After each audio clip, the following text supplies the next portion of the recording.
Doing today?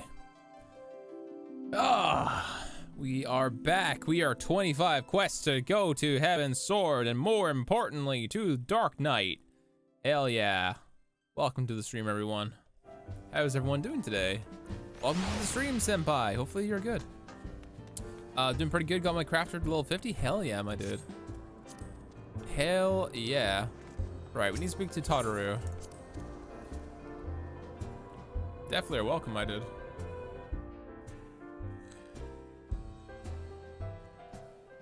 Hopefully y'all are staying cool, because this is the hottest day of the year so far. It is it's currently excuse me, goddamn, sneezing already. Someone must be talking about me. Have I done my primals on hard? Yes, I have. Done them all. Done them all already. We have one left to go, which is Shiva, I believe. These parchments need to be sorted, and these documents, why are they even here? Oh, I'm sorely tempted just to file my lot in the waste paper basket. Oh, Suika, you startled me. You wish to lend me a hand? Splendid. Would you be a dear and hand these uniforms to the new recruits? They're scattered all over Revenant's Toll, and I haven't had the time to track them all down.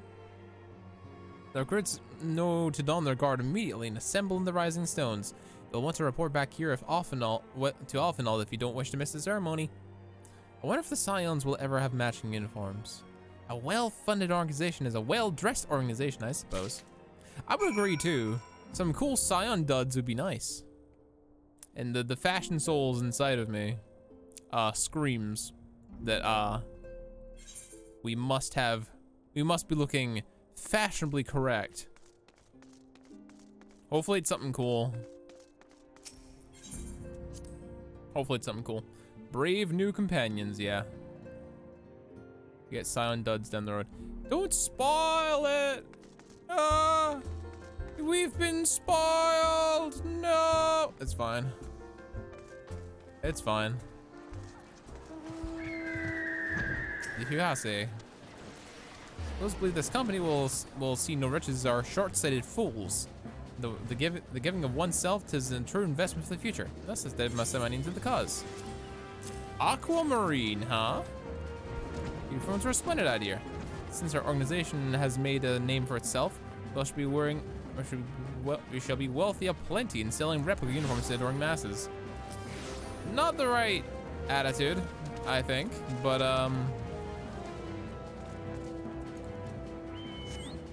let's see. Sorry, but I have to time it for spoilers permanently. No!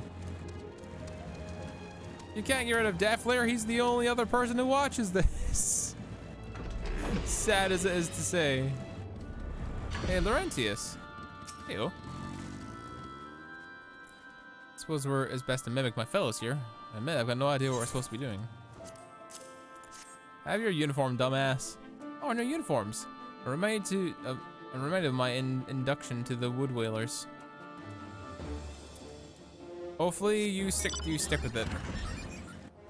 And hopefully you don't puss out or betray us like you did the Wood Whalers. I gave you a slap on the wrist the previous time, but hopefully you'll be behaving yourself now. Alan, Isendur has retired from the adventurer's life. Though I shall miss his wisdom and irrepressible spirit, I'm excited to forge my own path forwards. And here's your stuff. Uniform, thank you. Truth be told, the thought of pledging myself to a lofty organization is somewhat intimidating. In time, you will come to learn the true worth of being a Scion. In time, you shall know. Hey, Wilred. Little Alamigo could learn from such the Reverend Soul that this town can be so alive in the midst of such desolation. Here you go. I've never worn aught quite so voluminous. Oh well, I'm sure I'll be accustomed to an extra cloth in time. I know. Y'all led a bunch of people to die previously, but it's a second chance, and hopefully you make the use of it, friendo. Welcome to the Scions.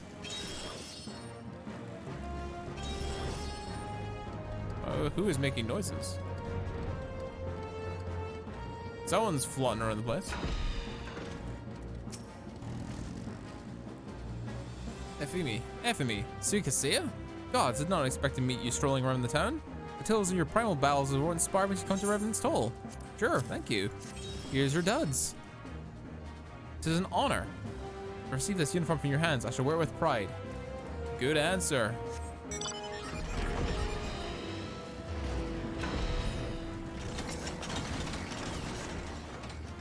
Ergmus. Scarlet Garb makes you a proud member of the Maelstrom and a hearty defender of Limus Lomensa. Yet, in truth, I stand for the betterment of the realm, and thought this new company a fine opportunity to contribute on a grander scale. Hell yeah. Welcome to the team. Oh, that's a striking shade of blue. Put alongside my Maelstrom uniform, my wardrobe will certainly not lack color. Hell yeah.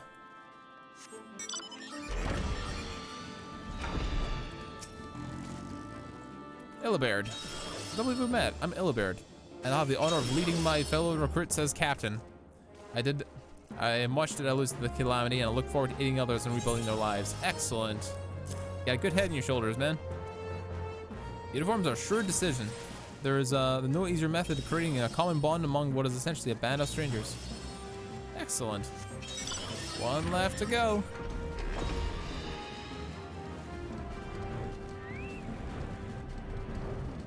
Further up.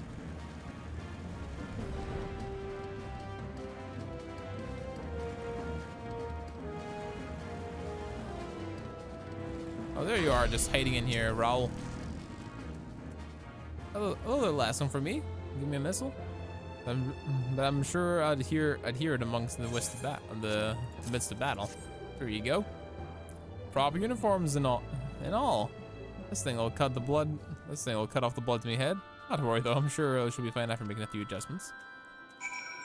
Cool.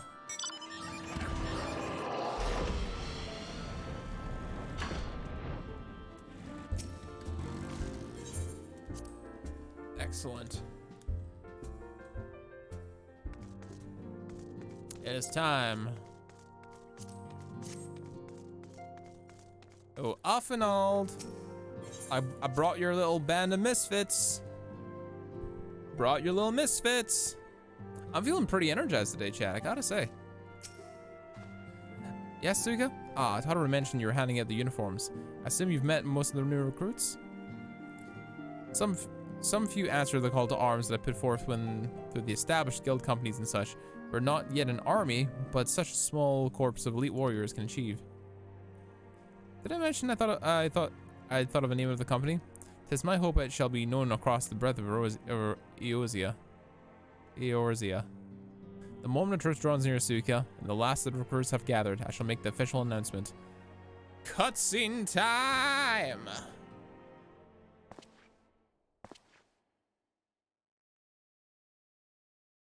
Ooh, blues. Comrades, your presence here this day signifies the momentous choice that each of you has made. Hell yeah. With your strength now pledged to the scions of the Seventh Dawn, you are beholden to no single nation. You stand as the vanguard for a united Eorzea. Hell yeah.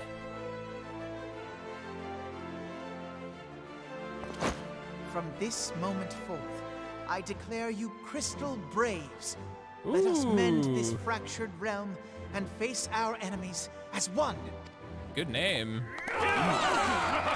I like that. Whether it be the Beastmen and their primals, or the conflict in Carteneau, it is plain that the nations of Eorzea cannot solve the problems which plague the realm. Thus does it fall to some few heroic souls to succeed where they have failed. Hell yeah. Come, take your place at the Scion's side as guardians of Eorzea, and together we shall fight for the freedom of all! Hell yeah. For the freedom of all! That is a cool pose like that. Oh, that's dope. That's dope as hell. I like that. I like that a lot. I like that a lot. And the captain's there with the white. Slick. Easy to distinguish who's in charge too. A rousing speech, Alphino. Or should I say, Crystal Brave Commander Leveilleur. Please, antecedent. The title is honorary. I shall not be leading the troops into battle, as it were. We are of the same purpose. Let us join hands and do what must be done to save this land. Hell yeah. We're better Stand ready. We're better defended. We're stronger together. We got a little posse growing. And we should be much better to defend what's to come next. I pray to God I can't. Chat, I can't deal with another Waking Sand situation. I can't deal with that. I can't deal with that, chat. I need something good. I'm eager to see what the Crystal Braves might accomplish. This shall prove an interesting time indeed for the Scions. Yeah, but I look forward to it. Yes, I'm listening. So our worst fears are confirmed. The entire Isle. Such power defies comprehension. Truly? Kryl is alive? Thank the 12. I see. Pray, inform me if her condition changes. Yes, I shall pass on your words to Urianger. My thanks. I shall contact you anon. When I learned of the loss of the Isle of Val, I dared not hope that my friend had survived. Yet, by some miracle, it would seem she has. She's still to regain consciousness, it is true, but better that than death. Hell yeah. Putting this happy news to one side, we must now endeavor to make sense of the readings taken by the survey party. Yeah. It appears the etheric disturbance which accompanied the Isle's destruction is of a magnitude alarmingly close to that of Ultima. Could the Ascians be responsible for this devastation as well? Or is this gonna be a mega weapon and it's already operational? I wonder. Have you heard aught from the Mother Crystal since the battle with the Garleans? No, actually, no. Then she speaks to neither one of us. Heidel's silence portends naught but ill, I fear. Yeah. Louisoix, I pray you yet watch over us.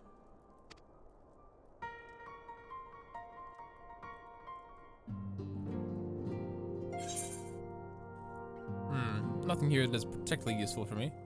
A top hat, eh? Oh, I can't wear that, damn. I can't wear any of these. Whatever, we'll take the armor. Ba, ba, ba, ba, ba, ba, ba.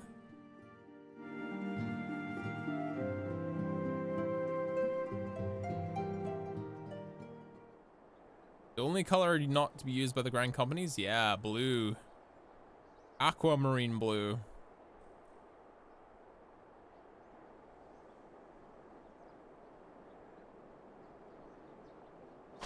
It's me boy, Arishafond. Very good. I'll see that the provisions are prepared for transport. Let us hope this shipment is spared the fate of the last.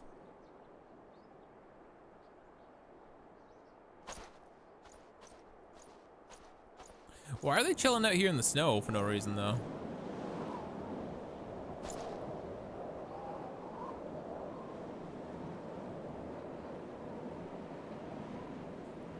The winds are uncommonly fierce this day.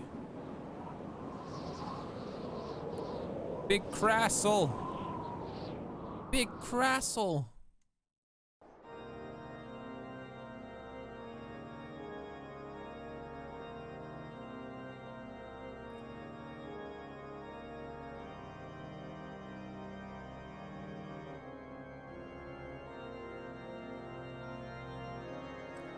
Who is this guy? Oh, he's the Holy See. The Holy See. His big Pope hat. Why does he have a fully readied army ready to go? I'm concerned. I'm very concerned. I'm even more deeply concerned. I'm even more deeply concerned.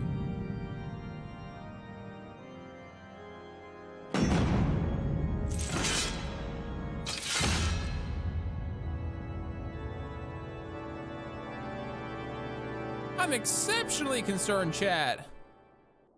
What is he doing with the Ascians there? Eosia defended. The knocked gauntlets. Better. The first time I'm getting armor better than the ones I've got. Traitor in the midst. Milphenia would like to assist Alphinaud in his new station as commander of the Crystal Braves.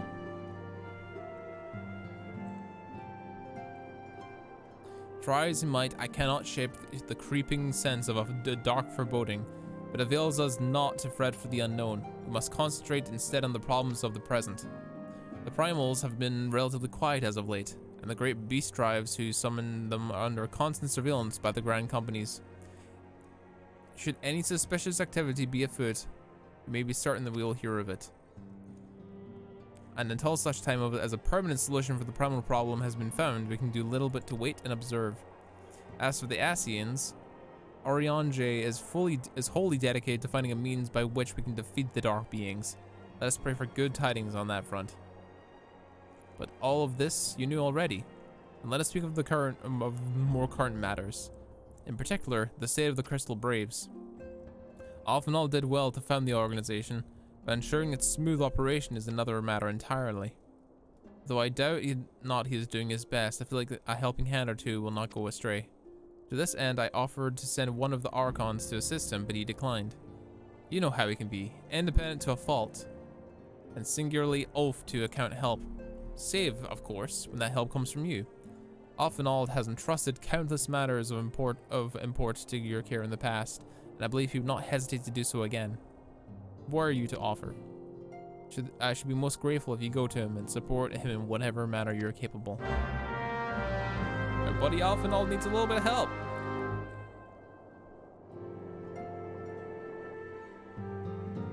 I think we're getting into what I like to refer to as the spice. I think we're ramping up. We're ramping up into something big. I'm looking forward to it. I want to feel things, Chad. I want to feel things. Is my hair being garbage? It is kind of being garbage. Goddamn. Apologies. I did not look my best on camera this day. I've been lazy. I've been sleeping, and I'm needing a restubbling of the face. Hopefully you'll forgive me for looking so goddamn haggard, chat. I've not been sleeping well either. It's been so goddamn warm. It's like ungodly amount of warm. We walked past Alphinaud because we're stupid. Too busy talking to the chat.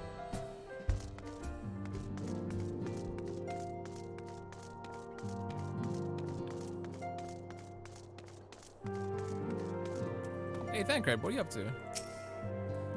A dazzling floral arrangement. Each blossom a peerless beauty of their own right. Ah, the blessing and the burden of an overactive imagination. What is he up to? Is he smitten with the foreign dragon lady and her cool ass fucking ninja moves? Possibly. You'll see. What is it, Suika? And do be concise. I'm rather busy. You like to lend a hand, you see? I see. Well, now you mention it, there is a matter that wants for attention. Given the sensitive nature, I was hesitant to entrust it to my braves, but the demands upon my time are such I had little choice. Which is not to say that I want men for labor, though we are but a newly formed. There is a great demand for our services, and we are hard pressed to answer all petitions. But I digress. The fact is, I would sooner attend this particular matter myself, but my presence is required elsewhere. That being the case, I've entrusted its resolution to my second in command, Captain Ilbred. Tell him that I've sent you, and he'll furnish you with the matters. My thanks in advance, Suika. Cool. Yo, what up?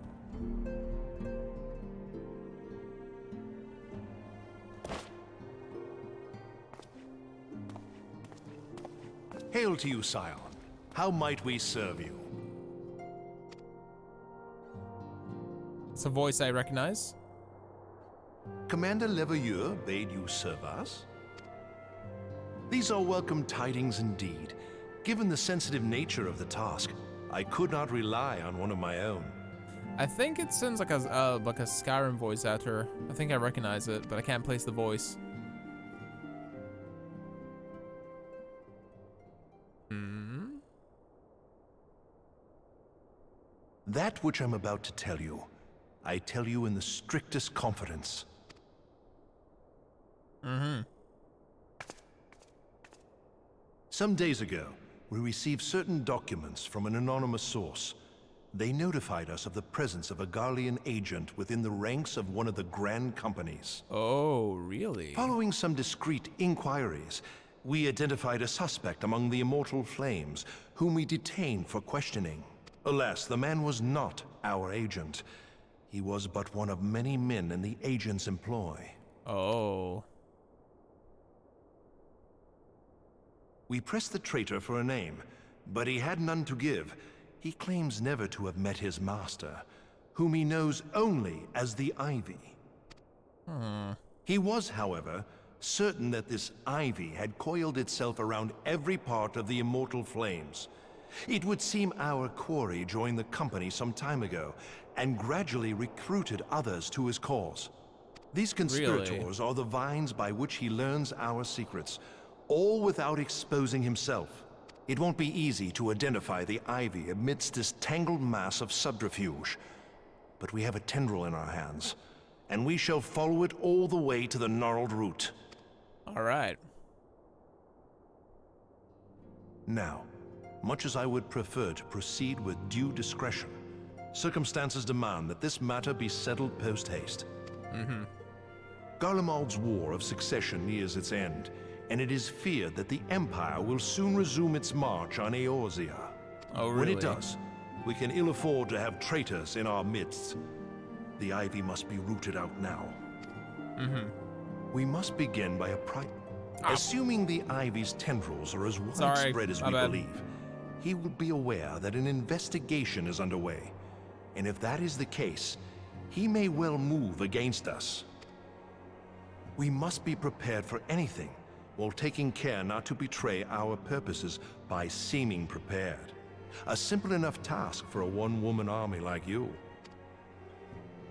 Yeah, I can do that. Sorry, I've got itchy fingers. They just keep twitching. Twitchy fingers, and I need to keep them off the mouse during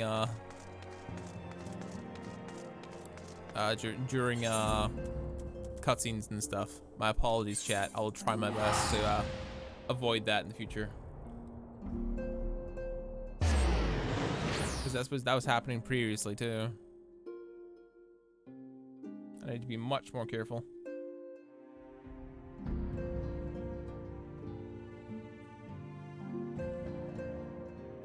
I picked up this small little vape thing a little bit prior, and I've been enjoying it. It's like a little tiny small one. It's not like a lung hitter, it's just a standard hitter thing. Raubon?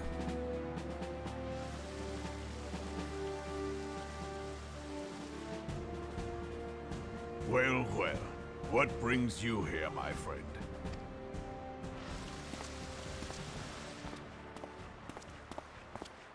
She is here at my behest. Greetings, Reborn. It has been a while. Hilbert, you old scoundrel. When they told me you'd be visiting, I scarce believed my ears. Hell yeah.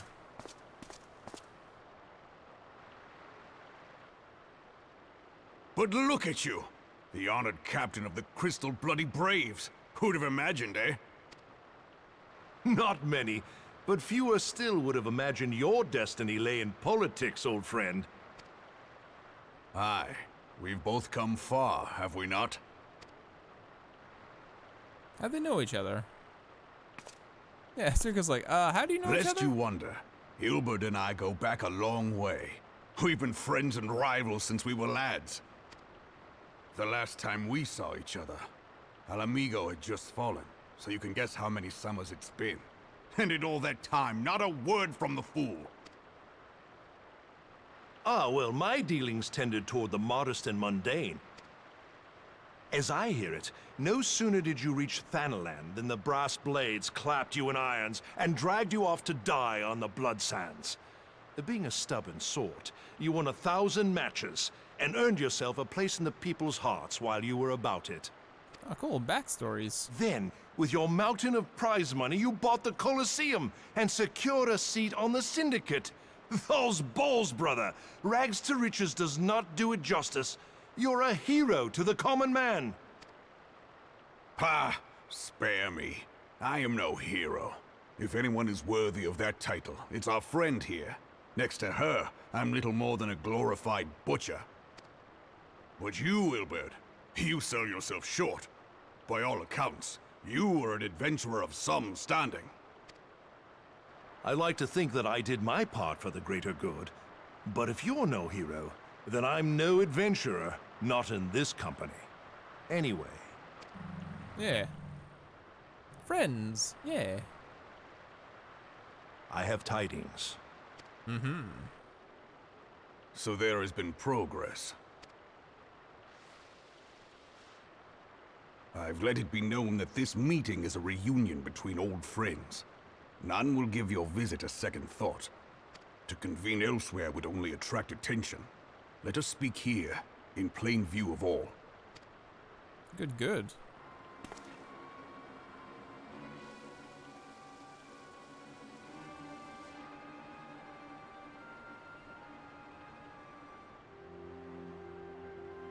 So it is we who have been compromised. Teleji Adeleji's machinations have shaken Ul'dah to her foundations. In such uncertain times, a man's loyalty may be bought for a fistful of gil. But if this snake has truly been in our midst for as long as you say, we must needs consider a far graver possibility. Conspiracy. Could it be that the Monetarists have been in league with the Empire from the first? Oh no.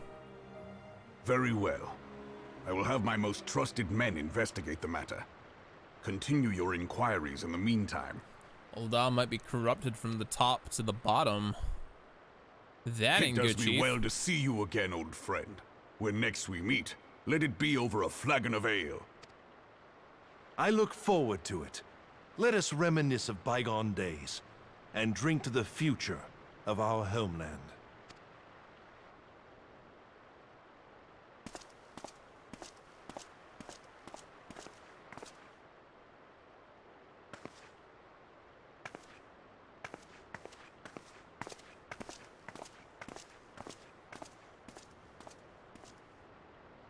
Flame General.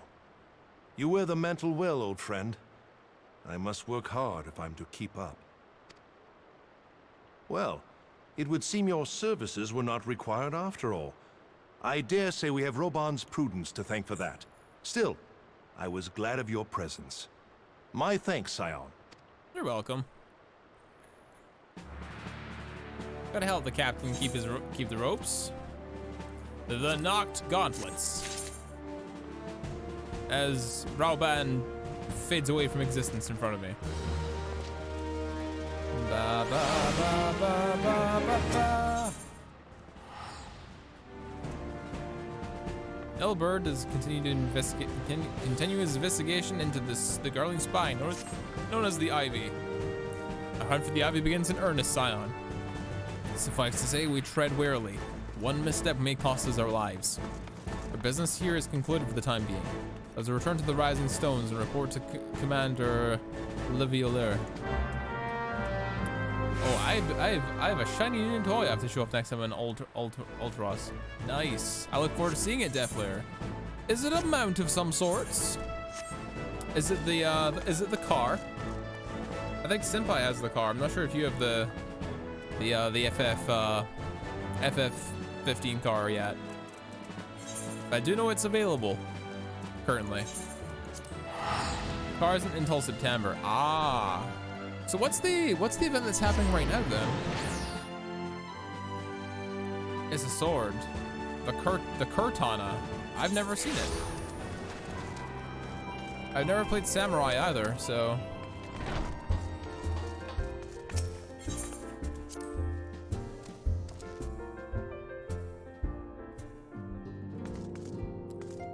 MGP sword, not an SEM sword. Ah, okay.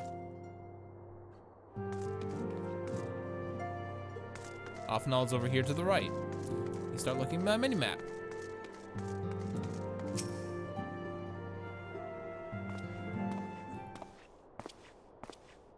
It's the level 50 Paladin relic weapon. Oh, cool. We are returned from Ul'dah, Commander. And not a moment too soon. Something has happened. Trouble? You will recall the 4th was tasked with reconnoitering the rendezvous site used by the Ivy's minion in its Imperial context. Soon after, we received this information that the unit was ambushed en route to its destination. God damn it. According to the report, one of ours has been taken captive. The Garleans are not one to treat their foremen with dignity, have grave fears for her safety. We must dispatch a rescue party at once. Recall the braves who are afield. Begging your pardons, Commander, but we have not the time. I'm afraid I must ask for your help one more, Scion. An ill-prepared rescue party will only serve to provide the Garlands with more captives. Your time is of the essence. Simply put, you're our best chance we have. Hell yeah! Captain Ilbert has the right of it. I trust you're willing? But of course you are. Ilian of the 4th lies in wait in the Tangle, near the entrance to Castrum Centauri. Seek her out, and she'll appraise you of the situation. Damn Imperials, man. Damn, bro, you gotten far now? Yeah, super far. Did you play Final Fantasy 14, Leech? Where is this at? Oh, it's literally outside our door. I've been blitzing? True, but it's not like I've been not enjoying or experiencing experiencing the story. I have been playing like six plus hours every single night now, and this is day 8. So that's a lot of time spent in this game, but I've been thoroughly enjoying it.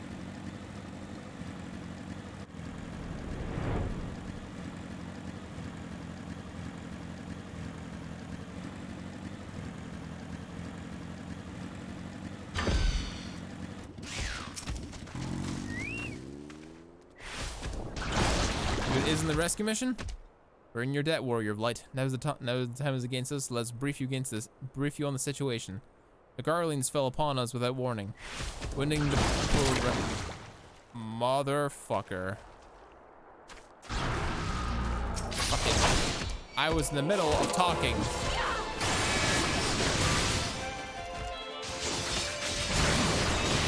Literally in the middle of talking, video game.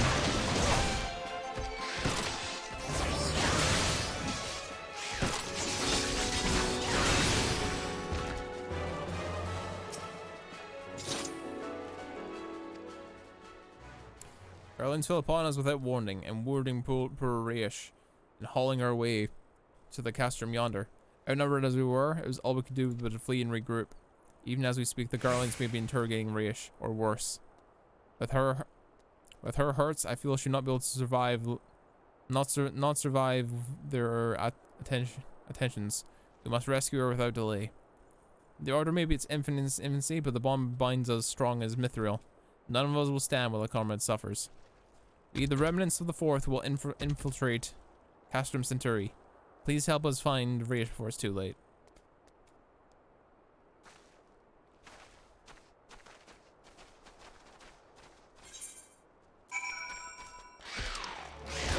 Oh, god damn it. Fucking mud puppies.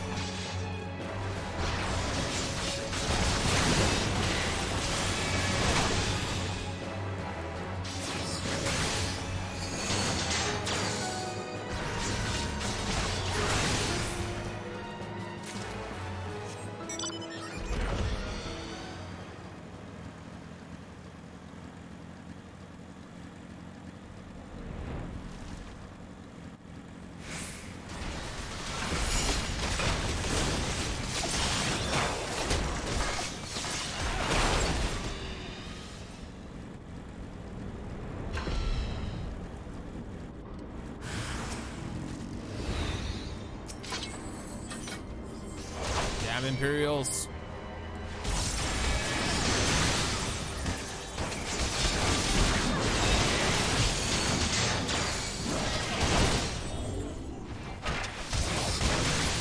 What you say didn't get you there? I've been playing this for roughly 6 hours at a time. every single night since I started playing. I've been thoroughly enjoying this leech. Super enjoying this.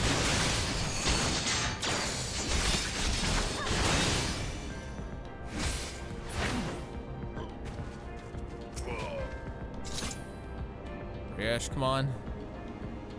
You'll be okay. Hopefully you'll be okay.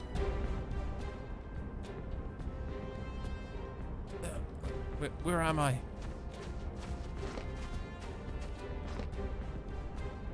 Rish, thank the gods we find you. And thank you, warrior of light. I require this accursed place. Rish cannot move with these wounds. She will need to be carried out. I believe a diversion is order.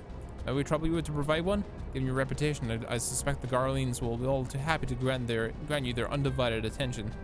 If you create commotion within the cast room, you should be able to steal away unnoticed. Let's speak again once we're safely outside the walls. Absolutely.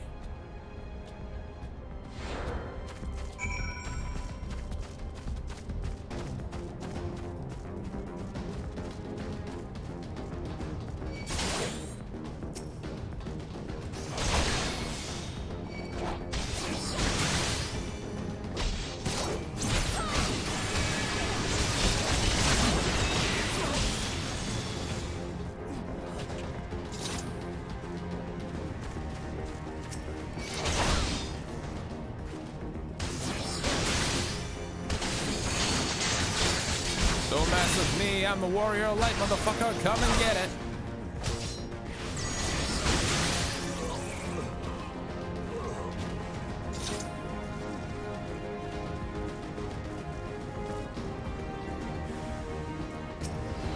That's a big robot.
Ow, that hurt.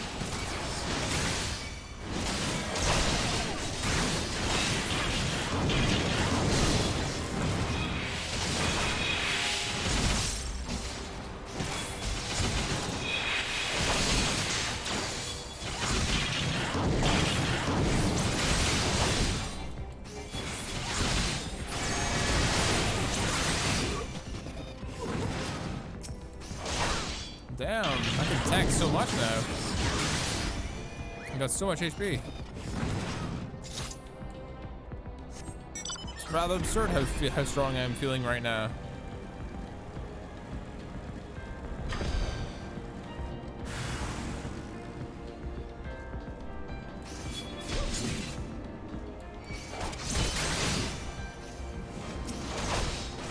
Just slicing through them like it's nothing.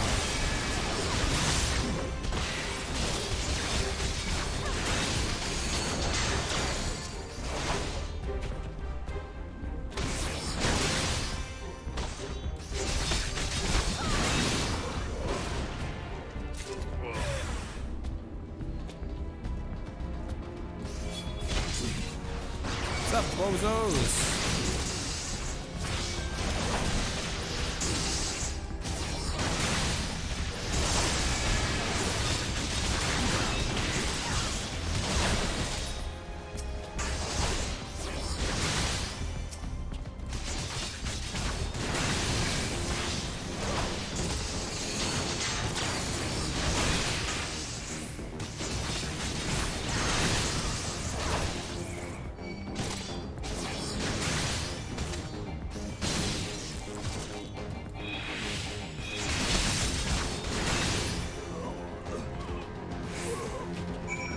Huzzah!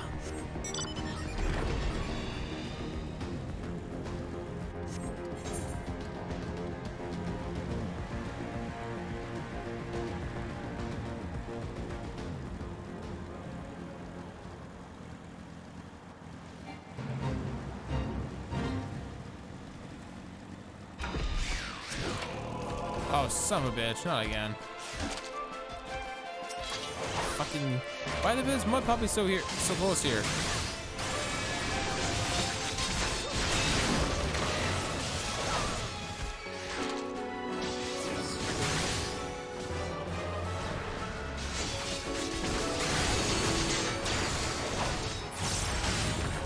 There we are. Very close to leveling up again. I've awaited your return most anxiously, friend. You've done us a great service indeed. Thanks to your aid, our comrade Reish is safe, and we suffered no further casualties. Words cannot express my gratitude. All that's left is to report the mission success to Commander Livelier. I shall go ahead into the Rising Stones. Hell yeah. We did it. We did the save. The big save. Hell yeah.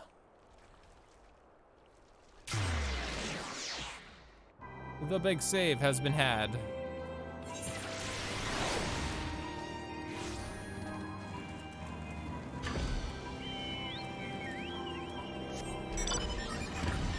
The big save. Huzzah!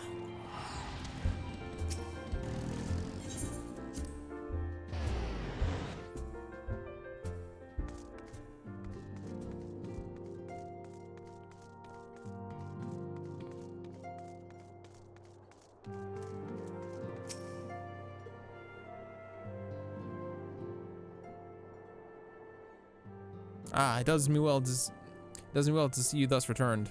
Though I doubt your though I doubt not your prowess, entering an enemy stronghold is generally considered a risky venture. I must confess I was a trifle anxious. But here you are, hale and whole, having succeeded in your mission, as is your wont. Lest you wonder, the woman you rescued is being cared for by the Domans. Thanks to their expert administrations, the danger is past. You have my gratitude, Suika. Hell yeah. Crisis is averted. Allow me to also thank you, Scion. Rish owes you her life.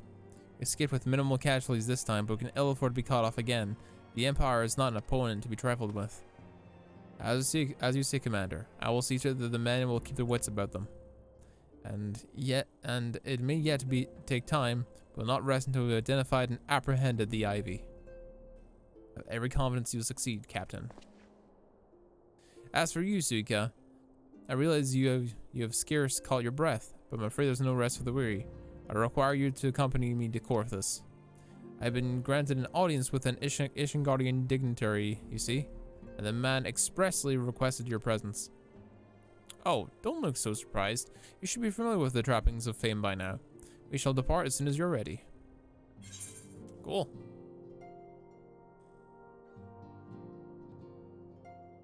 I'll do this. Why not?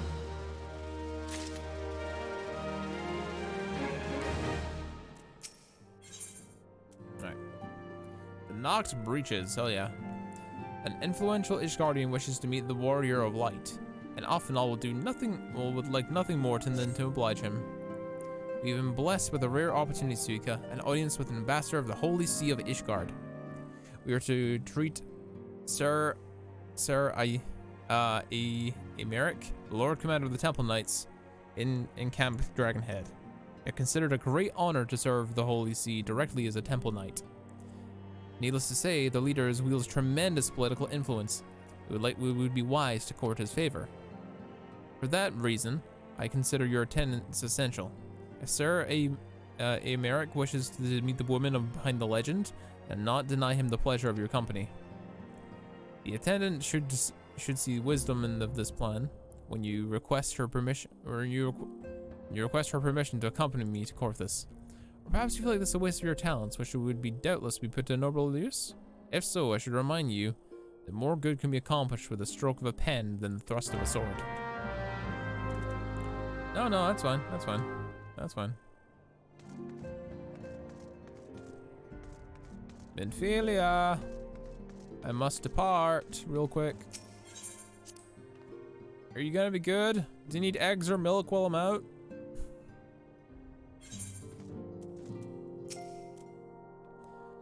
A meeting with an Ishgardian ambassador? By all means, I think it's a wonderful idea. We have no reports of etheric disturbances or unusual beast tribe activity as of late. If an Ophinol believes your presence may help him secure more favorable terms, I see no reason to deny him.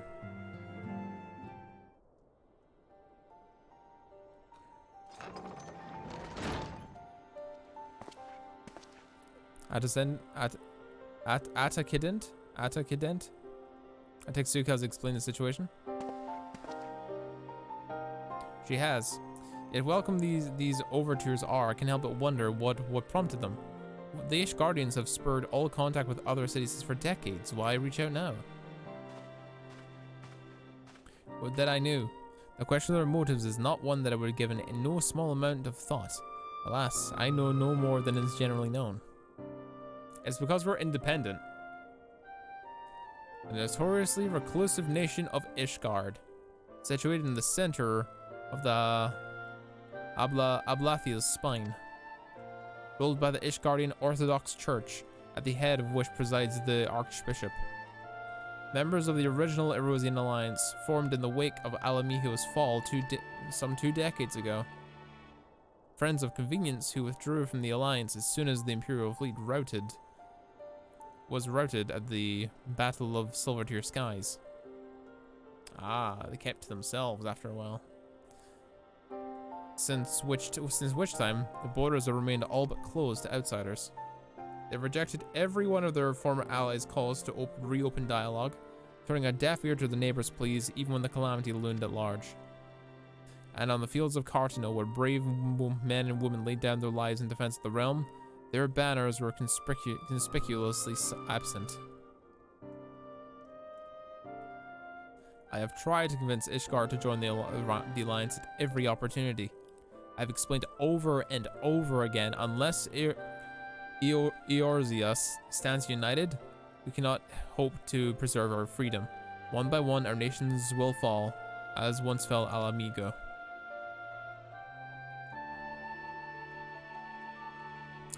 And what of mine efforts yielded? Why not? Surely this can be considered a step in the right direction. I hope so. Rather, with the lowly messengers that we have been fobbed off with in the past, this time we shall meet with a man of genuine influence. Of course, I'm not so naive to think that we can just come out of the goodness of their hearts. We must have something they desire, though I have yet to find out what. But such is the nature of diplomacy, and we will bring their agendas to the negotiation table, and so will I, along with a handful of inconvertible truths. The Empire will soon be at our doorstep once more. Indeed, you'll be assured that I'll expound upon this point and others. Let us depart for Camp Dragonhead, Suka. Our old friend, Lord Harushafont, is expecting us. Since our quest to recover the Enterprise, I understand you further ingratiated yourself with the men. Excellent work. His fondness may prove to be useful to our cause.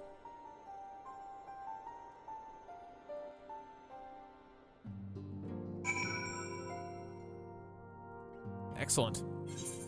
Let us go, chat.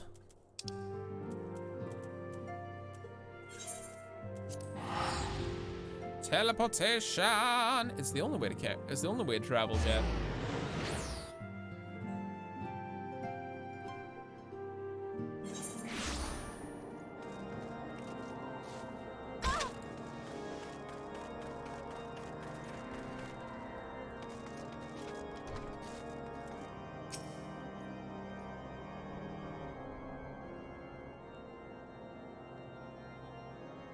Ah, Suika, an ever welcome sight.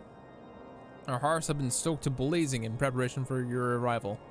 It would not do for such a distinguished patronage to catch a cold whilst enjoying our hospitality. The gesture is much appreciated. I fear shall ever struggle in cold climates. Ah, good Master Alphinaud, an honor as always. Likewise, Lord Harushafont. Forgive us for yet another imposition. I fear we may have We may have relied overmuch on your aid ever since you generously assisted us in locating the Enterprise. Nonsense. Any debts incurred have long since been repaid.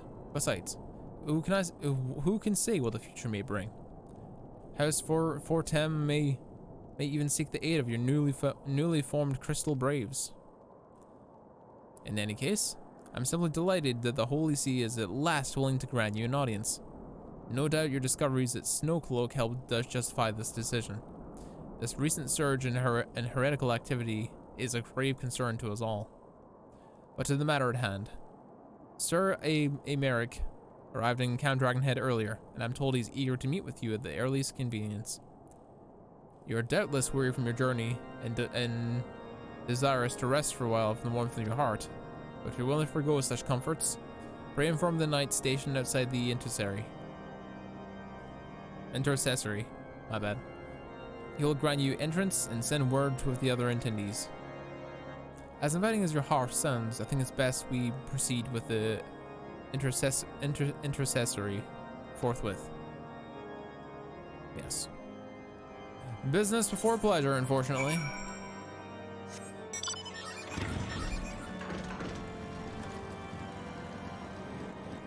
Over here.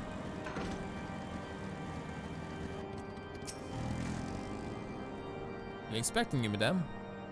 Pray take ease inside and I shall summon the others. New place.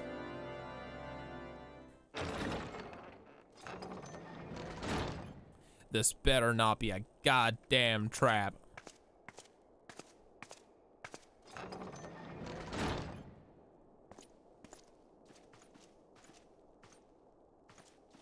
Have faith, my friend. You need only state your case with confidence and clarity. Huh?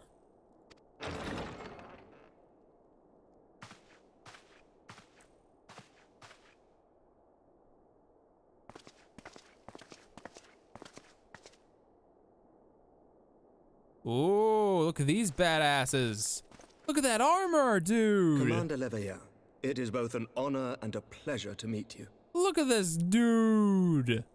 Look at this dude's armor. Oh, he frontin' hard. He frontin' real hard. I am Emeric, Lord Commander of the Temple Knights. Alphino Leveilleur, at your service. Your reputation precedes you, Sir Emeric. I think we will find that we have much in common.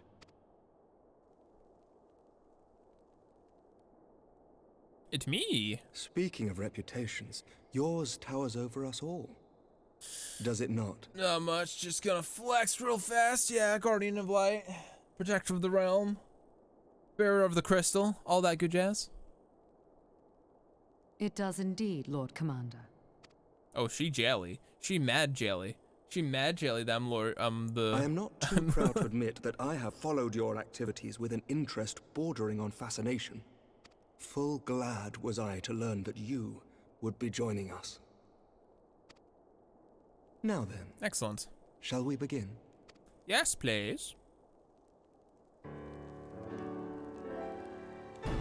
We know full well that the Garleans will return in force ere long. What is more, we have yet to achieve a lasting victory over the primal menace. The beast tribes continue to summon their gods, and each incarnation is stronger than the last. Ishgard is not immune to these threats. I must reiterate that it would behoove your nation to rejoin the Eorzean Alliance. Once again, I must respectfully disagree. Oh, okay. On what grounds? Finald, y'all need it. You're at a 9 right now. You need to turn that back to a 6 right now.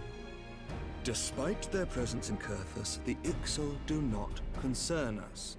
Their territorial claims pertain to Gridanian lands, and it is the people of Gridania whom they harry. Consequently, the Holy See judges this to be a Gridanian affair, and Ishgard does not intervene in the internal affairs of other nations. Even were that not the case, our forces are wholly committed to the Dravanian conflict. We have not the knights to spare. I got it. Americ.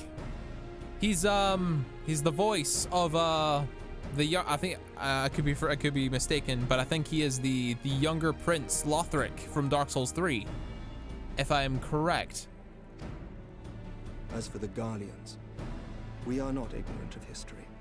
We have observed the rise and expansion of the Empire. I'm pretty sure. And we agree that it is only a matter of time before they resume their campaign in Eorzea. Then surely it would be in our best interests to present a united front. True, true. Mayhap one day, but not yet. Gaius van Belsar is dead, and the legion of conscripts he left behind lacks the will to fight. We think it highly unlikely that they will emerge from behind the walls of their castra for some time. Okay. Forgive me, but if Ishgard's position has not changed, why did you agree to this meeting? Yes. Good question. It was not only as a representative of Ishgard that I came here. Oh? Pardon? It is not within my power to change Ishgardian policy, regardless of my personal feelings. There is, however, one area in which I may exert a measure of influence. Oh? Concerns have been raised over the supplies House Forton has offered to Revenant's Toll. These have led to calls for restrictions on the provision of aid to foreign powers. Oh. I can ensure that the shipments continue unabated. Sir Emmerich, we would be in your debt. Ah. He's gonna wink wink nudge nudge make sure that the shipments make their way over. That's not bad. That's not bad. No, you would not. For I require something in exchange. Oh, it's not out of the goodness of his heart. What do you require then? Of late, there has been a flurry of Dravanian activity, the purpose of which was not immediately clear. Okay. However, our astrologians have since observed alarming changes in the heavens. The dragon star waxes unnaturally bright, and there are whispers that it portends the resurrection of Midgard Sorma. Midgard Sorma. The fallen guardian of Silvertear Falls? That's absurd. Full many times have I gazed upon the dragon's corpse still wound around the Agrius, and wondered how different our world might be if it yet lived to plague the skies. I do not know, and I do not wish to know, nor does any son of Ishgard. Yet the mere presence of Dravanian forces is not sufficient grounds to send knights to Mordona, whatever our astrologians say. As I told you before, we have not the forces to spare. Okay. But we do. So you will intervene on our behalf if we agree to watch over the Keeper of the Lake. Do you accept these terms? I do. I will see that you are kept abreast of any developments. Okay. Okay, progress. I regret that we could not come to a similar agreement on other matters, but I understand that you are not at liberty to make such decisions. Nevertheless, I hope that what we have accomplished here today will serve to demonstrate to your countrymen that we can work together towards a common goal. Mayhap one day we shall look back on this moment as the first step towards a united Eorzea. Mayhap we shall, Commander. Yeah, I like this dude. What is the meaning of this? The caravan, my lord. It's been attacked. Nani? It was Iceheart, my lord. Nani? What? By the Fury? All our precautions were for naught?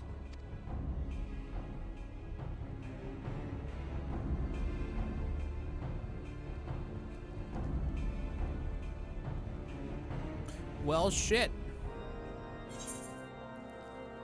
Knocked breaches.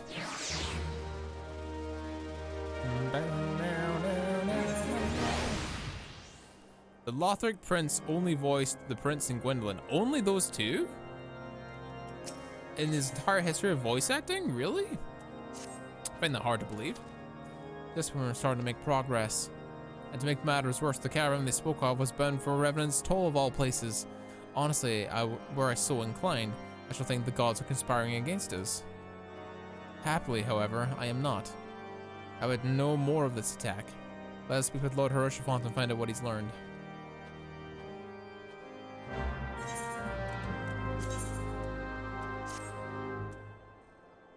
We'll keep on our regular paladin stuff. We'll keep on the gallant set.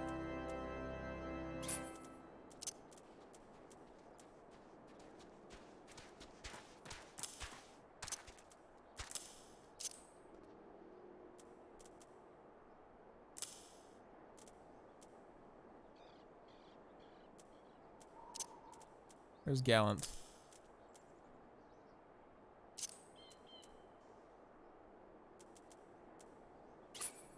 Oh, never mind. I'm actually smoking crack, right?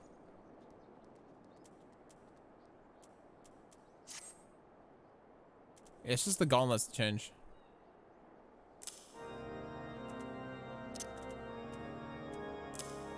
Yeah.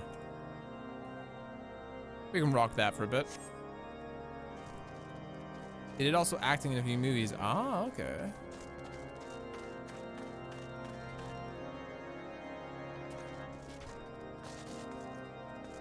This fucking dude right here. What an asshole.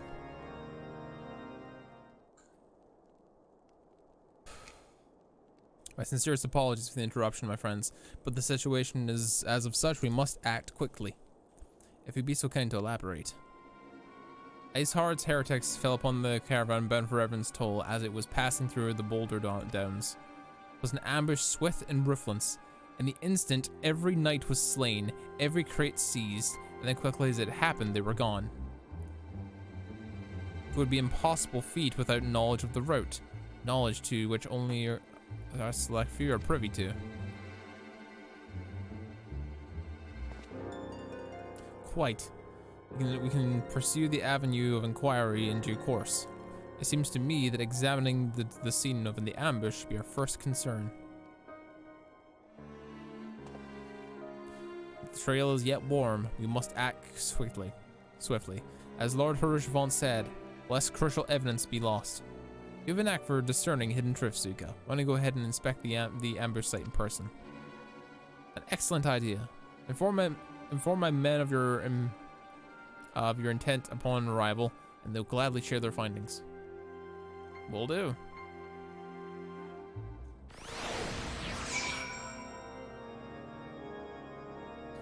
High time you learn of glamour plats. Yeah, probably.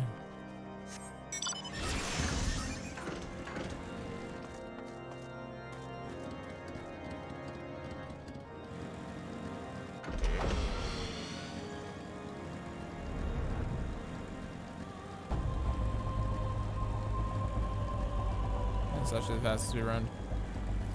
That's great. Will help you considerably your tankiness. You can store your gallant set for glamour.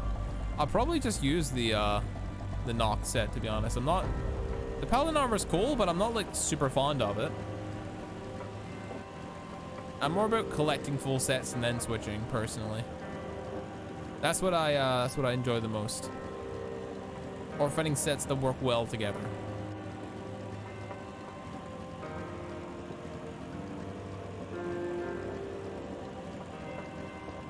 Faction soulsing things is a big hobby of mine and a big passion of mine. There's no point playing cool MMORPGs or RPGs if you're not looking good while you do it, chat. There's no reason to. Live a long adventure. There's nothing for. Huh? Lord Harush Vaughn bid you to speak with us? Then you must be. Beg your pardon, Scion. As you can see, he left near a crate behind. Kept the wagon for good measure, even. Whole thing's a bit odd, if you ask me. It would be easier just to steal it. It would be a damn sight harder to conceal it, I'll allow. Reckon they came prepared, probably with wagons of their own hidden a ways off. But pay no heed to my ramblings. Absent of proof is not but speculation. Might be as the squire receiving care at the observatorium might be able to tell you. It's more factual than I. That is, if he's awake. Unlike myself, he was there during the attack. Not that his presence amounted to much.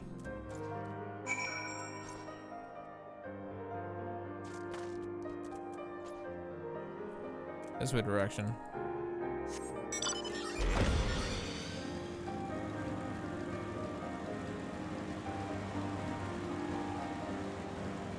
Don't mind Suker, a magical flying motorcycle, chat. It's Magitech, and it's also the Fenrir, so it's fine. Don't even trip, chat. Don't even trip. Fashion Wars is a thing? Absolutely.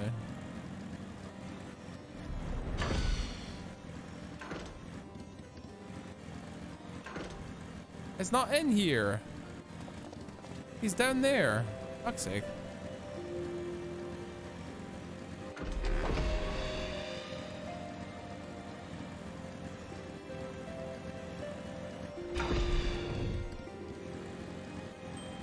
Not in here either.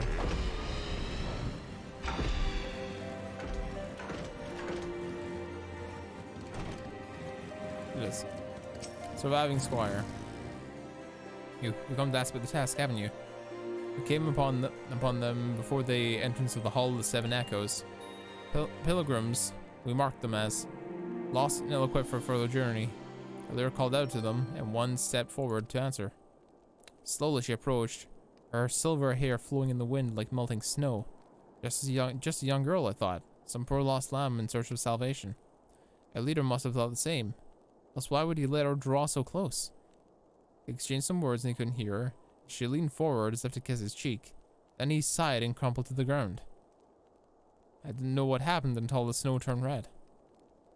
And then there was red everywhere I looked. I tried to fight, but took a blow to the head. And by the time I came to, the others were dead and the heretics were unloading the wagon. I couldn't... I mean, they would have killed me, so I just lay still and listened. Azar's people spoke of deliverance and resurrection, and they spoke of Shiva. The Lady of the Winters.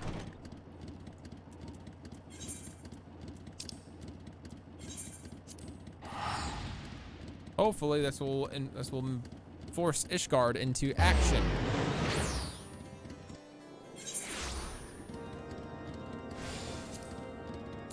Hopefully it will provoke them into action with the primals, and that there's a primal on their doorstep.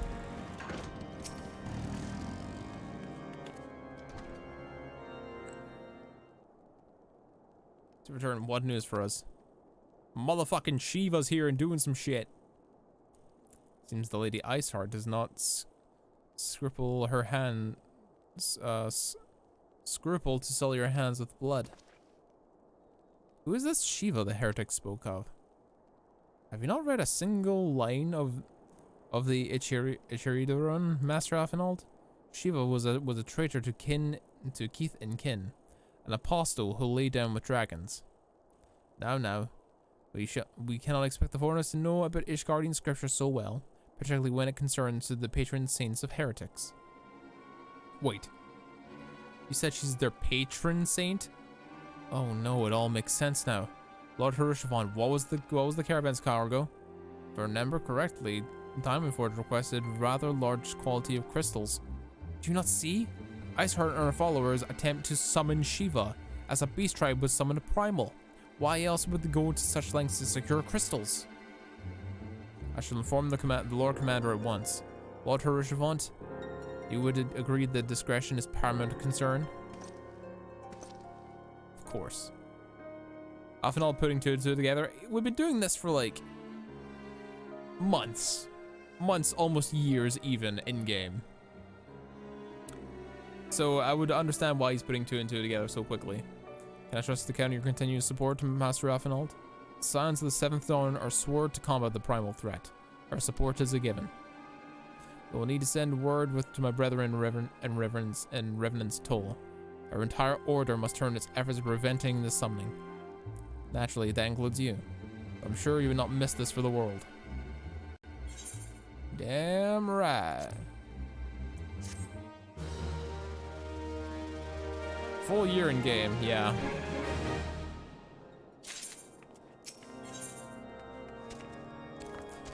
Woe betide the heretic that crosses Afinald Liviere, for they shall fear the full force of his fury. The persistent attacks on our caravan seemed nothing more than a nuisance at first. The heretics are a problem, to be sure, but a relatively minor one. That was before I discerned the purpose behind the attacks. Of course, They have my undivided attention. After appraising Minfilia on the situation, I shall summon a unit of crystal braves to assist us. As for you, Suika, pray join me in White Brim Front. Since the incident in Snowcloak, the Knights of House Durionair have redoubled their reconnaissance efforts in the region.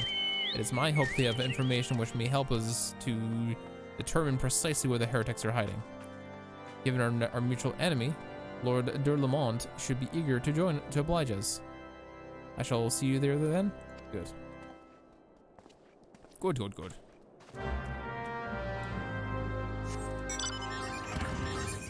Where's Whiteburn Front?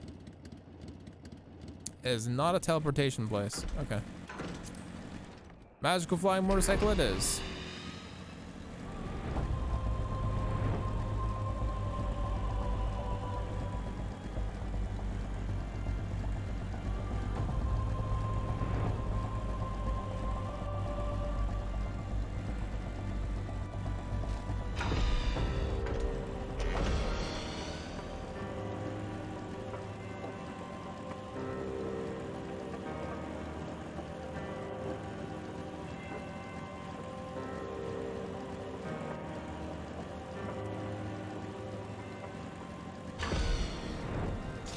Here. Not listening to the crazy motorcycle, eh? Yeah.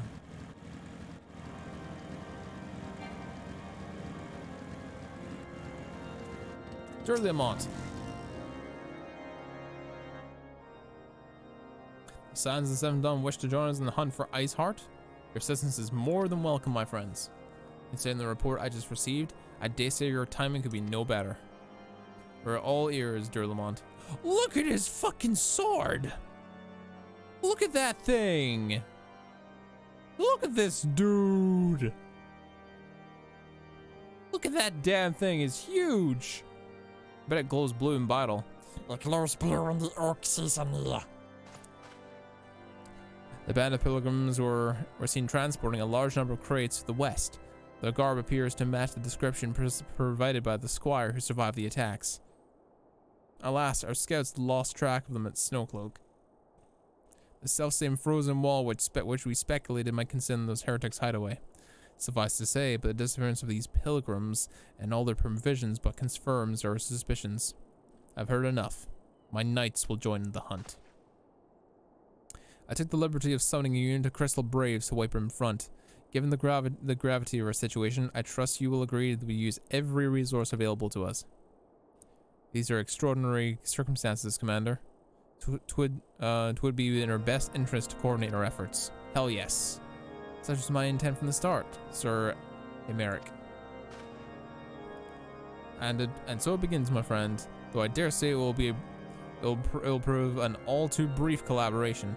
Iceheart will not elude the combined forces of the Crystal Braves and the Temple Knights for long. Nevertheless, a wise man does not wager all upon the success of a single solution. There may yet be a more subtler means which we can locate the heretic's lair. Mayhap Durlamont has one in mind. Alphenald, he's literally right next to you, bro. We could talk to him. Meanwhile, in the Legion of Doom.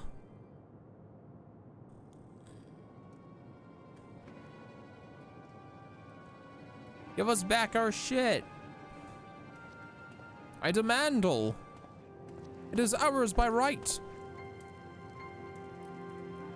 Yes, excellent. Doofenshmormitz, Evil Incorporated. My lady, everything has been accounted for.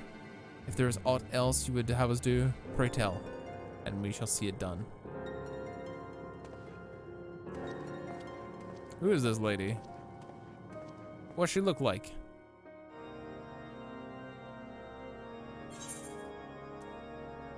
Noxgreaves. Only the naive place of all hope in their success in a single solution. The Lord Durlamont is anything but. It seems as though we're always one step behind, our quarry ever just beyond our reach. Though I'd like to believe that the tables are about to turn, I must confess I'm having certain doubts. A joint effort may succeed where others failed, but it could yet yield the selfsame result. Fortunately, we're not without our options. I trust you haven't forgotten Inquisitor Gurlamain? We have not. The mystery of how the heretic remained undiscovered for so long has been much in our thoughts. As for the question of what steps have been taken to prevent a similar breach in security in the future. Accordingly, we have conducted an exhaustive and covert evaluation of everyone in Whitebrim Front. Though we have only learned certain minor transgressions, we've identified only one possible heretic. If this man pledges himself to Iceheart's cause, we've taken note of the movements of the Temple Knights and the Crystal Braves, and upon recognizing their intent, he may attempt to warn the heretics. This man's watch is to end soon, at which point he must report to Sarah Gintermont in the yard. I'd have you keep an eye on him. If he ventures beyond the walls, follow him discreetly. Should he meet with a heretic, do not interfere. Simply watch and listen. I have seen to it that the suspect knows nothing which could endanger our plans. Remember, Snake, this is a stealth mission. Okay. I'm creeping around here.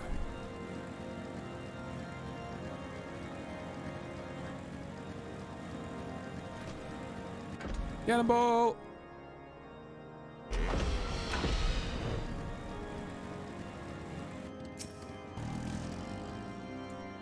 Accused Knights over there.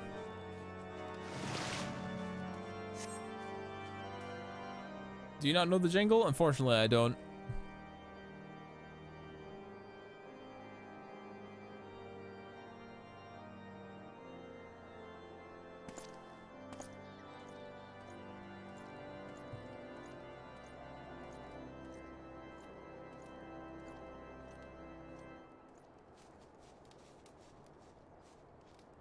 The suspected heretic leaves through the southwest gate. Hey, Zephyr, welcome to the stream. Oh, good to see you playing this. Yeah, I've been playing it 8 days straight. And I've been enjoying it very much. All the muchness. How you doing, Zephyr? It's been a while. Hopefully you're well. Hopefully you're doing good.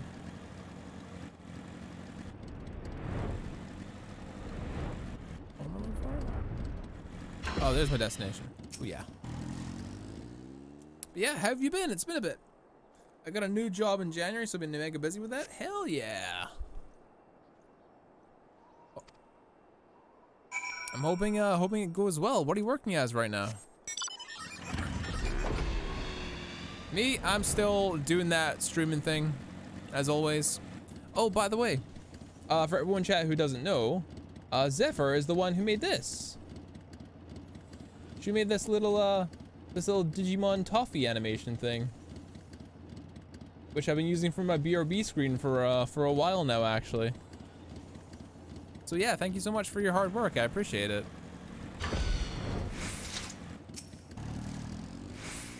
I'm surprised at how well it works, even scaled up, actually. It's super good. Suspected heretic heads south.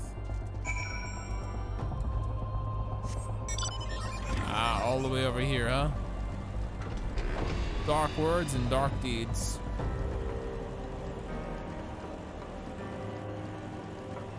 But yeah, we're super into this right now. How was the Paladin journey so far? Pretty good. Pretty good. We're enjoying it. But we're still waiting to join the Dark Knights as soon as we get access to it. Because me Monkey Man, me play mostly Final Fantasy VII. Me like Cloud with big buster sword that swing round and also like guts. So that's what we're doing right now. Hey, where in the seven hells are you? I'm freezing my bollocks off here. It's another heretic knight. I'm here, you blundering oaf. Why are you late? Standing on the wall. Why else? I've duties to fulfill, you know. Your soul dirty is to the bloody echo. Lower your voice. I'll hear your voice in Whitebrim Front. Yes, of course. The Temple Knights are in Stormcloak. In Snowcloak. Jesus Christ. This ain't Skyrim, but it's cold enough to be Skyrim. This is what you bring me? We know about our comrades in Boulder Dawns will use the tunnels. Dead before they know what's happening. Nevertheless, you waste my time. You waste my time again. Is that clear?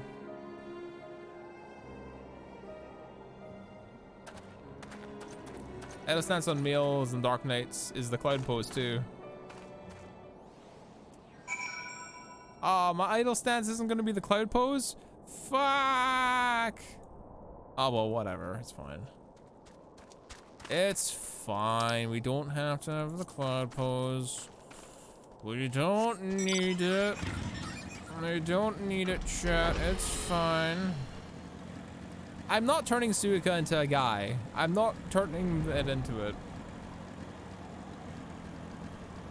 I'm not redressing Suika into a male version of Suika. I refuse. I disinclined to acquiesce to your request, which means no. I thought she was a he. No, it's Suika. Suika, who is the mascot of the channel. That's her right there, looking all pretty. I made her in game to the best of my abilities. I see. We shall have the man detained at once. His guilt is plain. Would you have heard the words more clearly? Yet the few snatches you're able to get and make out nonetheless are nonetheless enlightening. It would seem the heretics are aware of our operation and confident that they'll thwart it. My comrades in Boulder Plains are key to their plans, which means it is key to our plans. They've been rooted out and put to the sword. Gotcha. The Allied forces in Snowcloak are in danger, and Lord Durlamont would have you assist them in ensuring their safety. We have long suspected that the heretics use a network of secret tunnels to traverse the highlands undetected. Given what you overheard, I fear that Snowcloak might be riddled with such passageways, and the heretics in Boulder Downs are planning to use them to take our forces unawares. Needless to say, we cannot allow that to happen. A contingent of House Durandare Knights are on patrol in the area, but I shall order them to begin searching for the heretics at once. But knowing nothing of our enemy's numbers or readiness, I cannot say that they will be sufficient. I will put my mind at ease if you would consent to assist my knights with the search. I know they would take courage in the presence of such a storied warrior. Pray rendezvous with the Boulder Downs. If Hallownay is kind, we may catch those heretics before the plans come to fruition. Show them no mercy, Suika. The lives of our allies are at stake. It's fine. I mean, we still get a cool ass pose with Dark Knights, right? Even if I'm a female character, right? Right, chat. Yes. This is the part where you say yes, chat. It's the part where you say yes. You do have a cool pose as a female Dark Knight. That's the time to say that. Oh, the great sword in front of you, blade stuck in there. Oh, hell yeah. It looks really cool. Hell yeah, thank you. Because that's the pose that everyone did to commemorate Kentari Miura. So I'm more than fucking happy with that. Hell, I'm over the moon with that.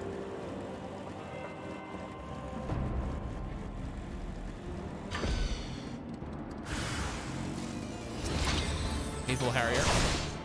Commence the murder!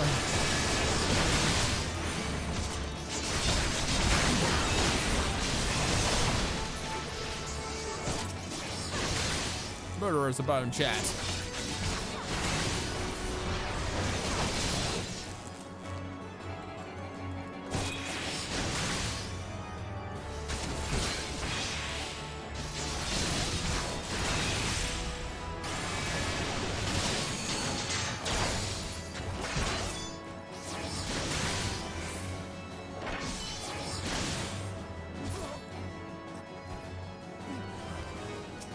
More of them?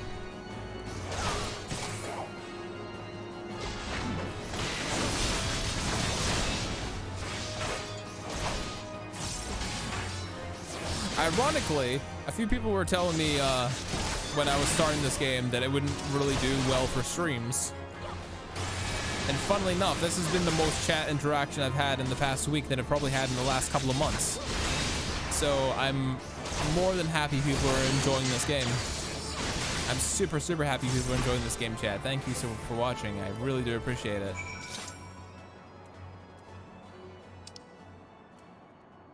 Search the heretics' efforts. Okay. What we got here? And back to over here.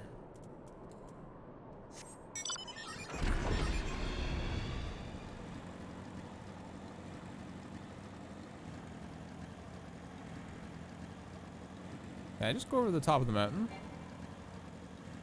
I can actually. Wow. Go figure. I can fly straight over the top of it. That's cool.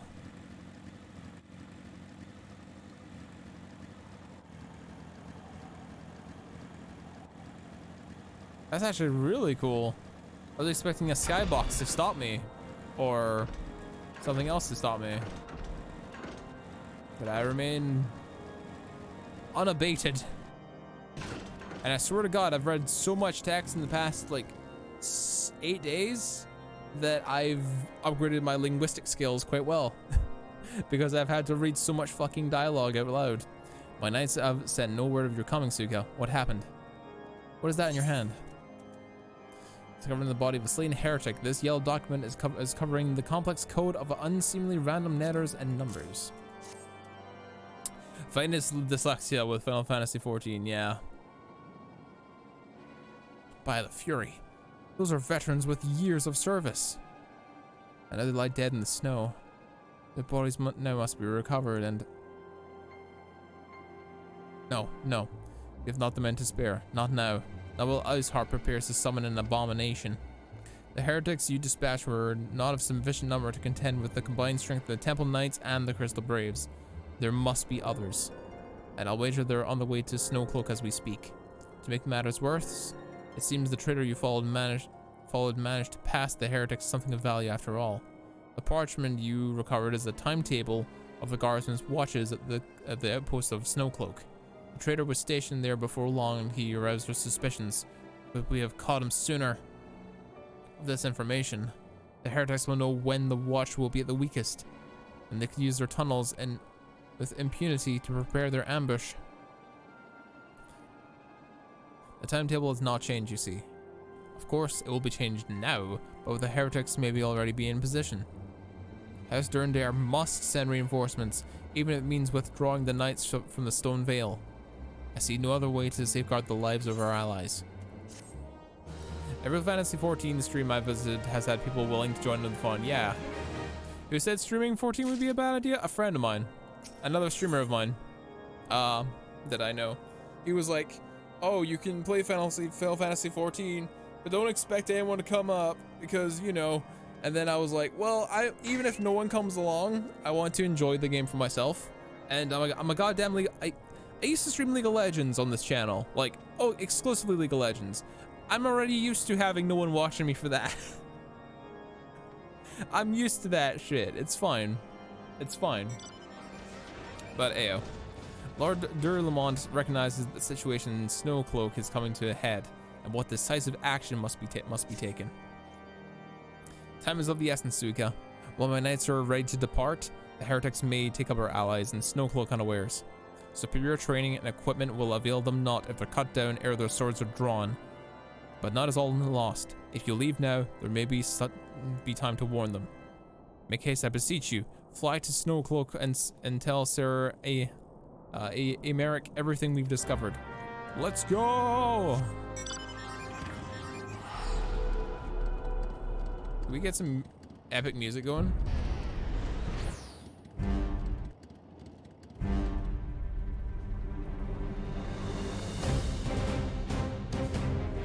Onwards!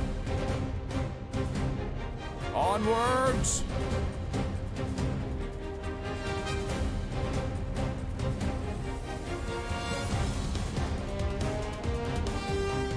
Which is their direction? This way!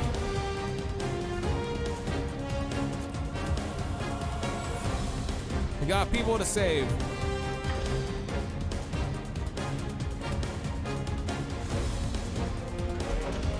It's better when we fly. It's actually faster.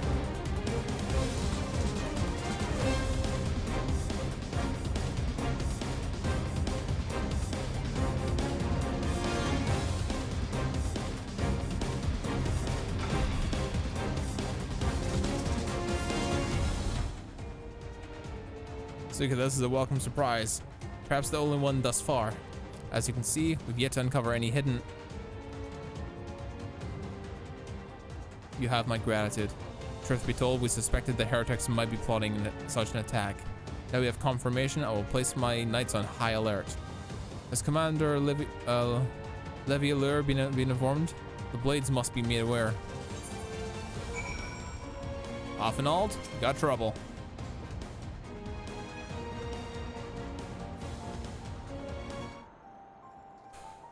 Epic music over for a second, chat. It must be here. I'm certain of it. Why have they go to such great lengths to defend Snowcloak? It's but a pity this discovery comes when our enemy has us at such disadvantage. Forewarned as we may be, the heretics know the terrain far better than we. I dare not think of how many may be watching us this very moment. Confound it. This is all wrong. Iceheart has us scrambling to save our own skins when we should be rightly straining every sinew to find her and stop her damnable summoning. There she is. Come here, girl. Ooh, get destroyed.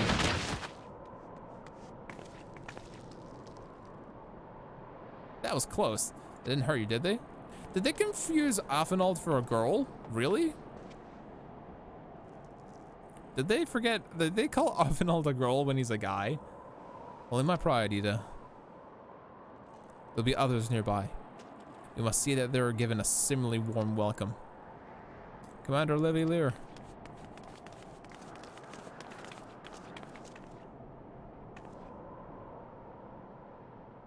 There's been a development, sir. Together with the Temple Knights, we have secured the entrances to half a dozen tunnels after spotting the enemy and breaking the surface. But that is not all, sir. We think that one of them may be important. Certainly the heretics flung themselves upon our swords to defend it. Aha, just as I suspected. Among this warren of tunnels lies the entrance to Iceheart's lair. Some of the others are going in.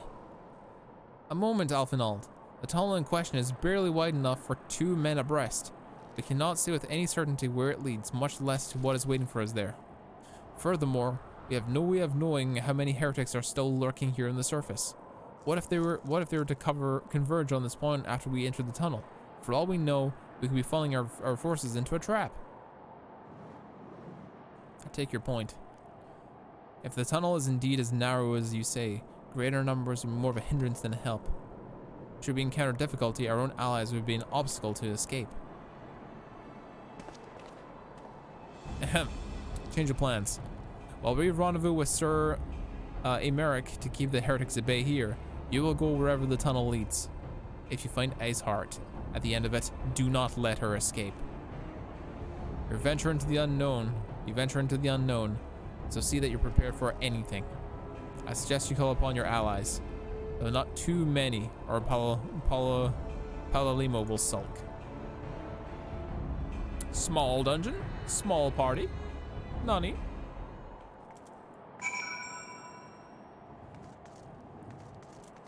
Temple Knight. Entrance to the tunnel, madame? It's just over here. Had we not seen the heretics breaking the surface, we never would have noticed it. As per Sir Americ's orders, we shall stand guard outside. Please be aware that even should you encounter significant resistance, we cannot leave our post. Snowcloak is now available.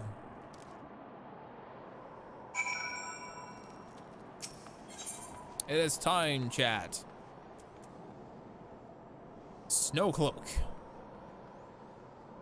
Formed in the aftermath of the calamity, the Great Ice Wall has long been thought an impenetrable barrier between the central and western Coerthas.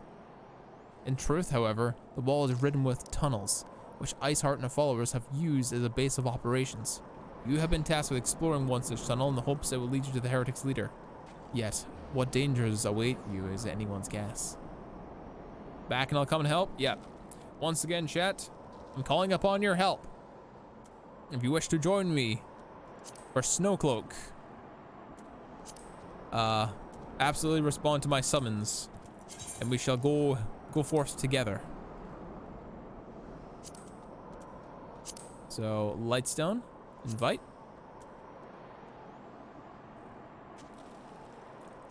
And we will invite my boy General Senpai as well. Yes, the boys are back in town.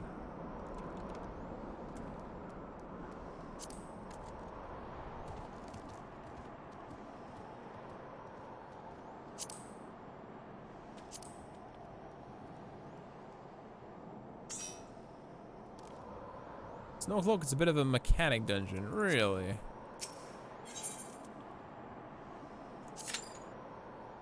Ah, standard size party. Was swapping worlds? Ain't no worries.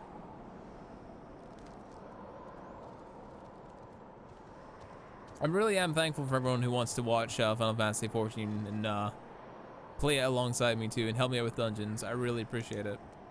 It's always nice knowing there's people in chat ready to just rumble. Speaking of being ready to rumble, it's Snowcloak time.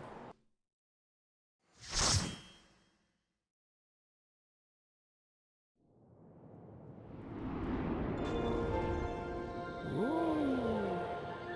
Big shiny. Also crystals and ice crystals.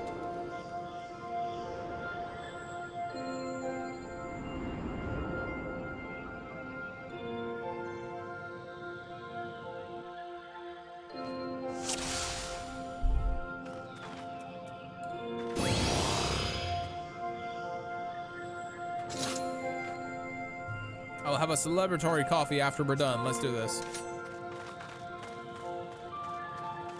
Oh, one sec. Give your new sword.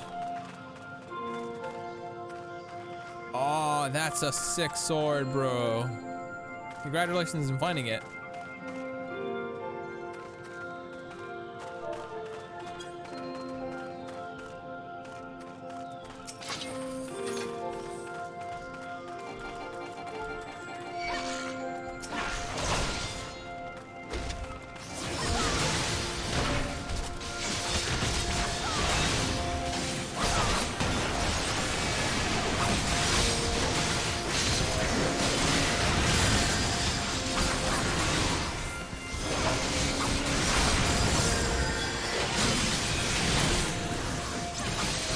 Damn, it's loud though.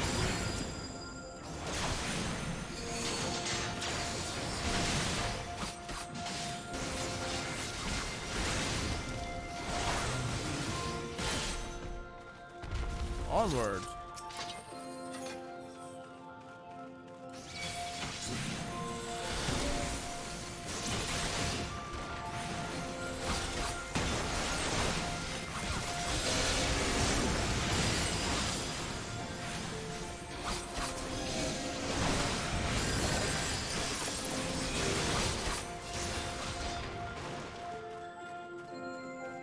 I'm very close to leveling actually.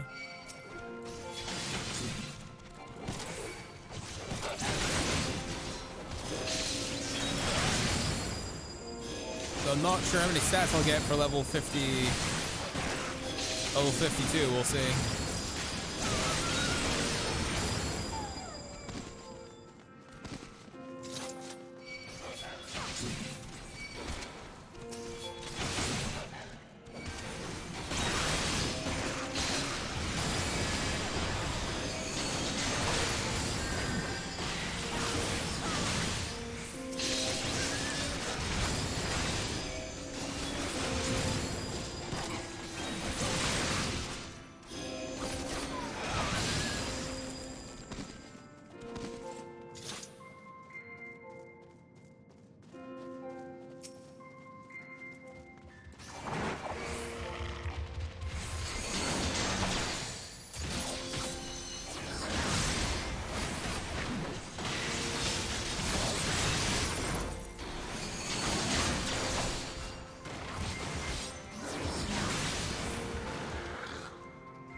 The bear was holding the key.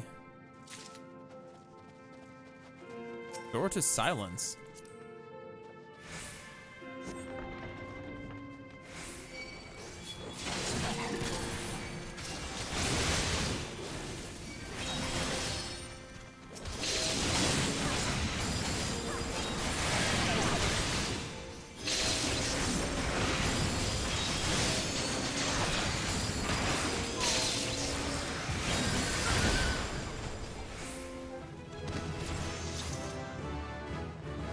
Hell yeah, 52.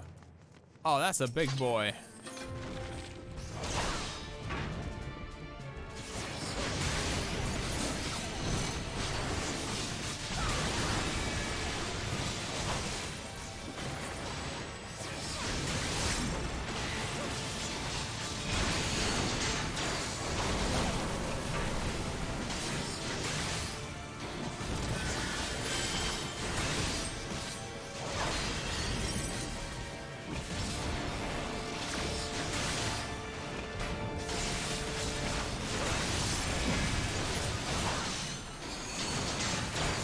That DPS up.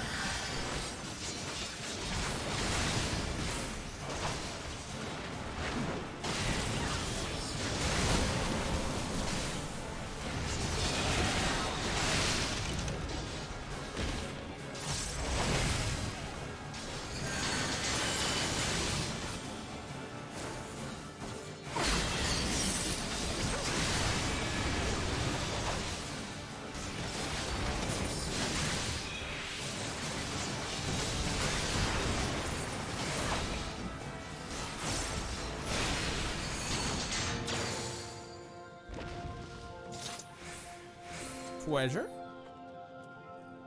Hero's Ring of Aiming.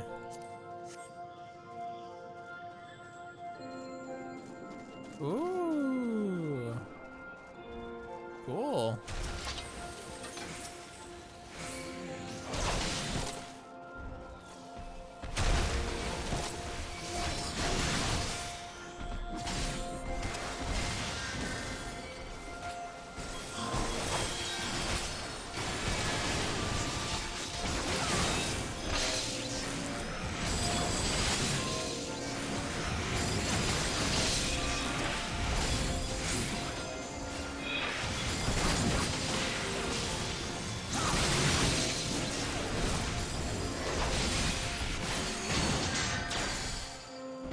Didn't know if that was too big of a pull, but it worked out.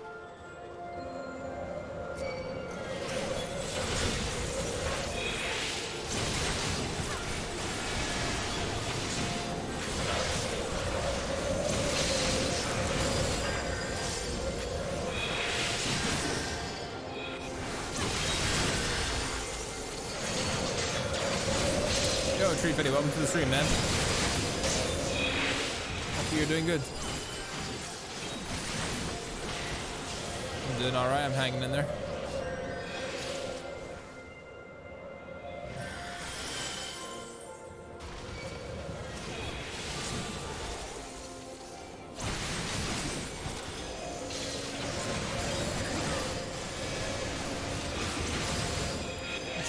Chilling with buy beer? Yeah, no worries. It's all good, man.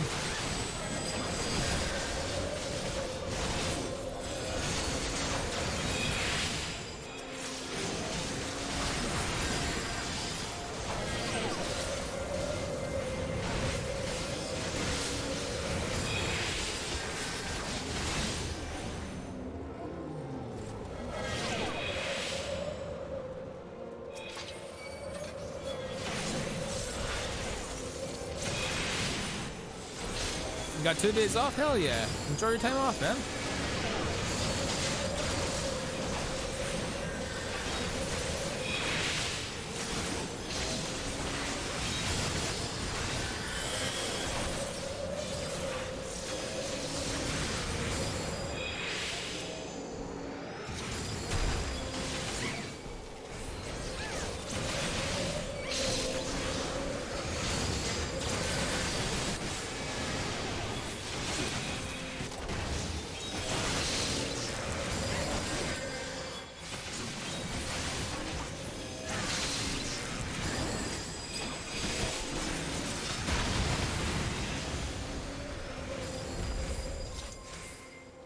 Oh, that's a big boy.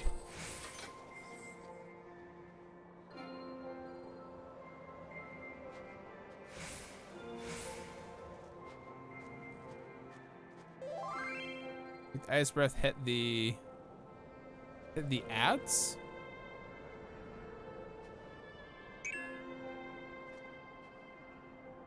His breath in front of the brigands. Oh, Joe.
Got frozen.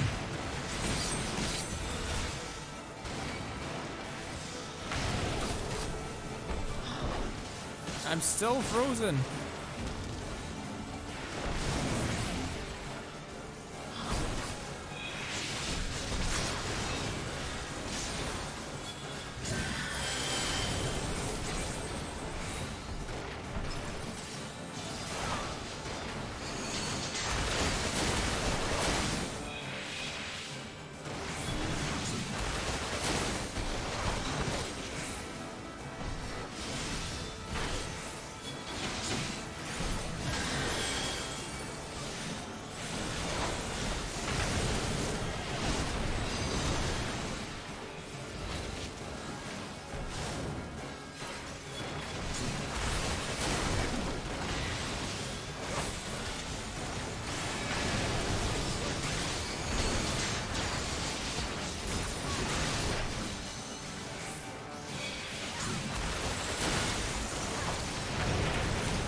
There we go.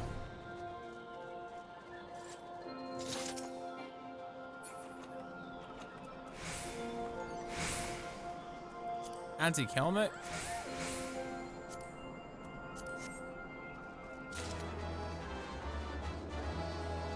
That's an antique. You can give that to the people and they'll give you something shiny for it.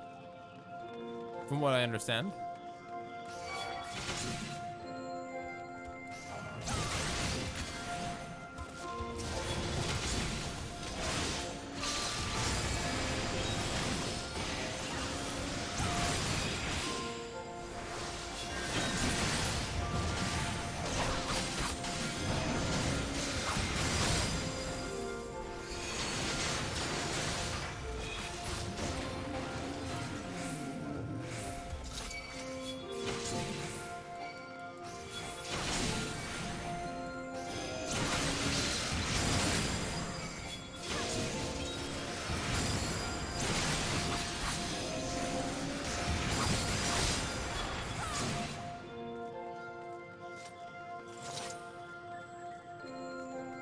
Damn, still got a ways to go.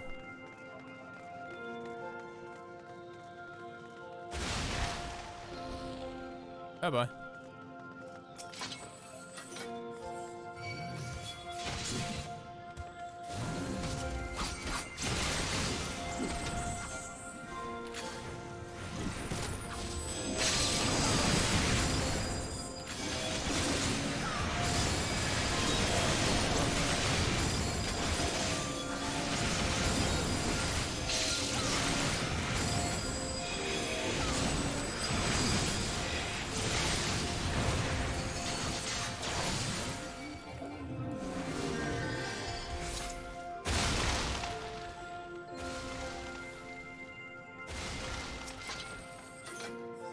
That's a big boy.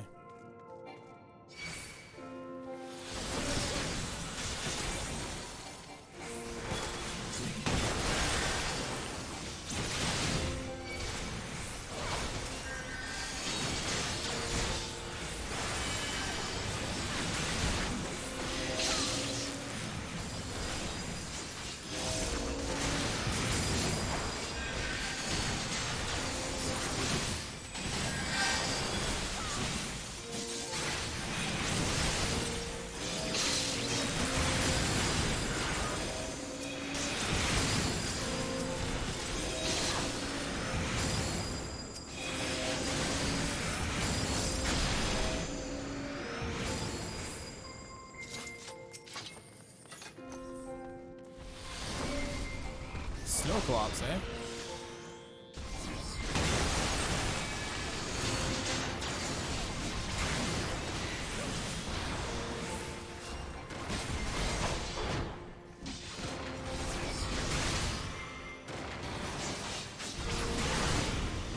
He wasn't shit.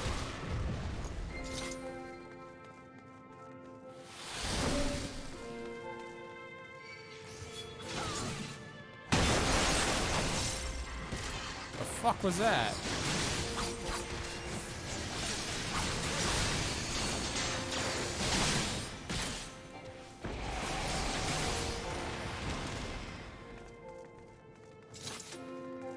Door to Oblivion, okay.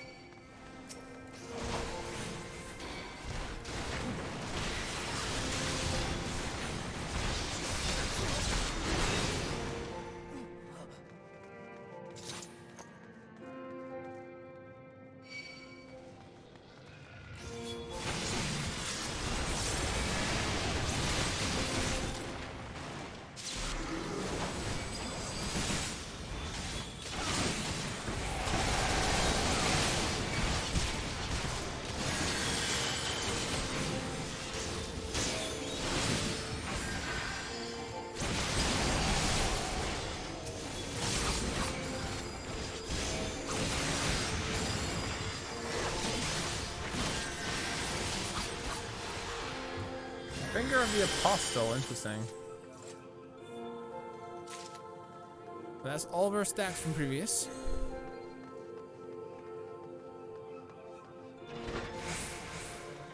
Door to Oblivion. Defeat Fenrir.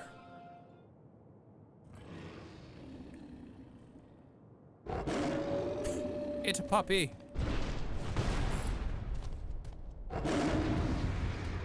It's a big Angie puppy.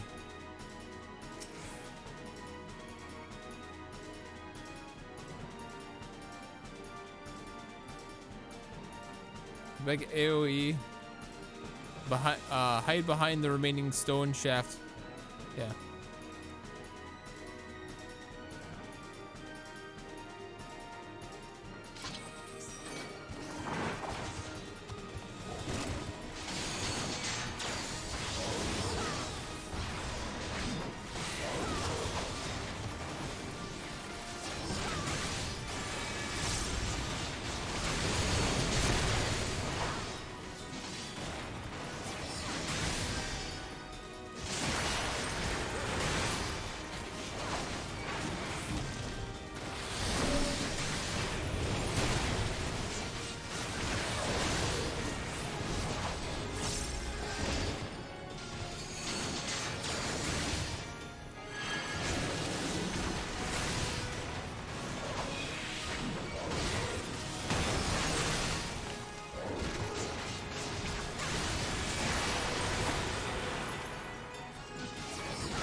didn't know when it was coming. So it's fine.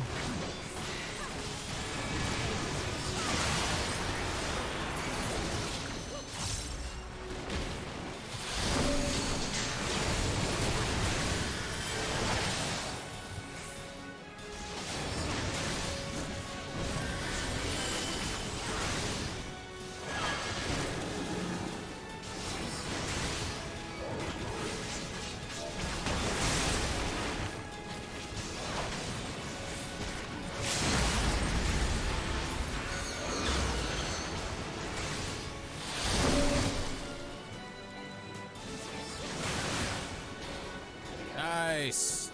Dungeon Master.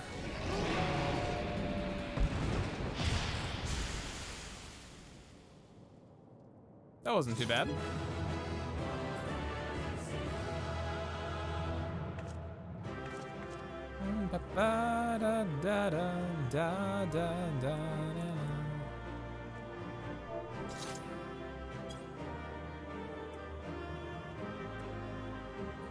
Next of healing. Agree for that.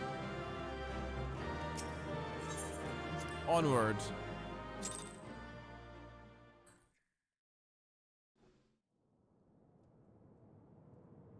The tales do not do you justice, warrior of light. Oh. The Silver Lady. Yes, I know who you are, and you know who I am. I was given the name Izel, but I earned the name Iceheart. No, I don't know you. Am I supposed to know who that was? That was the smoothest snowcloak I've had? Really? Wow. Must have been doing something, right? Do I know this person?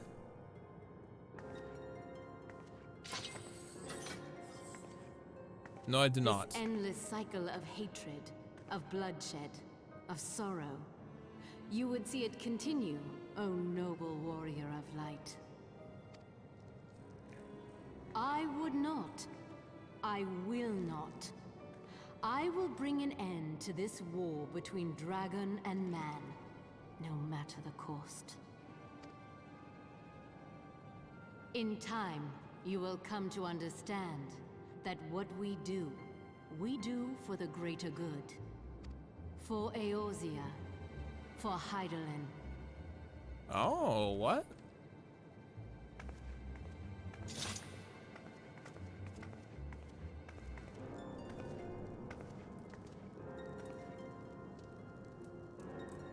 The greater good. The greater good. Shut it!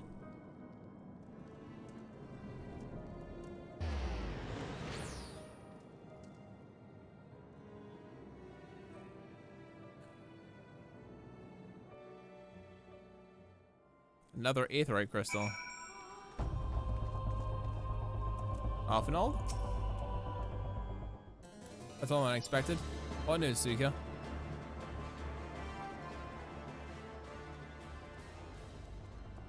So Iceheart is but a synonym. Not that it matters. That she managed to escape is regrettable, but from your description of the beast, you did well to come as close as you did. In any case, now that you've cleared a path, the Temple Knights can begin to survey the tunnels in Urset. Mayhap we even encounter a road past the ice wall. Wouldn't that do wonders to fight back against the heretics? The Crystal Braves would certainly share the credit for it too. So I'll be praised, Suika. We may turn the situation to her advantage. Assuming we stop Iceheart before she summons Shiva, of course. Needless to say, our fellow Scions have not been idle. Enfilia and Ariange have been busy pursuing the archives of House Fortemps, gathering what information they can on Shiva. Which reminds me, if you were intending to trudge back to Camp Dragonhead and report to the day's duties, don't. The Accident should be here any minute. I can only assume that some people enjoy subjecting themselves to this cold. Though not given to small talk, Alphinaud can think of no better way to pass the time until Minfilia arrives. Alphinaud small talk. Something or other.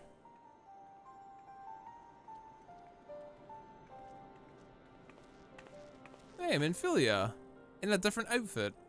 Accident. Antecedent. Jesus Christ. I don't know why I'm missing ones. My bad. Often old small talk. I didn't even realize that. Oh my god. You come to us straight from the archives of House Fortem. I trust that your time there has proved fruitful. What that it had, Arianje and I scoured countless texts, but all we could find was of questionable veracity. Accounts of Shiva's life and deeds are sparse and contradictory, and agreeing only upon one point.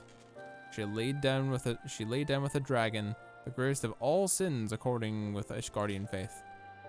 Yet in the eyes of Iceheart's followers, this was a holy act, the blessed union of dragon and man. How such a thing could even be possible is quite another question. Clearly she's never been to baddragon.com. Neither have I, but I've heard the stories. Suffice to say, it would be very much doubt that we find a useful answer in the archives of House Fortems. Much knowledge has been lost to the centuries, though in this case, one wonders if it is by circumstance or design.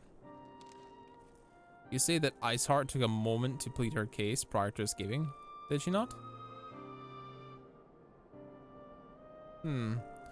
Viewed without prejudice, one would most agree on bringing an end to the endless war that serves the greater good. I think Sir Emeric might take issue with her methods.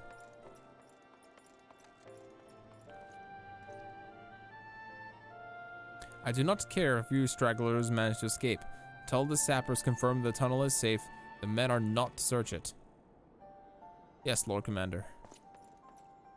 Look at his armor, it looks so fucking cool.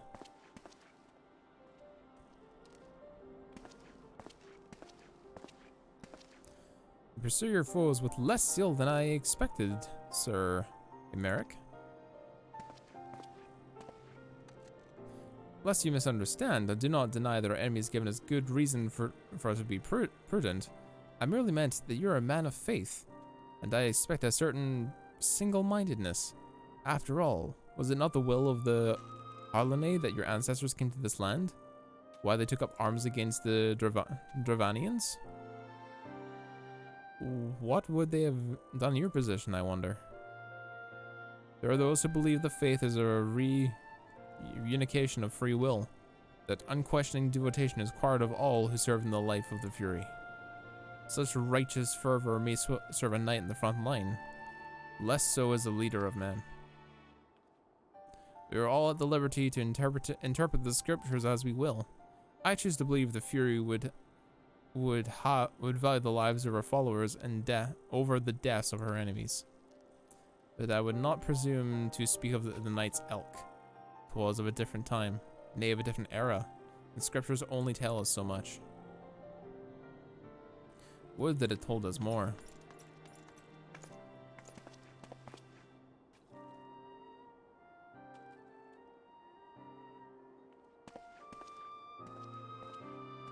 Off knob with the small talk. He's like, well, hello, good sir. How about we... No. Oh, okay. That man is awfully pragmatic for a servant of the Holy See. A welcoming trait in the negotiation table, to be sure, less so when one's enemies are ready to harness the power of a god. Mayhap he does not truly believe Iceheart's plan can succeed? Truth be told, I too am somewhat skeptical. Shiva was real. A living, breathing woman. Of that there can be no doubt. In this respect, she differs from every other figure that have been summoned, each whom have been worshipped as a god. The sole exception being Good King Moggle the 12th, the myth that manifests in response to the fervent supplications of the Moggle's Guard. Saint Shiva may differ, but what of the heretics? They are a tribe of outcasts at war with a mighty nation who yearn for the resurrection of one who embodies their beliefs. If that's not placing one's faith in a higher power, then what is? Crystals and conviction, Minfilia. They have both of them in abundance.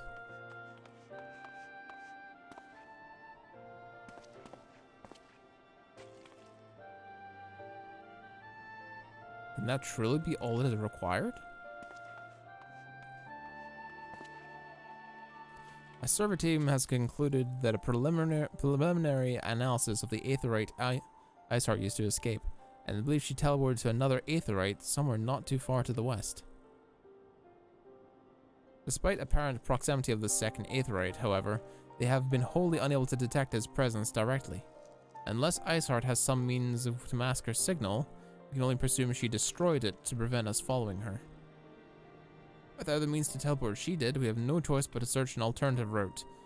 Most likely a tunnel, assuming one exists. Let us not give up on teleportation just yet. One of our colleagues in Charlian may be able to assist us. I pray that you're right. I dare not think of how long it will take us to survey the entire tunnel system.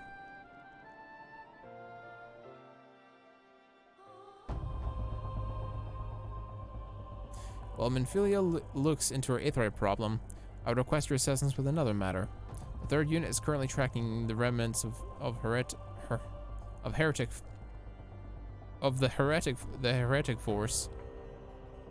force, excuse me, which attacks us. However, the search goes poorly despite our numbers. Korthas is vast, and Iceheart's followers know the terrain better than we. Your knowledge of this region may serve to hasten the process. The sooner we capture Iceheart's followers, the sooner we can press them for the leader's whereabouts. Also, it may be a minimally selfish request, but I feel my braves would benefit immensely from working alongside you.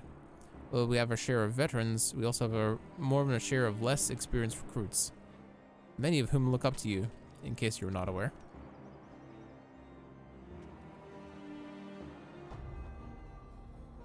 Good. I knew you'd understand. Yu Hase can appraise you of the details.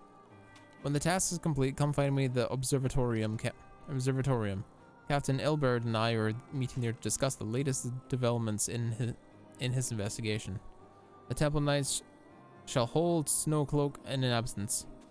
Let us leave them to their work, and ours is more pressing.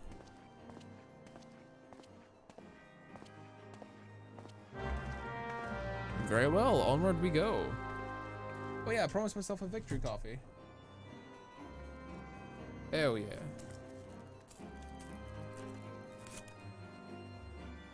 I'm absolutely addicted to this chat. I apologize.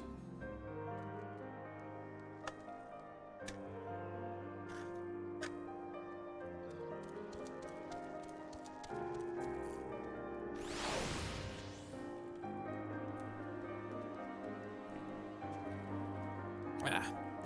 Oh, what the? That can't be. That's not. No, it's not. It's not coated in crystals. I was about to say, is that the Weapons Refrain Ultimate skin? But I don't think it is.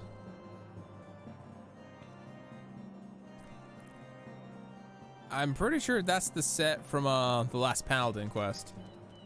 That is Kartua Zenith. Okay, cool. Slick. There you are, Suika. Commander Levier instructed me to wait for you. Your assistance is most welcome, believe me. For most of the third hail from Ul'dah, and for a man accustomed to feel the sand beneath his boots, the crunch of snow can be rather disconcerting. But on to the matter of hand. Nearly a moment ago, we received word that the heretics have begun to spotting making for another Defiant pass. My braves are already in pursuit, and I should be grateful you would join them. I myself should be taking part in the hunt. Never let it be said I did not earn my coin.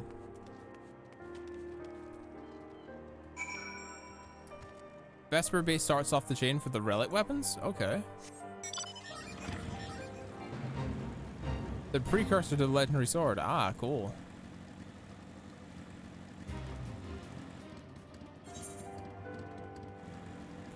The greater good. The greater good.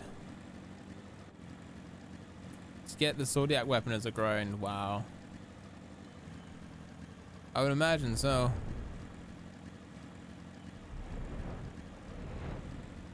$15 weapons. The chances of drawing it is very small. I passed it. Fuck.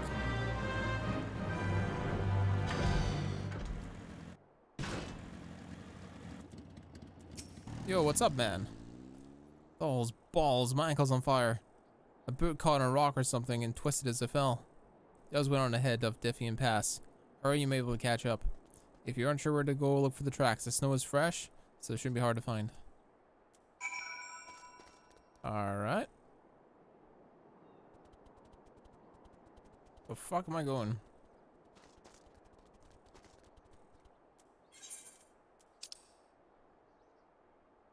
Oh, it's over there.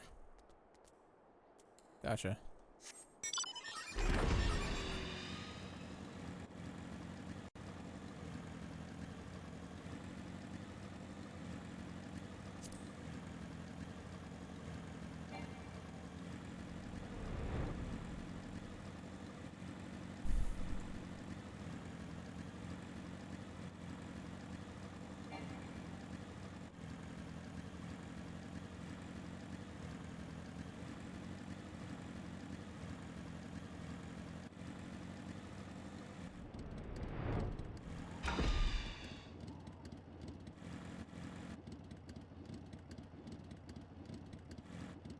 Where, though?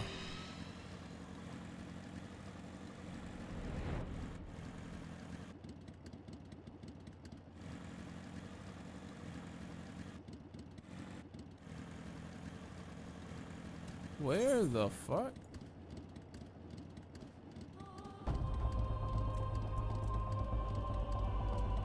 What the fuck's this? For the greater has been fulfilled. We've been offered to teleport to Camp Bronze Lake.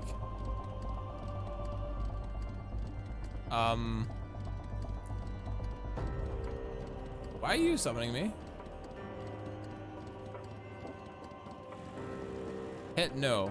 Okay. I'm like, why am I being summoned here?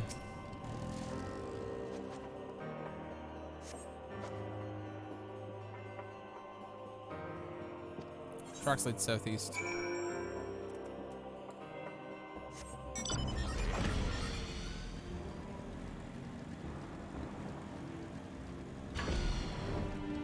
When someone teleports next to you and asks if you want to follow. Ah, right, I get you. Sam, what are you doing here? Heretics? I'm not sure. It was a great skilled beast, and you Hase? I think he went east on his own. Heretics split up, and so did we. All right.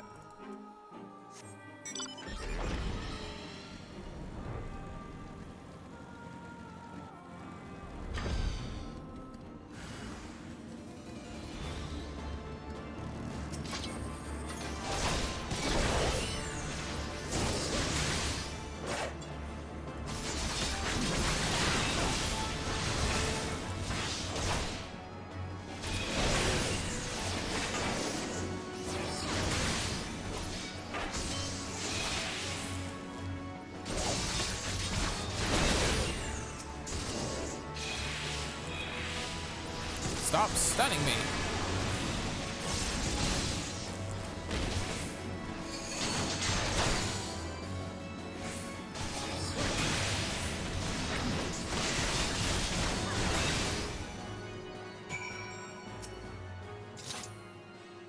Embarrassing.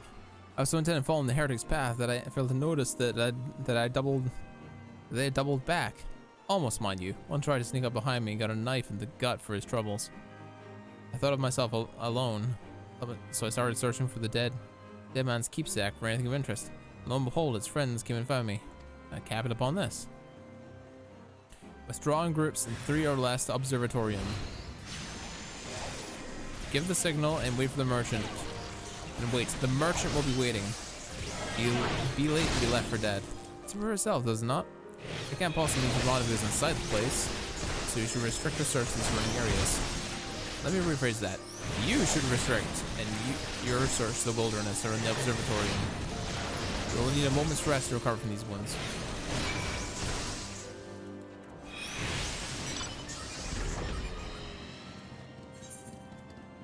The Ninja Blade's last stage looks fucking awesome. I got no idea.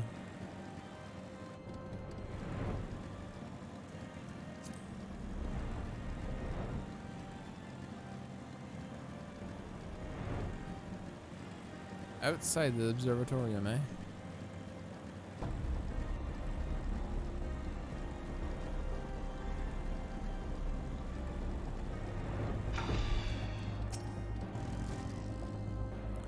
Suspicious. Looking mighty sus over here.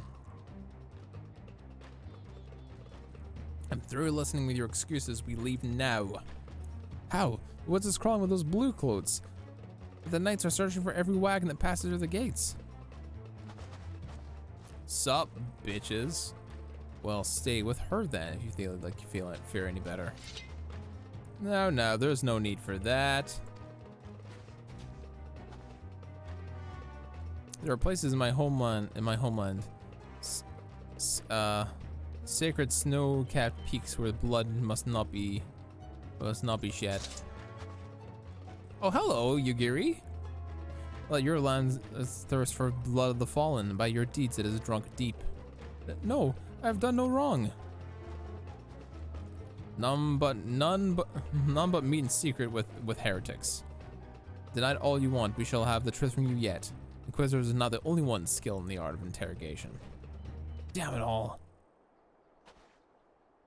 Sucks to be you. Fancy meeting here. You're here, Sergio. I presume your work with the Third brought you hither. Ah, what a tangled web. Lest you wonder, we came not for heretics, but for the merchant who had been conspiring with them. It came to our attention during the course of investigation into the Ivy. It beggars belief, I know. It seems like a favorite Garlean spy may have been providing assistance to Ironheart. Were it not for the efforts of Lady Yugiri and her shinobi, we might have never discovered this connection. Master Offenald is too kind. I fear my people have done little to aid your search for the spy. We long to strike back against the Empire and weaken their influence in this land, to prevent tragedy which befell Doma from reoccurring. The days ahead and the work they promise will require a particular set of skills. Skills of which I am fortunate enough to possess. If you allow it, I will accompany you until the investigation is complete. Welcome, Yugiri. That is a most generous offer, Lady Yugiri, and one which I gladly accept. Thank you. No message to disappear for a time. Know that I shall never be far, and I shall always be watching. A comforting thought. Come, Suka. Let us wait inside for Captain Ilbert to recover from his report. She's Liam Neeson, yeah. She's an absolute badass. She's awesome. She's super awesome.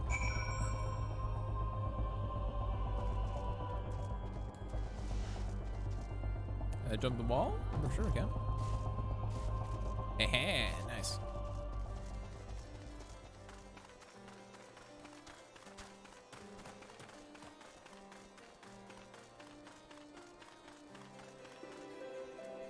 Offenald. Captain Ilbert seemed confident in his merchant's resolve and would swiftly crumple when pressed to do so. If so, we should have new information ere long. As to whether it brings any closer to the Ivy's identity, I would rather not say. Given our adversary's cunning, I shall consider us fortunate if we were spared another wild goose chase, a wild dodo chase. The gods know we have more than enough to occupy our time as it is. Offenald seems eager to hear Ilbert's report on the Ivy. Noct Loricia. Good armor. Good armor, hell yeah. She's a ninja, so yes, hell yeah.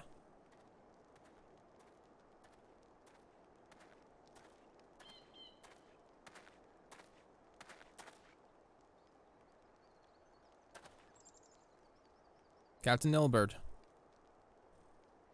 A report, if you will. Aye, Commander. First, with regards to the heretic we captured, I regret to say the man could tell us not what we didn't already know of Shiva.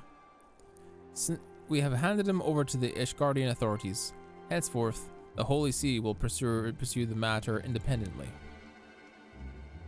Our inquiries concerning the Ivy, however, have proven more fruitful.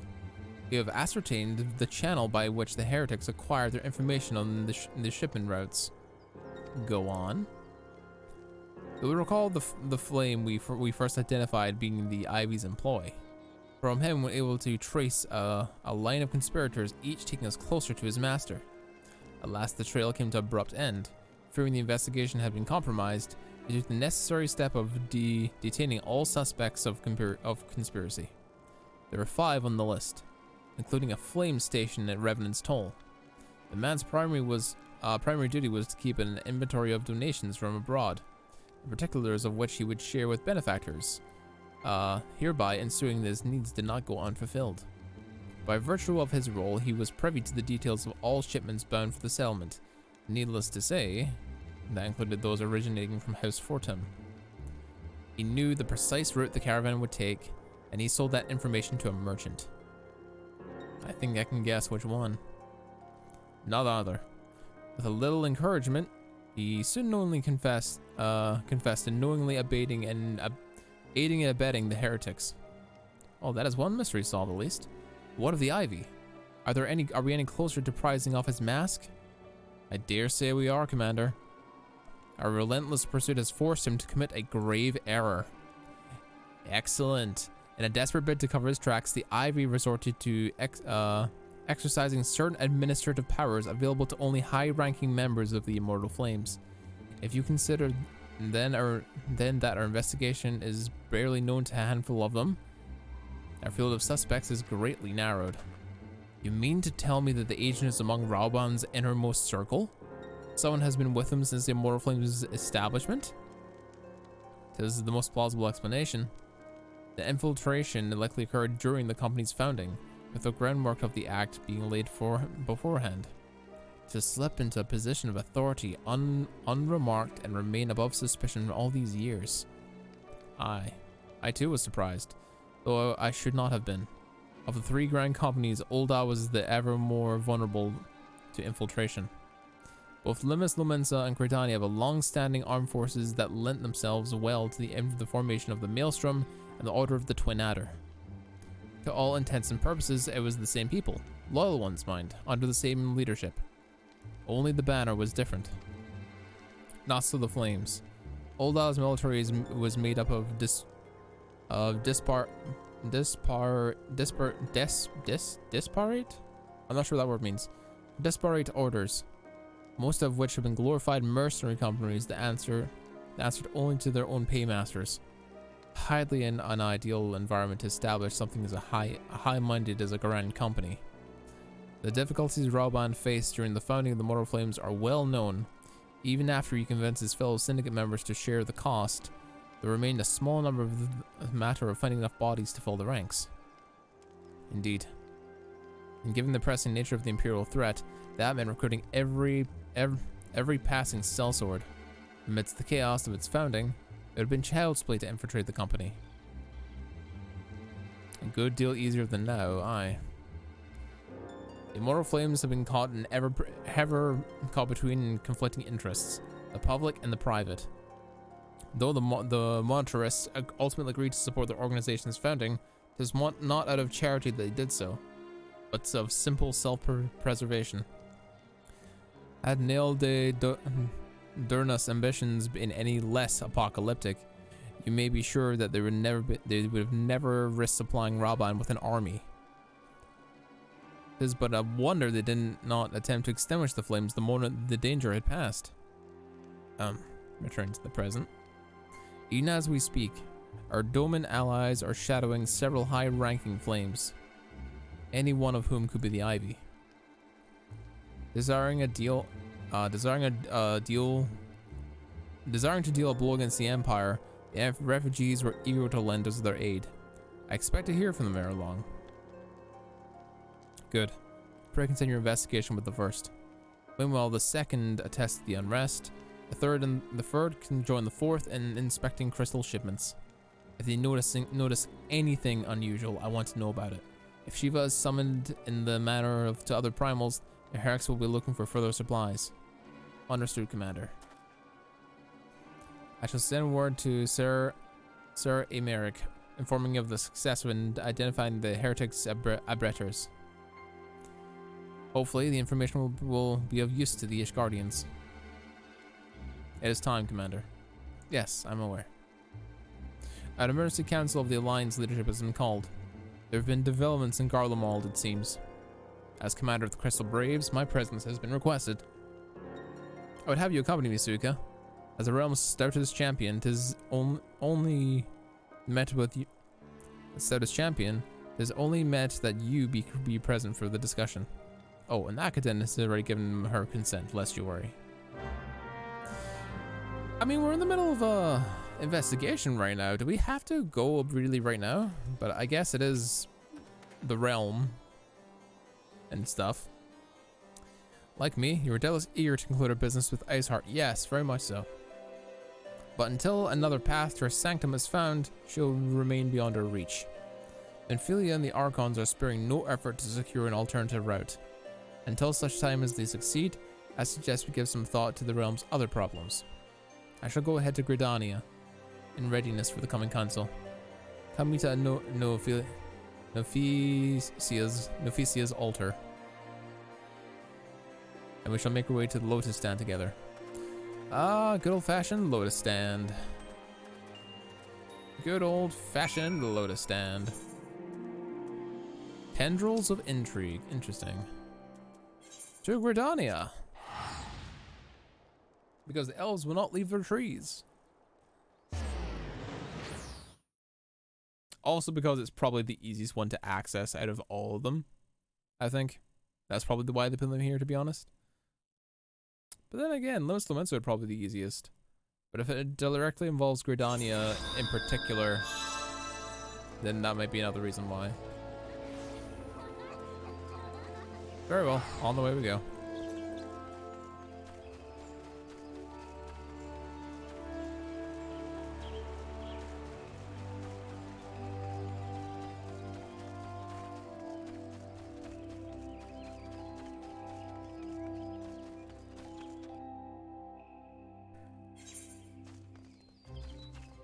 Right, let's see what they gotta say.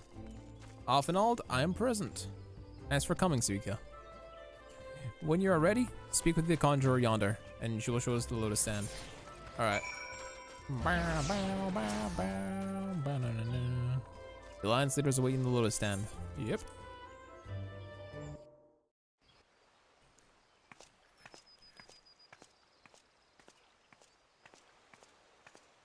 I just learned of a truth of the world. Women are the biggest RNG in life. It means no meaning if sister, mom, girlfriend are big RNG. Discuss the implications. Tree Fetty, what do you mean by that? I'm kind of confused what you mean by that. If you're talking about RNG in terms to like people in your life, then you need to not do that. That doesn't sound healthy. The rumors are true then? The War of Succession is ended. Ah. It is. A new emperor reigns in Garlemald. Oh boy. Who?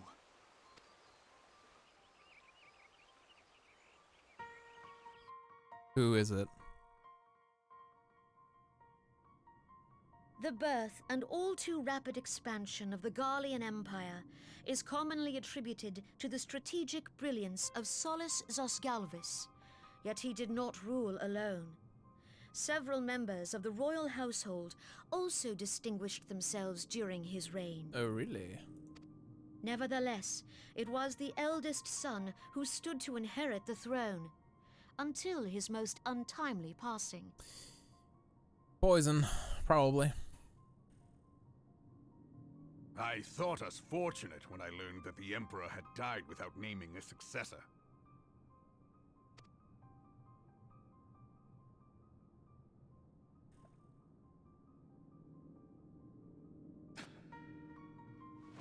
Oh, he's pissed. Would that the Garlean Empire had died with him. Mm-hmm.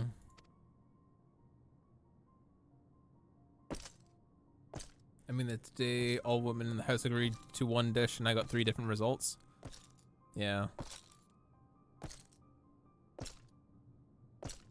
It's just kind of weird. You Twas the grandson you said and it his strangely. uncle who had the strongest claims, was it not?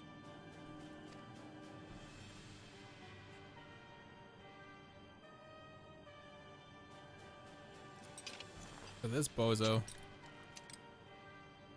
Indeed, yet claims count for little without the power to assert them. High Legatus Varus Ye Galvus is a respected military leader. Not so his uncle. Another military one. Look at this Draco Malfoy looking ass bitch. So young Varys has torn the crown from his uncle's grasp and taken his place at the head of the Empire.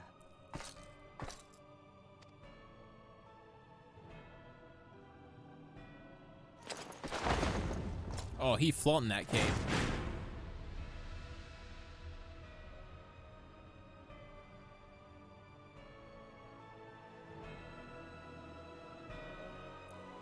And welcome Emperor Varys. He looks like a badass. Given the troubled nature of his succession, the new emperor will require time to seal his grip on power. Yet have no doubt but that he shall, for there are none left with strength enough to oppose him.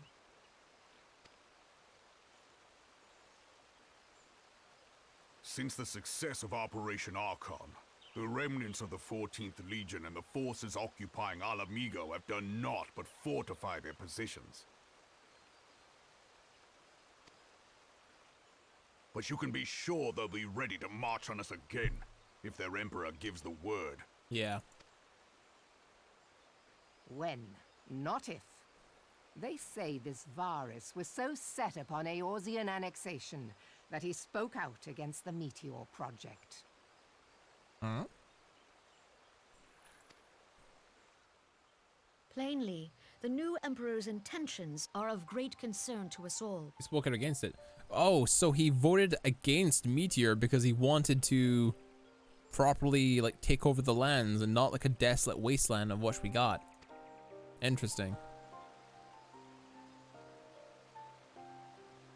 I propose that we set aside the Cartano dispute for the present and discuss what measures the Alliance might take to prepare for a resumption of hostilities with Garlemald. Mm-hmm.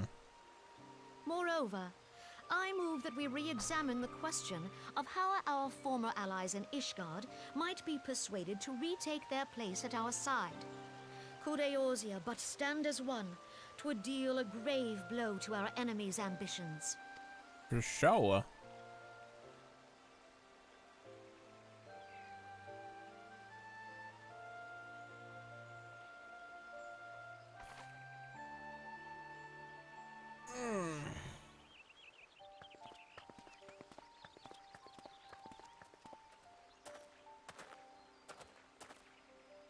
Well, I suppose we should be grateful that they have finally acknowledged the inevitability of Imperial attack. Who knows? They may even do something about it. Excellent. If only the leaders of Ishgard would follow their example and stop hiding behind their gates, praying for the coming storm to pass them by. But that is a discussion for another time. At present, I am more concerned by the fact that the Alliance's mooted preparations will be made known to the Garleans many moons before their coming. So long as the Ivy eludes our grasp, no secret is safe. True.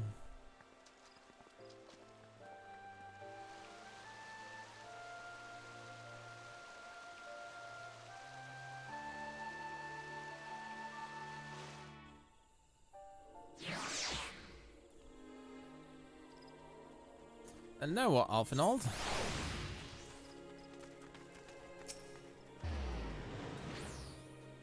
It will not have escaped your notice that the nations of Eorzea are no nearer to being that of one purpose, despite their protestations to the contrary. Plainly, the threat of a resurgent Garlemald is not enough to stir them. And the main reason for this? Deep-rooted mistrust among the citizenry.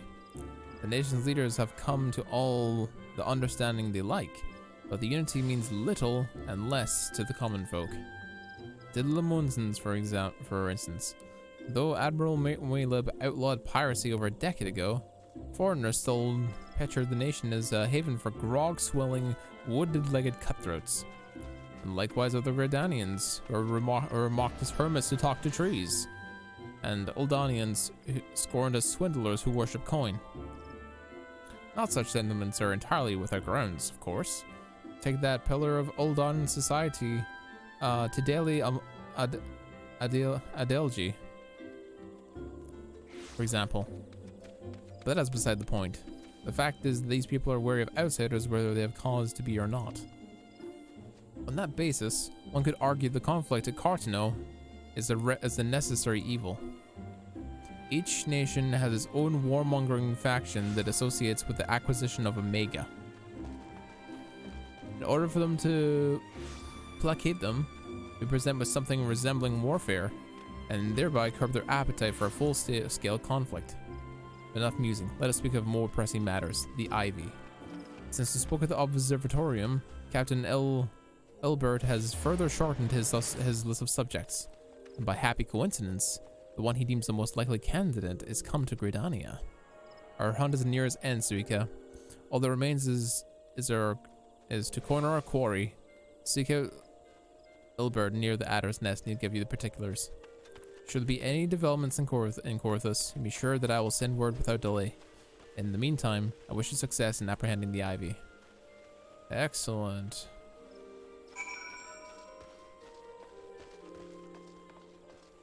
And where forth is he? Oh, really? Oh, really indeed.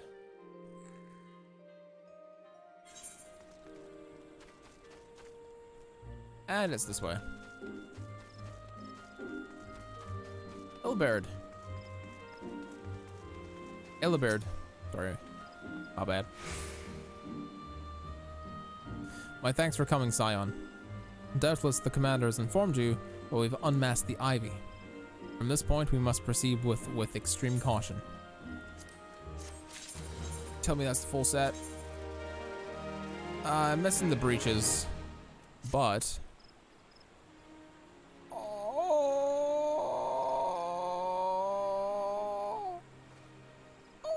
so good. Oh, the Suika sweetheart, that looks so damn good. Look at the muscles on that, damn. Look at the muscles on that armor. Like, damn, girl. Y'all need to chill. Albert is convinced that he has discovered the Ivy's identity. Is preparing to move against the Garling spy.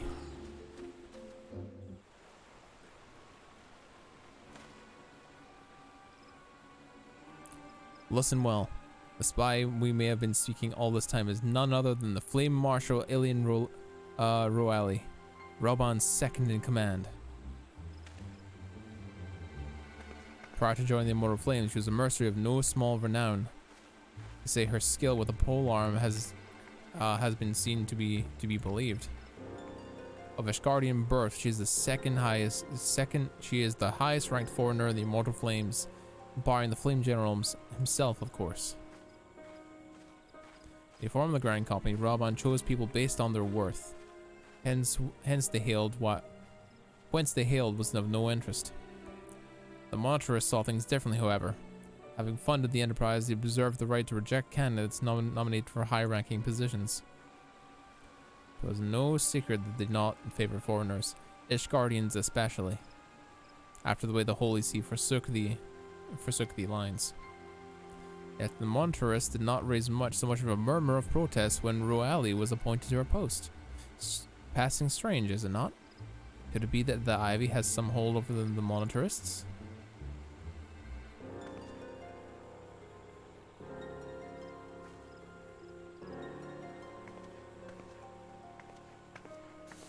You're gonna get cornered, you're gonna be interrogated. These revelations are secondary to our current mission. Of foremost interest to us is Roali's appearance here and now. As you are being made aware, it is the duty of the Flame Marshal to command the Immortal Flames in absence of the General. While Rauban attended the Council of Alliance Leaders, she should have remained in the Hall of Flames. The woman has no business being in Gridania, yet she's here nonetheless, on some pretense. She's up to something, mark my words. I think everything I write here will be seen from you and another favors cause of the culture of growing up differently. Yeah, it happens. It happens. That's just cultural differences, man. Nothing much to it. No biggie though. I've said before, if you're chill in my channel, you're chill with me. Even as we speak, I have half a dozen men tolling the flames records for evidence of Ruali's guilt. But if we can catch her red-handed, we have all the proof we need. Which brings me to the plan.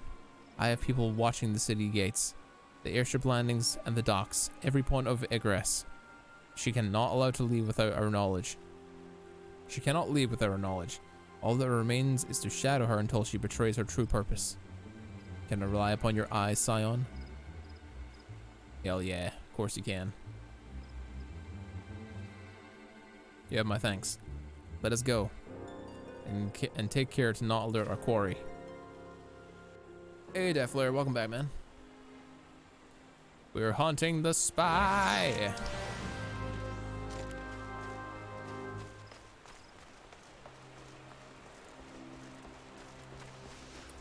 Second ranked in the Immortal Flames too. Very spicy. Very, very spicy, I gotta say.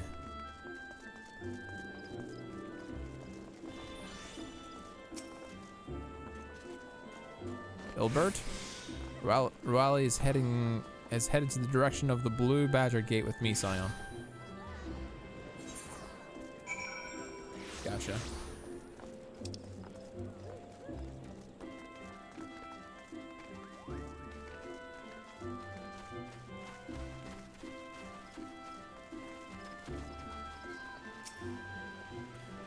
So Ruali has entered the Carling Canopy. Being someone perchance? Or could it mean she means to board an airship? Pray look for her within. If she's not on the upper floor, try the landing below. One of mine is stationed there, and she may have seen something. If FME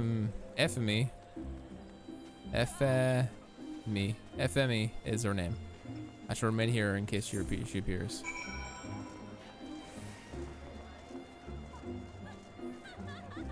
How was your dinner, Deflair? Hopefully it was nutritious as well as delicious.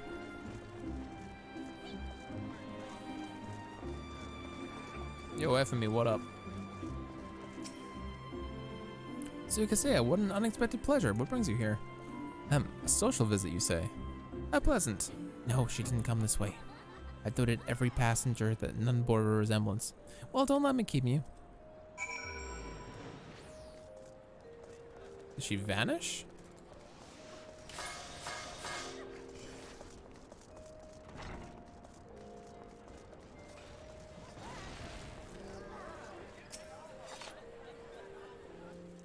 I wanted to talk with my elders and grab my drug addiction. Fair enough. I can respect that. Nowhere to be seen, you say? And you are sure she did not board an airship? She did not come back out either. Where in the South else could she be gone? The roost, how could I forget? Greetings, sir. May I invoice you in some Munyoi tonic? A cup of imbues a man with great vigor, if you know the meaning. Another time, friend. Wait. A necklace? You're Shinobi of Doma. The woman you seek has left Gridania by the ways of the West Shore Pier. She was attired as a merchant. These eyes are not so easily deceived. You may wish to take your search to the West Shroud. Rest assured that we shall continue to support you from the shadows. Shinobi! Good sir, you are fucking legendary. Thank the 12s for the Dolmens. Were it not for your unique talents, Ruali would have disappeared without a trace. Hell fucking yeah. Ninjas OP. Round of applause for the ninjas. Holy shit. Powerful allies. The knocked belt plate. Aelibert is eager to resume their pursuit of Aline Rollet.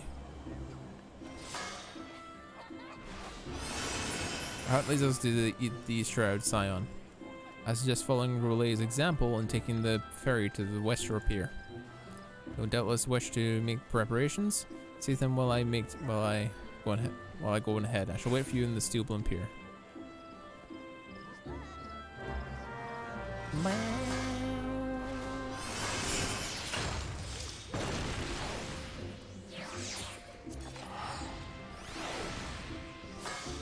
onward. Almost ready for the Crystal Tower, yeah.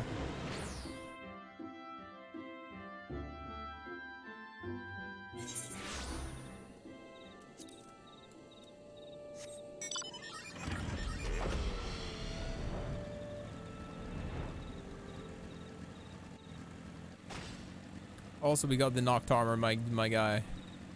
It looks very cool. It's got some killer muscles on it, which Suka is sporting rather fashionably. Rather aptly.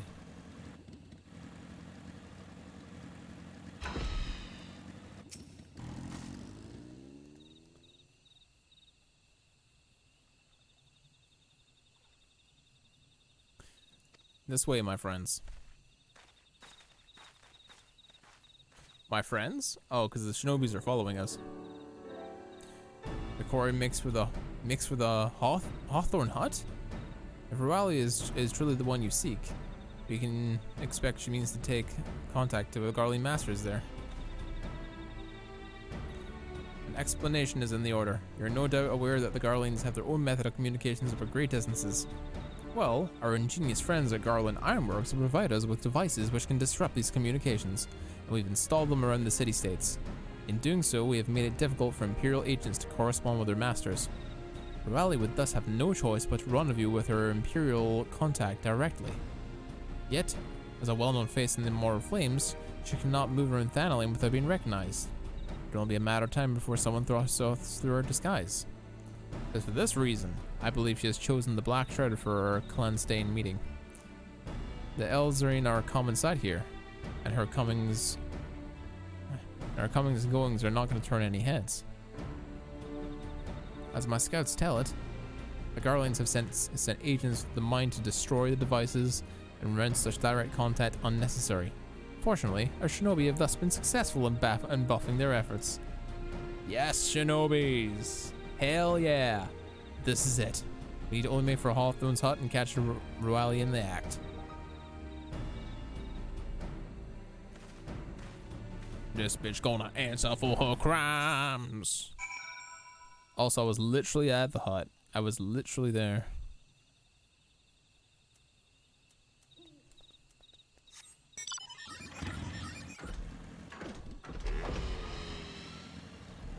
I was literally there.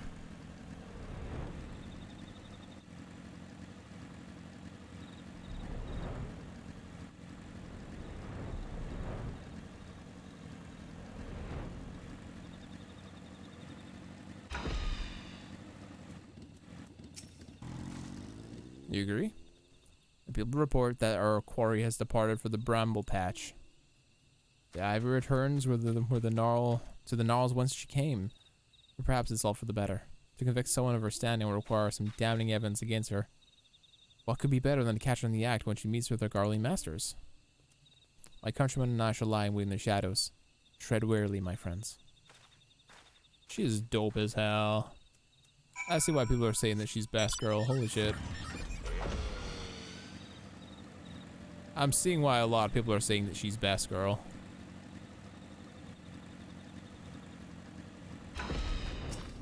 You agree? What does your dragon eye see? She's great girl, not best girl. Okay, who's best girl then, Defler? Just beyond, well, other than Suika anyway. Rowali's in conversation with an individual clad in the manner of an adventurer, an imperial intermediary, no doubt. This is it, with me.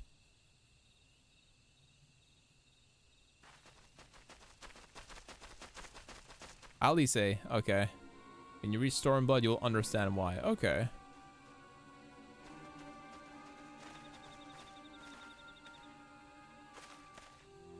Flame Marshal Elian Rollet, you're under the arrest of treason and espionage. You're followed, you bloody fool.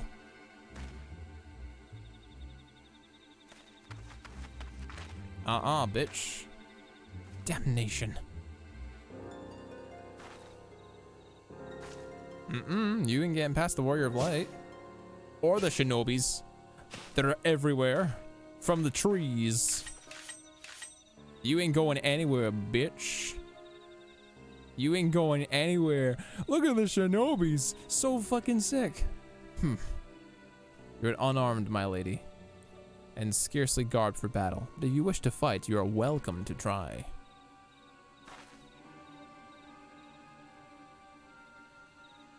What is the meaning of this, Captain? Would you arrest me for strolling in the Twelveswood? And the last I looked, that was no crime. And neither was conversing with passing strangers. You would feign ignorance? Well, very well then. If you would think of something to say, there would be plenty of time to say it later. But come quietly, or I'll make you wish you had.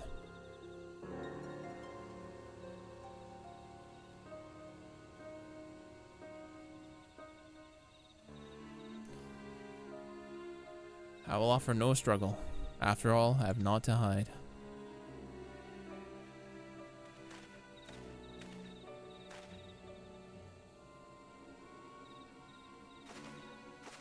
That scathing loot she had. Absolutely scathing, like, I fucking hate you. Yeah, you're fucked, bitch. You fucked up. You fucked up.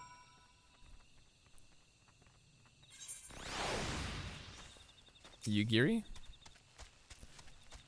Even a warrior of Renali's renown could not have hoped to be escaped by force. Despite her claims, her surrender does not bespeak innocence, but an awareness of her position is untenable. For the Ivy, Jesus Christ, people are just fighting around here. The Ivy thus uprooted, it is our hope that the tendrils she entwined around the moral flames will gradually wither and die. Mayhap the people of Ul'dah will have the grand company they deserve. But let us speak in the present, if I may. What will you do now, Suika? So the Scions seek a way into Iceheart's sanctum. Then Adesir, you're eager to return to the Rising Stones. Pray do not let me keep you. Fear not, my countrymen and I shall tend to the aftermath. You need not waste your talents here. Thank you. Thank you. People that I can rely on. And speaking of talents, have you considered training in the art of shinobi? You have the aptitude for it, I believe. So please give it some thought. Until next time, my friend. Cool. Speak with Minfield, I return to the Revenant's Toll.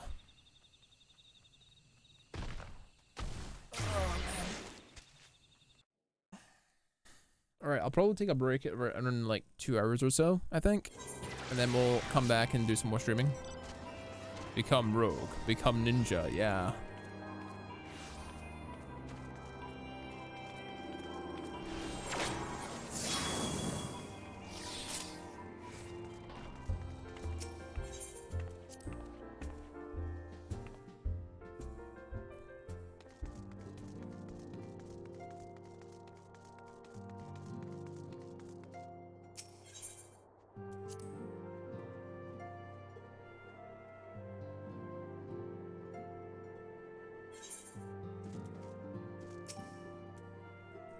Welcome back, Suika.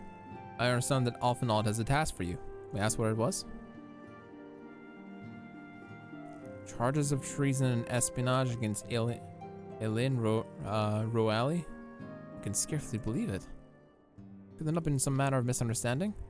No, it avails me not to dwell on it. Whatever the truth may be, we must trust the authorities to uncover it. Let us speak of another matter. I'm pleased to report we have made progress in the efforts to clear a way into Iceheart's sanctum. Hell yeah. I got another cool thing to wear.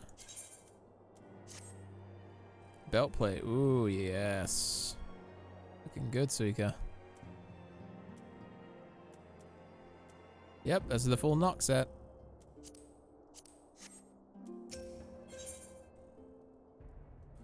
Ophelia has never wanted to hesitate when it comes to asking others of aid. Oh, I'm more than aware of that.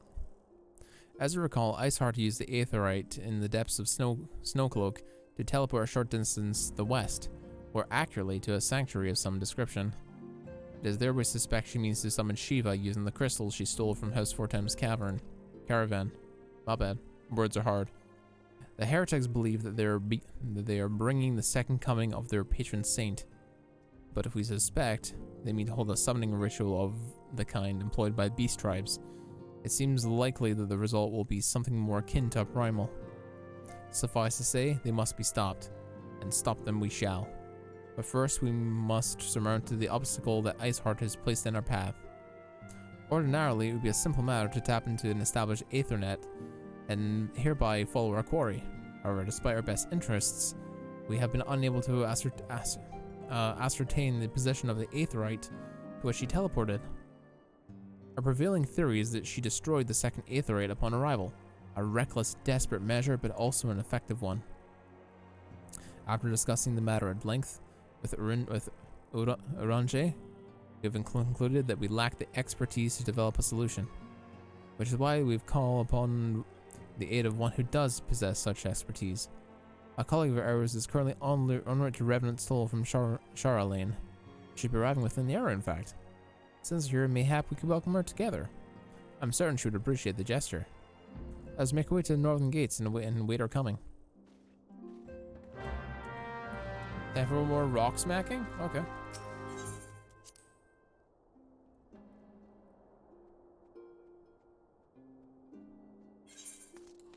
Rock smacking, you say?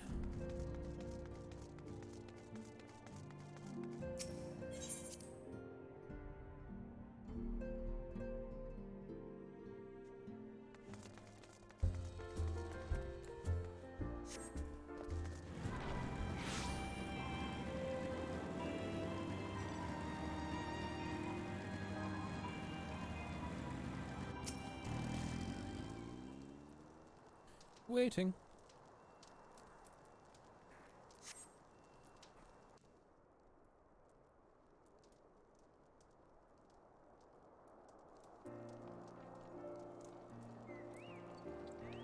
Is it a friend?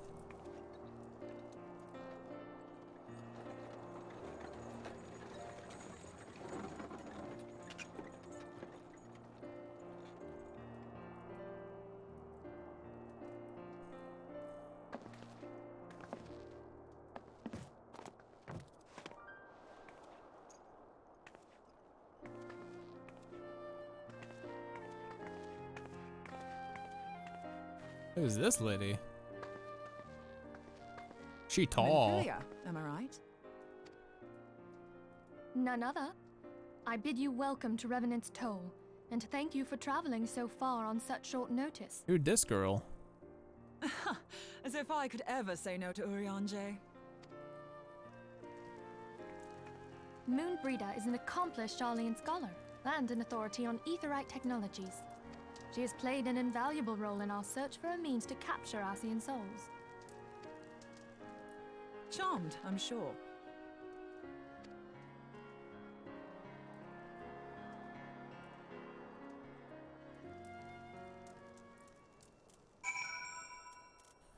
Speaking with Ophelia.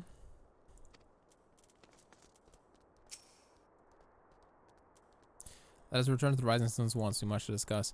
But just go back and forth, bitch. Jesus. I get we need to not talk in the open, but still.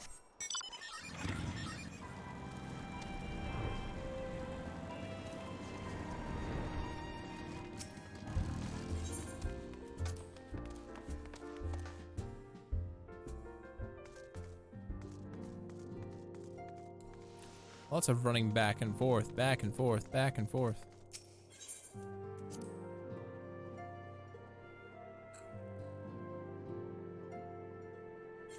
Lots and lots of running back and forth, chat.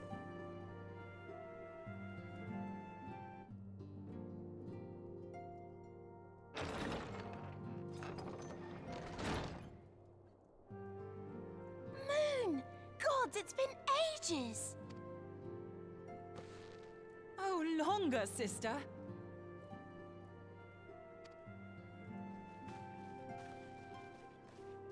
A joyous reunion indeed. Well, of course it is. Moon and I are like twin sisters. Save in appearance and aptitude.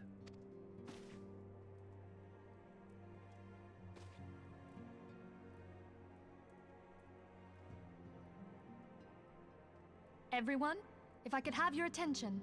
Alright, Ophelia? We have with us an esteemed guest who has come from Charlian to assist us. I bid Moonbreeder join us here that she might share with us her extensive knowledge of Aetherites. Also, as many of you are already aware, she has been overseeing our research into white auracite, a sample of which she has been good enough to bring with her. White auracite? Nani? Well, I had to come, didn't I? You'd have to be bloody daft to turn your nose up at a chance like this. Where better to conduct my final tests than a land so steeped in ether you can taste it? 'Tis plain the passage of the years hath done little to dampen thy youthful spirits, and nothing at all to reform thy youthful manner.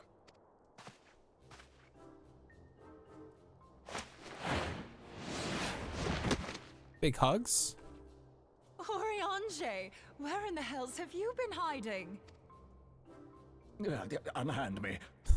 He's so uncomfortable. I come She's all strong. this way, and that's what you have to say to me. I much preferred when you were pleading with me to drop everything and hurry to your side. What was it you said? None save thee can satisfy this need. Girlfriend? Go on. Rogadian, yeah. Rogadine. Thine artless attempts to misrepresent mine all too innocent motives do thee little credit. Mine intent, as well thou knowest, was but to impress upon thee the gravity of the circumstance. Lest thou doubt, a deiform entity shall shortly be summoned, save if thou and no other grantest my compeers thine aid. You still haven't found it then, your missing Aetherite? No, not yet. We have not. No. We know that Iceheart teleported to an Aetherite not far from the first. Yet even after careful analysis, we could not locate the second beacon. We now suspect that the heretics destroyed the second Aetherite to impede our pursuit. Our allies continue to scour Snowcloak for Iceheart's sanctuary, but we have no guarantee that they will find it. Yet it must be found, for even now Iceheart prepares to call upon Saint Shiva.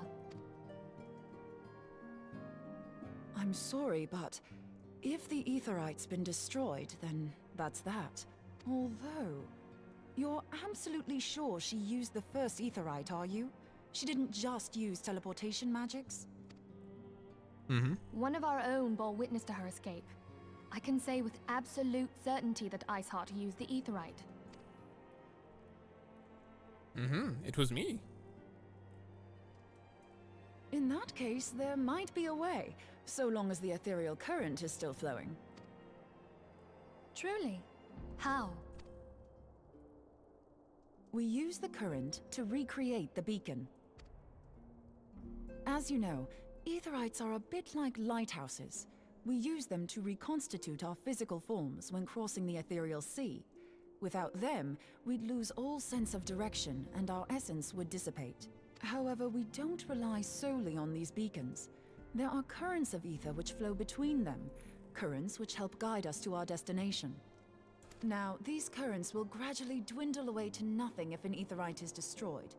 But if even a sluggish flow remains, we could theoretically use it to direct a surge of concentrated ether towards the void left by the beacon, and thereby fill it up again.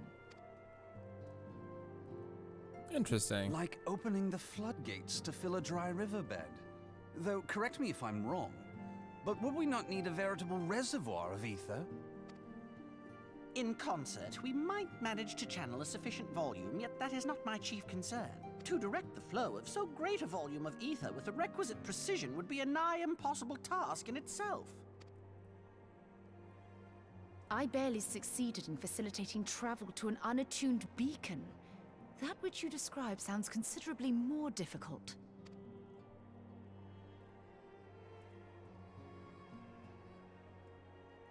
And dangerous.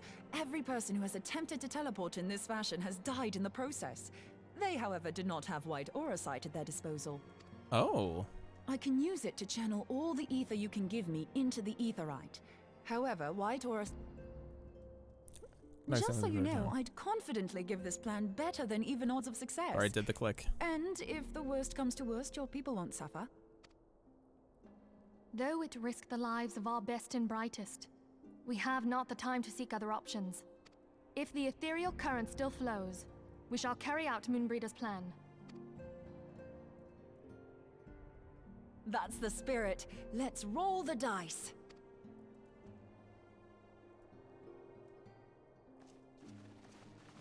Alright, let's go.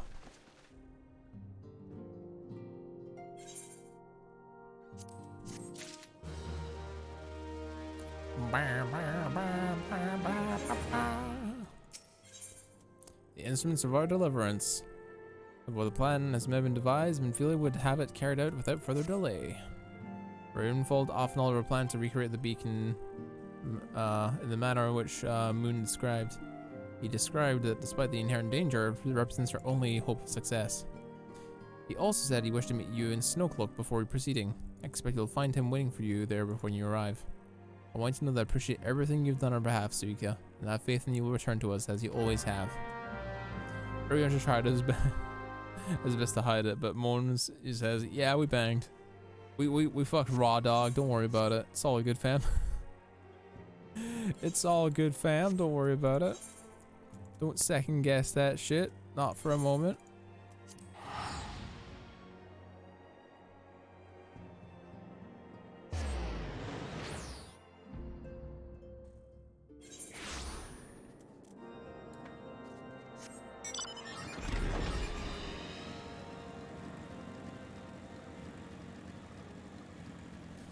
Rules are nothing if up front. I like that about them. I do like that about them, I gotta say. Keeps things interesting.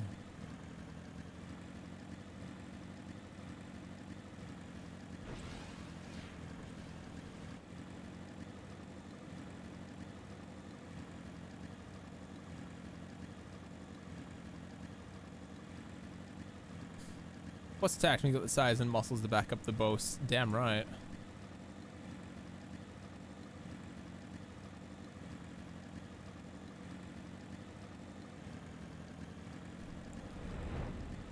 This quest, then Shiva to fight, then after that, I don't know what comes next.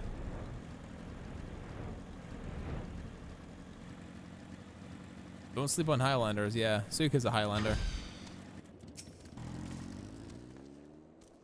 Good to see you, Suika. I was starting to wonder if you were having a second thoughts. Captain Illibert sends his regards, by the way. He attends to the interrogation of Eli Rueli in Ulda, even as we speak. But I shall not distract you from the matter at hand. We can discuss the Ivy upon your return. I trust that, by which I mean him. The others are waiting for us at the Aetheryte. After you, Scion. After your break, we do the Crystal Tower, yeah. It'll only be like half an hour. I just have to get something done. But that's in like 2.5 hours. Because I go down at 2 o'clock to do something. It won't take long. I just need to be quick about it. And for the sake of VODing it on YouTube, I'll probably just end the stream, then reboot the stream.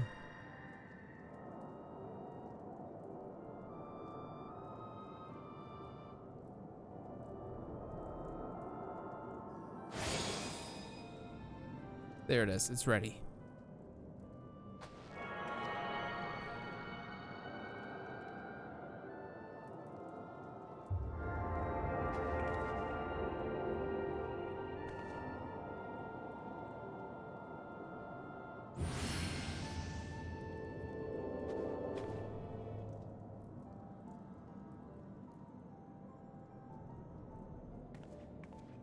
Ha! It worked.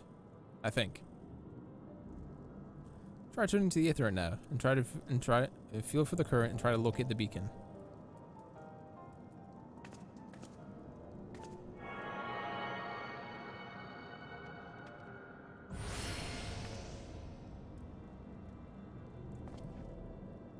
You've done all you can, Suika. For now, let us withdraw. When your final preparations are made, you can seek out the beacon and we have created. If by the grace of the 12 you arrive safely, You must stop Iceheart before she summons Shiva.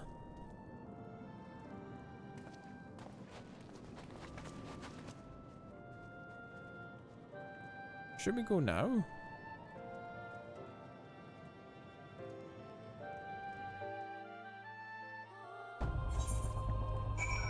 Off and out. Cannot ignore the possibility that our actions have alerted Iceheart to our plans. This application may attempt to hasten the completion of the summoning ritual. If she succeeds, you have little choice but to face Shiva in battle. I know little of this saint, but I cannot say your own strength will suffice. I'm encouraging you to call upon your allies. Some of the reservations about waging the lives and success of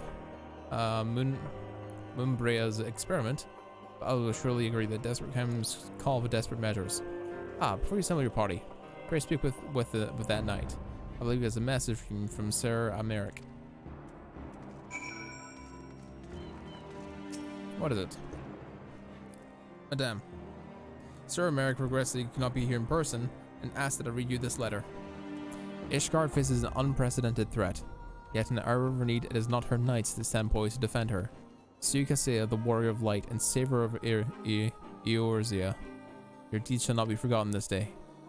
Where others would flee, you choose to remain. Where others would falter, you rise to the challenge. Where others would use their gifts for selfish ends, you wield yours in service to a greater cause. May Halone bless you with good fortune and see you safely home. Akfal Amphorite. Okay. Let's do this. Akafa Amphitheater. As for the long as the nation has warred against Travania, there have been many Ishgards who chose to ally with Self of the Dragons. Shiva is said to be among the first, hence why the heretics revere her as a saint. That Iceheart and her followers intend to summon Shiva the crystals they have stolen his plane. But is this an unprecedented act even possible? If so, then Ishgard, if not the entire realm, is in grave danger. Alright. Defler, are you joining me for this one, or am I taking this one by myself? It's up to you. Sexy bun time? Alright. Okay, I'm cool with that. Excellent.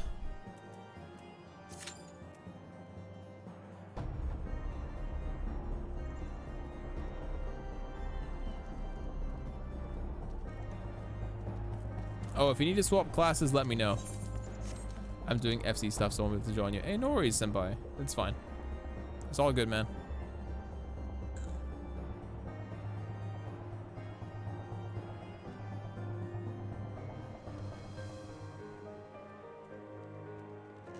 It's another small party, which is actually kind of good, because it makes it a little bit more interesting.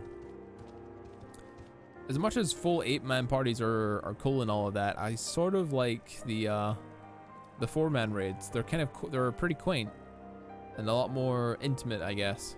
Especially if you've got three friends or even just 2 friends joining you.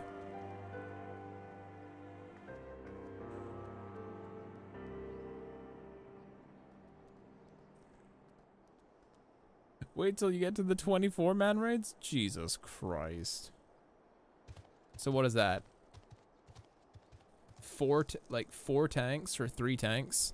3 tanks, 3 healers. Crystal Tower is 24-man raids. Jesus. That's crazy.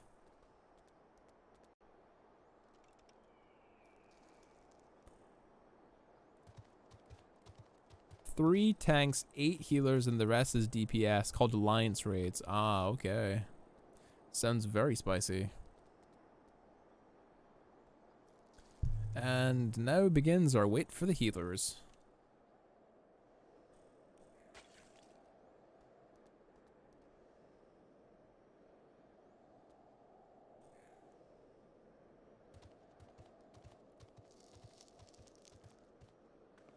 Now begins the wait for the healers chat.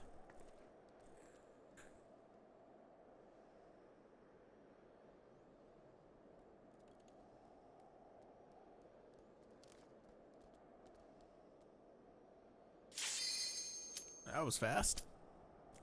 Faster than I anticipated.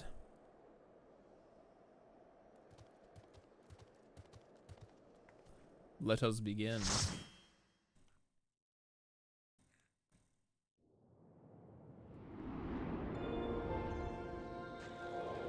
I'm retarded. I don't think I clicked the right thing. I don't think I clicked the right thing. I think I queued up for the other one as well. Fuck. Wrong thing? Fuck.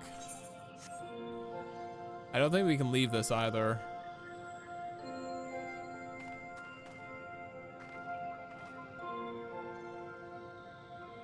Because we get lever buster.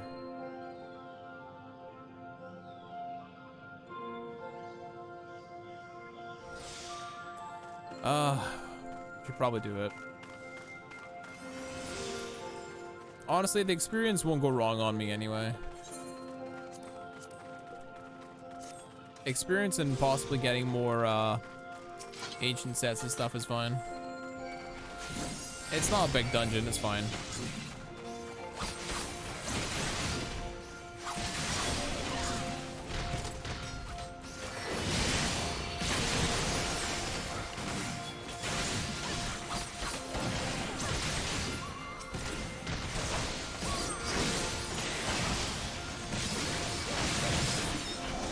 Sorry about that, Death Flare. Yeah, I forgot, Senpai. That's my bad.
It's fine, it's not the worst thing in the world.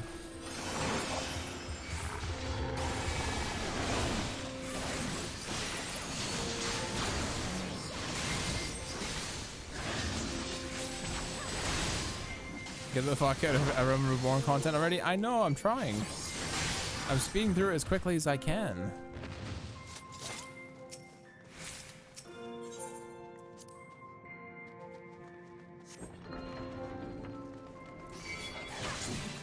Hello to you too, Gallender. Hopefully you're having a good day, man. How is your Genshin Impact going?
Your paycheck just came in.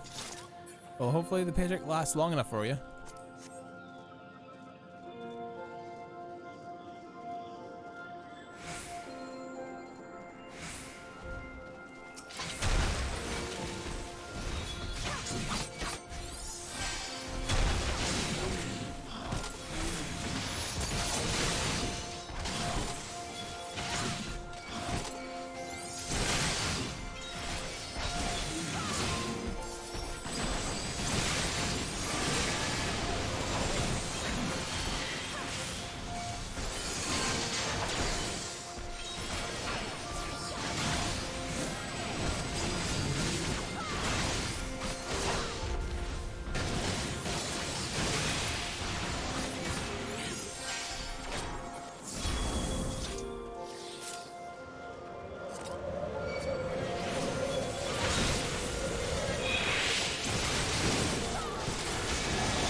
Very loud. As Dad threw some money at New Rimmel DLC. Oh, hopefully you enjoy it, man. Hopefully you enjoy that to the best of your ability, man.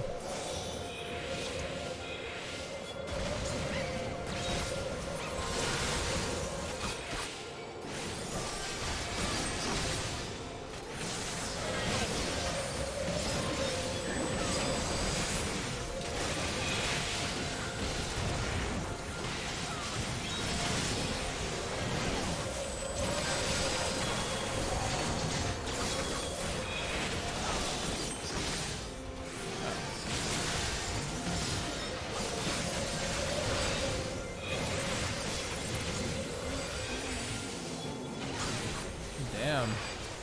Had a bust Sentinel out for that.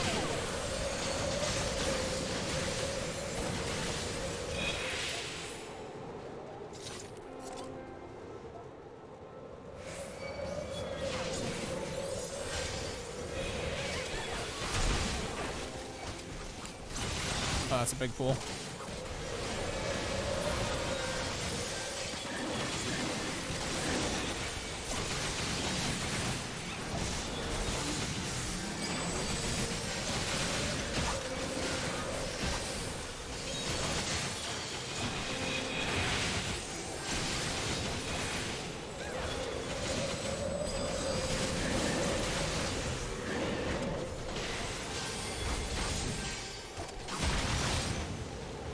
That wasn't actually too bad.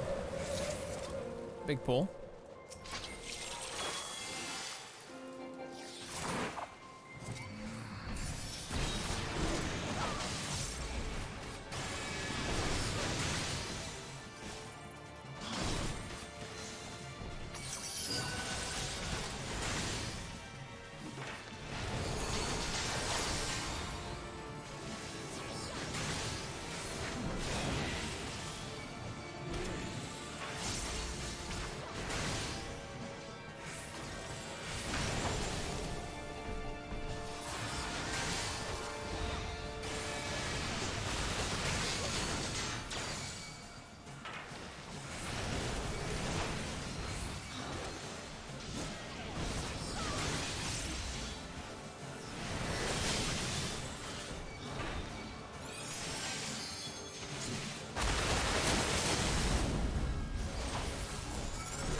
What happened there?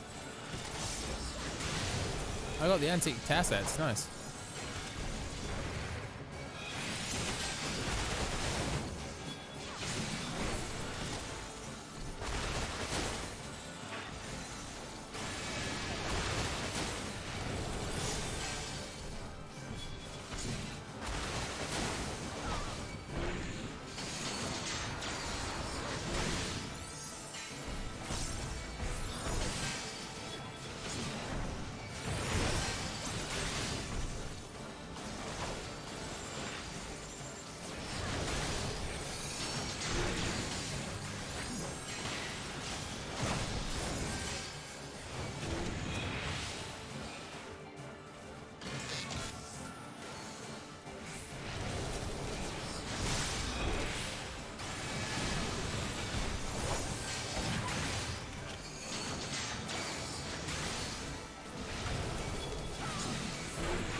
Oh, it definitely was either desynced or just frozen cell. This isn't good.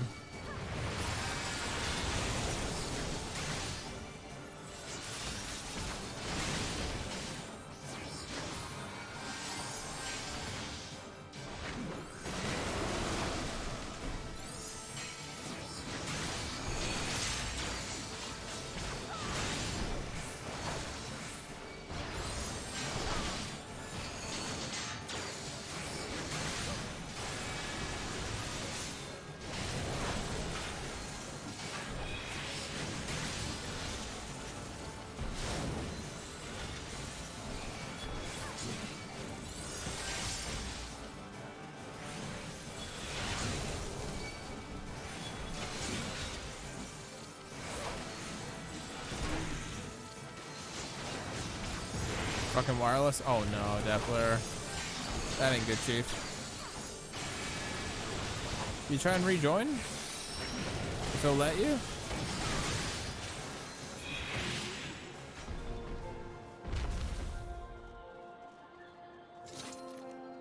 In queue? Yeah.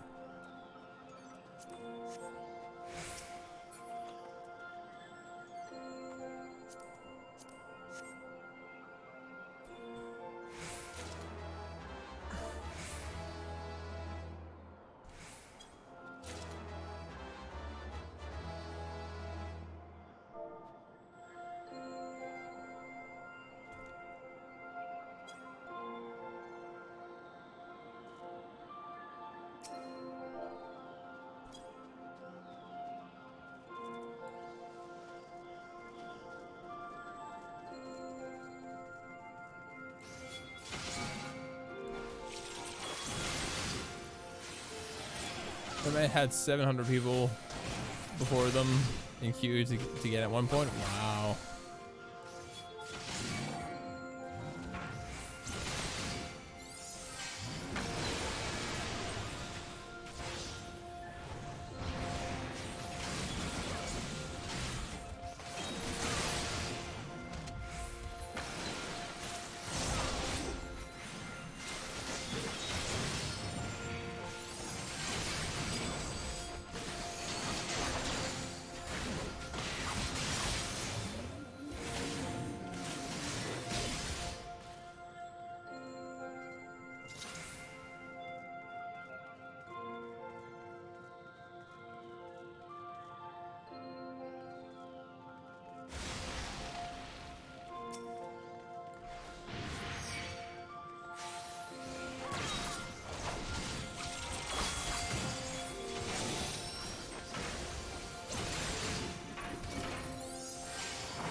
Here we are, almost there.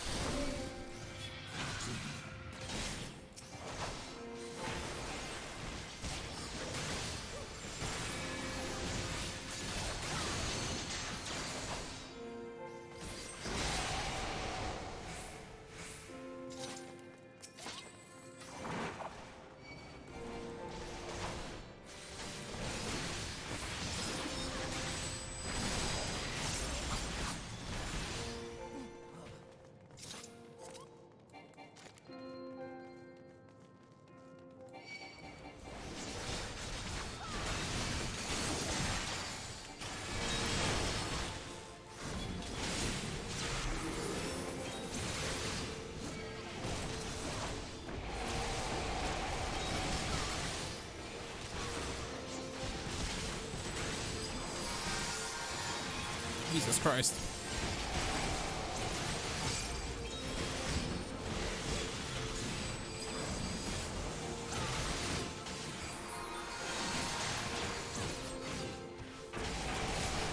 I had to pop fucking hollowed ground to live there.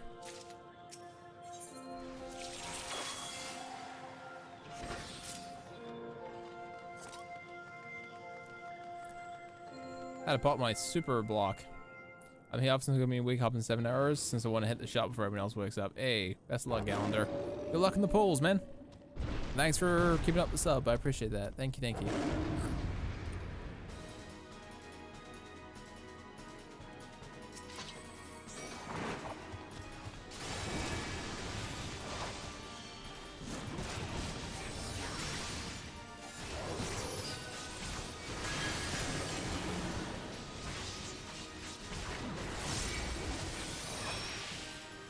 Yeah, I appreciate that, man. Thank you.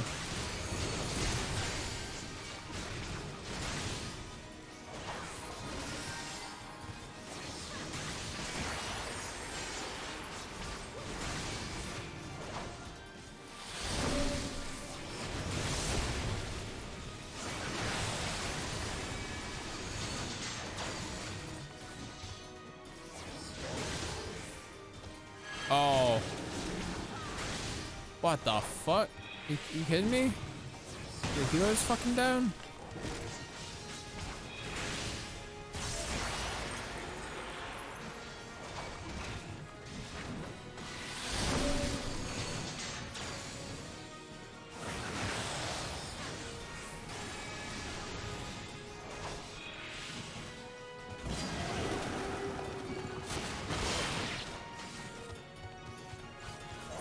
Fucking rip.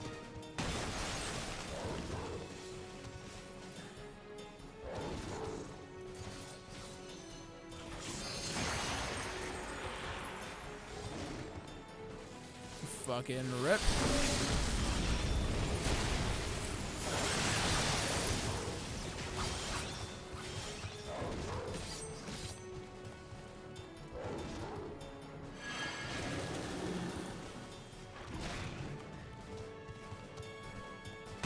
One Marauder when he's dead.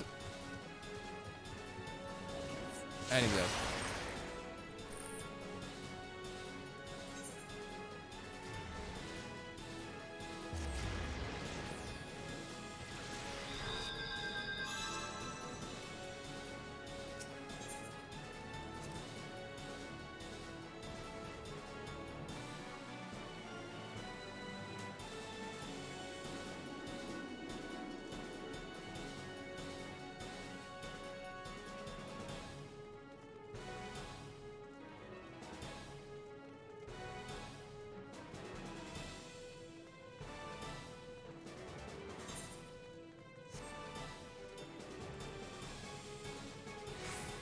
Big fucking rip.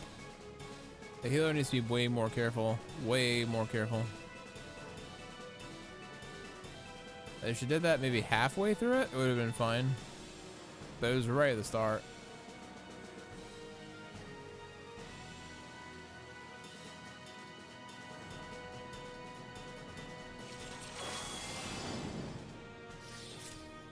This ready, you need to go eat. Have you got time for this? It'll only take 2 minutes.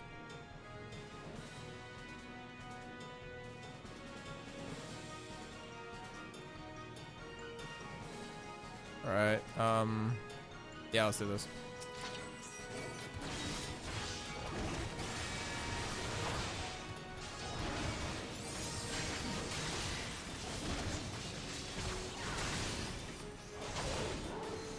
It was my bad for hitting this dungeon anyway.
Booyah.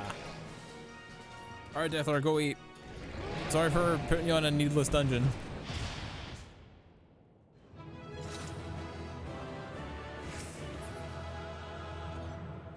Hero's Necklace of Slaying. Interesting. Good luck with Shiva? Yeah, thanks, man. Sorry for the trouble.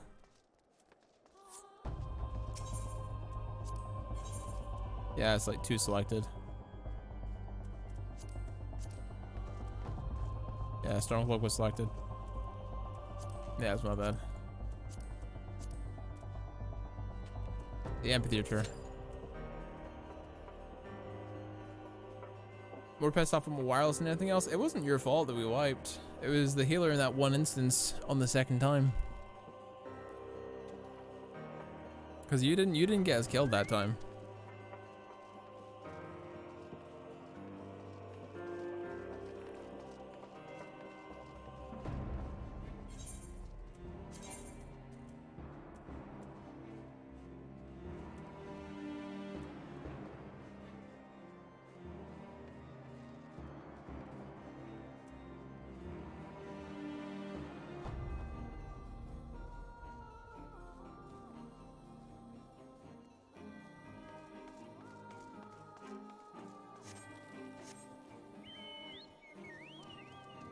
Orchestration, what does it say? Orchestration can be used to change your music in your estate in the inn room. Okay.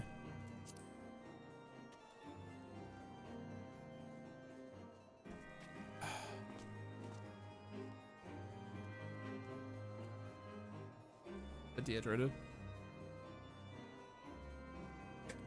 Water.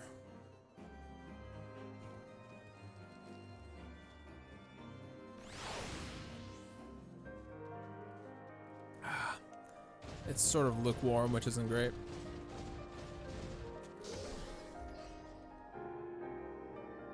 Yeah, it's not great. They get me some fresh water, but it's water regardless.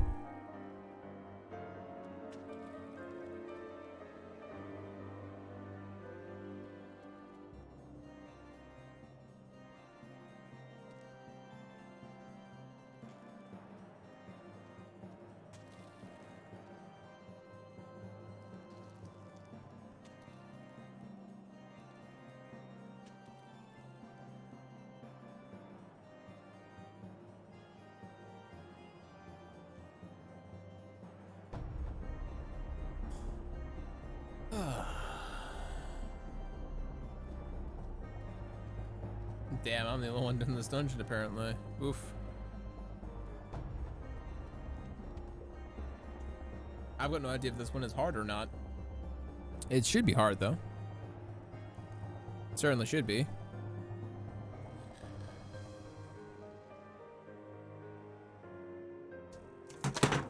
And knocked over everything. No.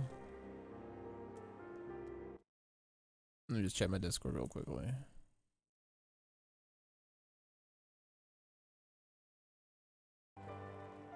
Nah, everything's fine.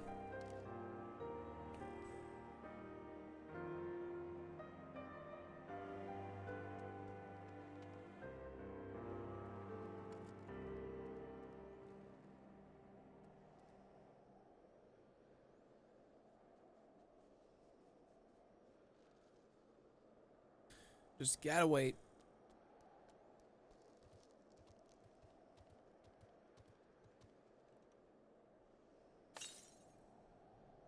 It is so goddamn warm. It's not even funny, it's so goddamn warm. I'm gonna blast this for a bit.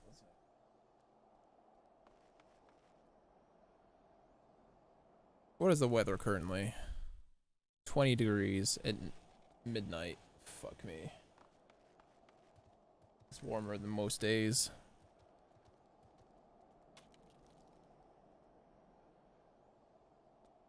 It's warmer than most days, chat. Like, seriously.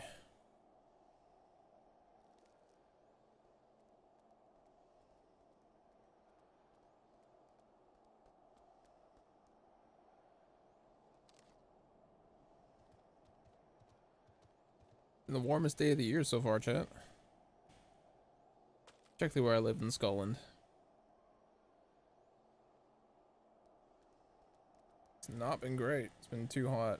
I don't do well in the heat, to be honest.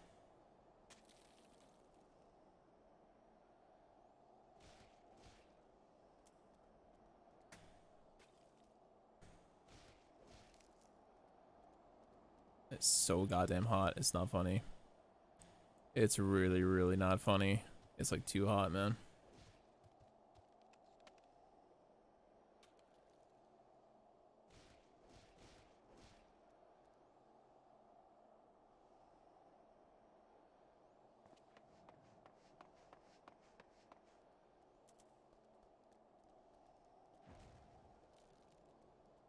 Yeah, we immediately get in there, cutscene plays, and then it's a Shiva fight, I'm assuming.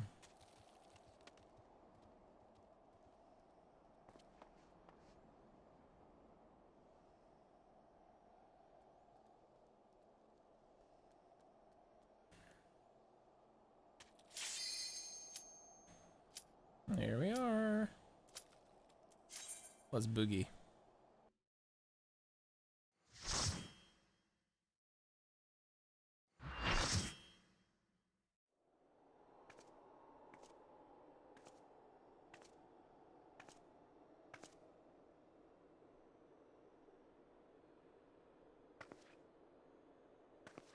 You should never have come here, warrior of light. I labor only to forge a lasting peace. A peace you would deny us out of ignorance and blind faith. No matter. If it is our fate to be at odds, then it is mine to strike you down. We whom gods and men have forsaken Forsaken shall be the instruments of our own deliverance. Partake of my flesh. Fill this vessel with your light. Walk amongst your brothers and sisters once more. Oh, Saint Shiva, still the hatred within our hearts and bless us with eternal grace. She transforming into Shiva?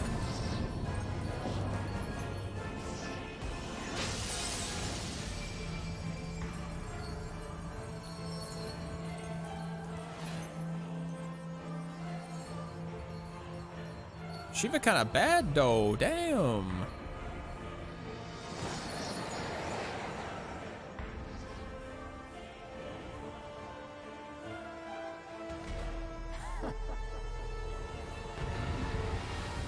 Shiva kind of bad though, chat, damn.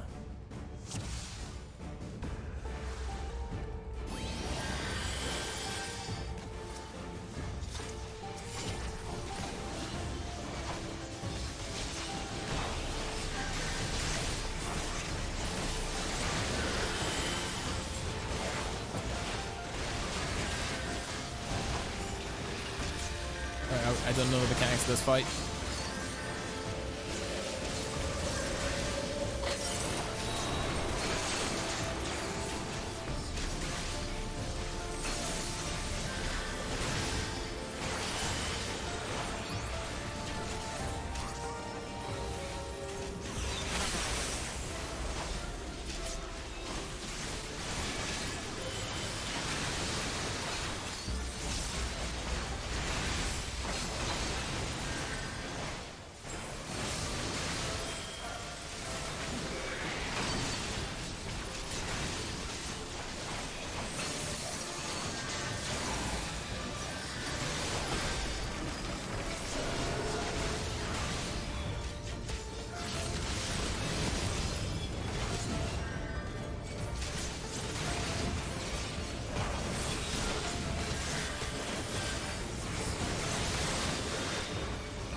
Alright, did that very well.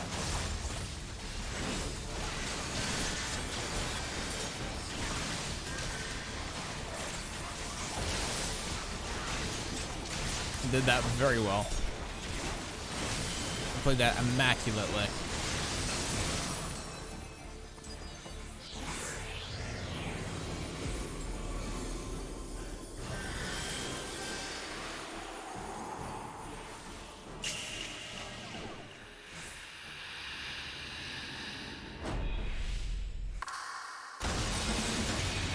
Oh, that was sick. That was sick.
There we go.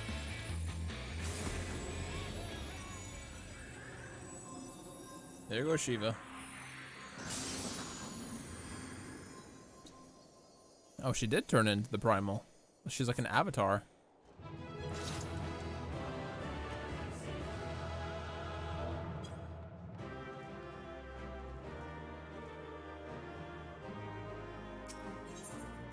Easy peasy.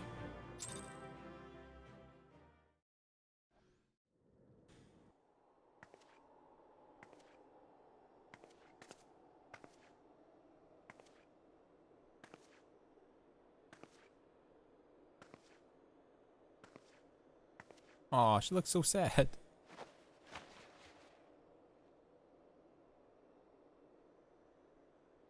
Fool. Blind, bloody fool.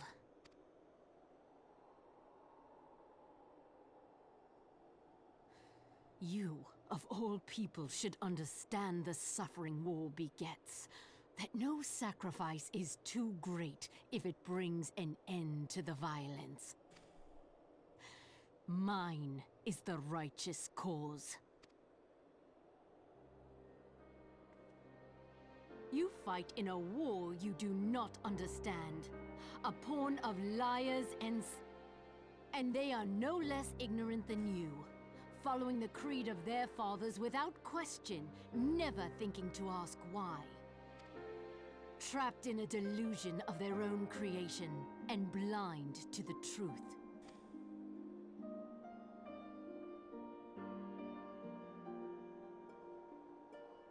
Warrior of light, redemption is not beyond us. We who walk before may lead those who walk after.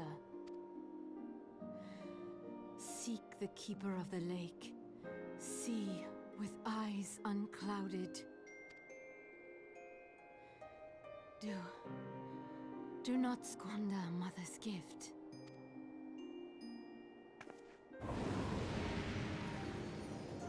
Hear, feel, think. What?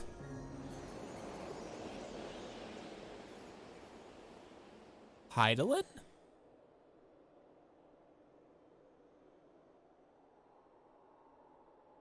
I am so confused. Chat, help me here.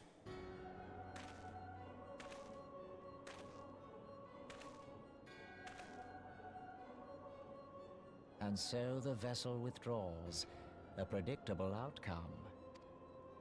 Nevertheless, La Habrea will be pleased. How unfortunate.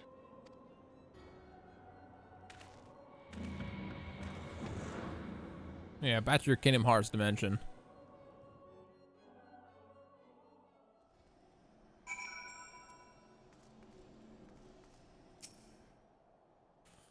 Unbrea. By the 12, you're alive?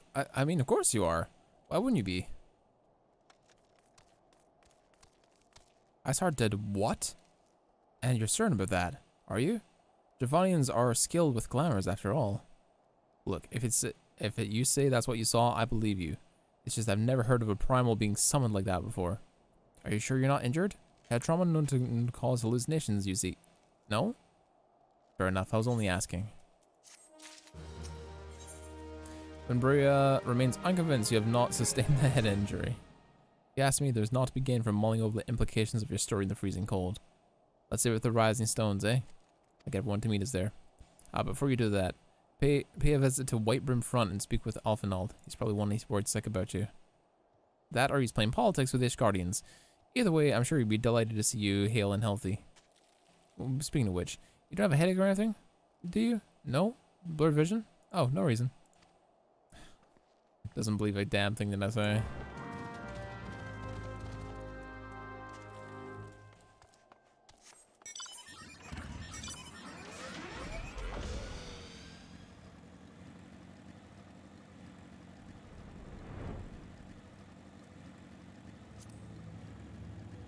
Onward we go.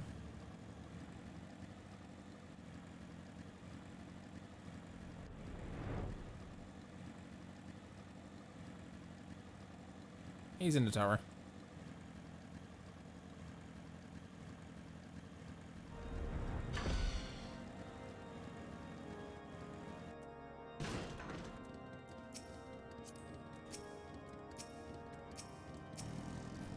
For God's sake, let me click on Alphinaud.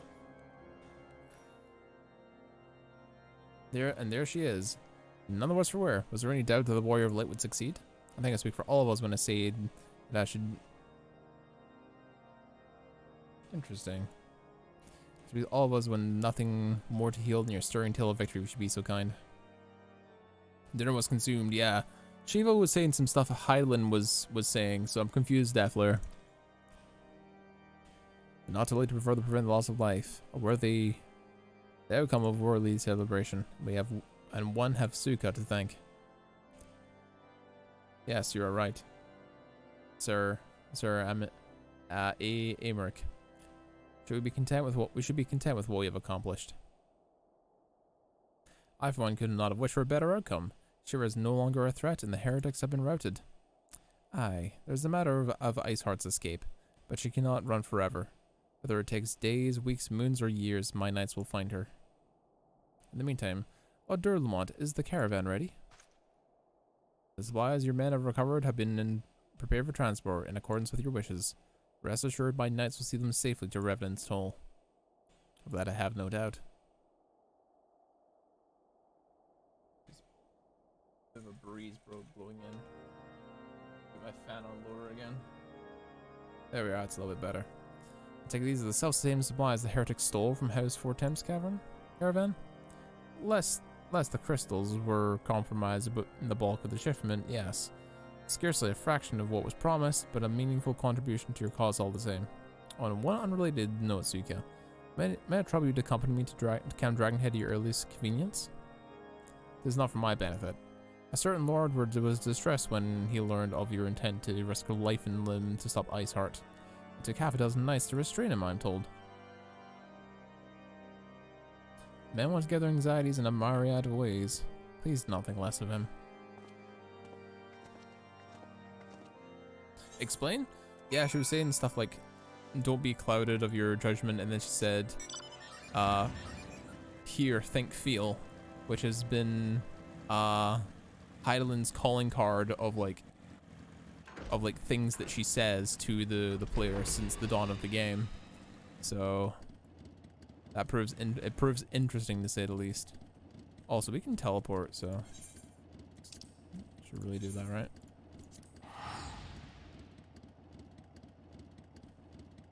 Should probably do that. She's a chosen champion of Hydaelyn? Oh wow. She has the echo. Interesting.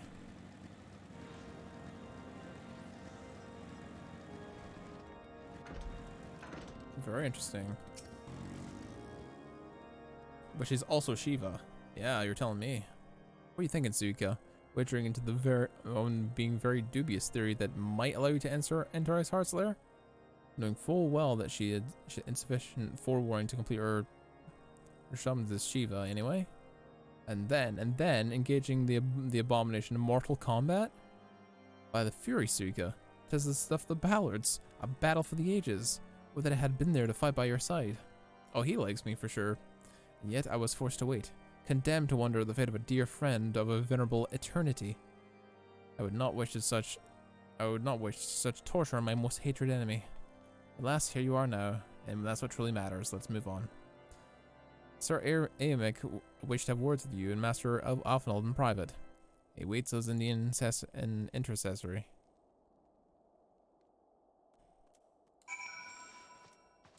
And that leads the question: if Shiva isn't evil, then what exactly is she? Greetings, madam. I shall show you at once. I know she's a primal, true, but it's a different version of a primal, I guess. But she became the avatar of Shiva. Iceheart. On behalf of the Holy See of Ishgard, allow me to express my deepest thanks. Never before have we been required to contend with a primal. Indeed, there were fears in some quarters that our knights might not be equal to the task. From what we have now learned of these beings, I can say with certainty that we would have lost a great many men had the Scions not intervened. Then the argument for preemptive action should be self-evident. Perchance now you will reconsider my proposal that Ishgard move against Nautalon. Ere we first met, a similar proposal was tabled, but the Holy See decreed that we were to observe, and that military action should be taken only in self-defense. All things considered, it was not an unreasonable decision. Okay. Since the calamity, 2 vigils have fallen to the Horde, while Garuda has never shown any inclination to storm the gates of judgment.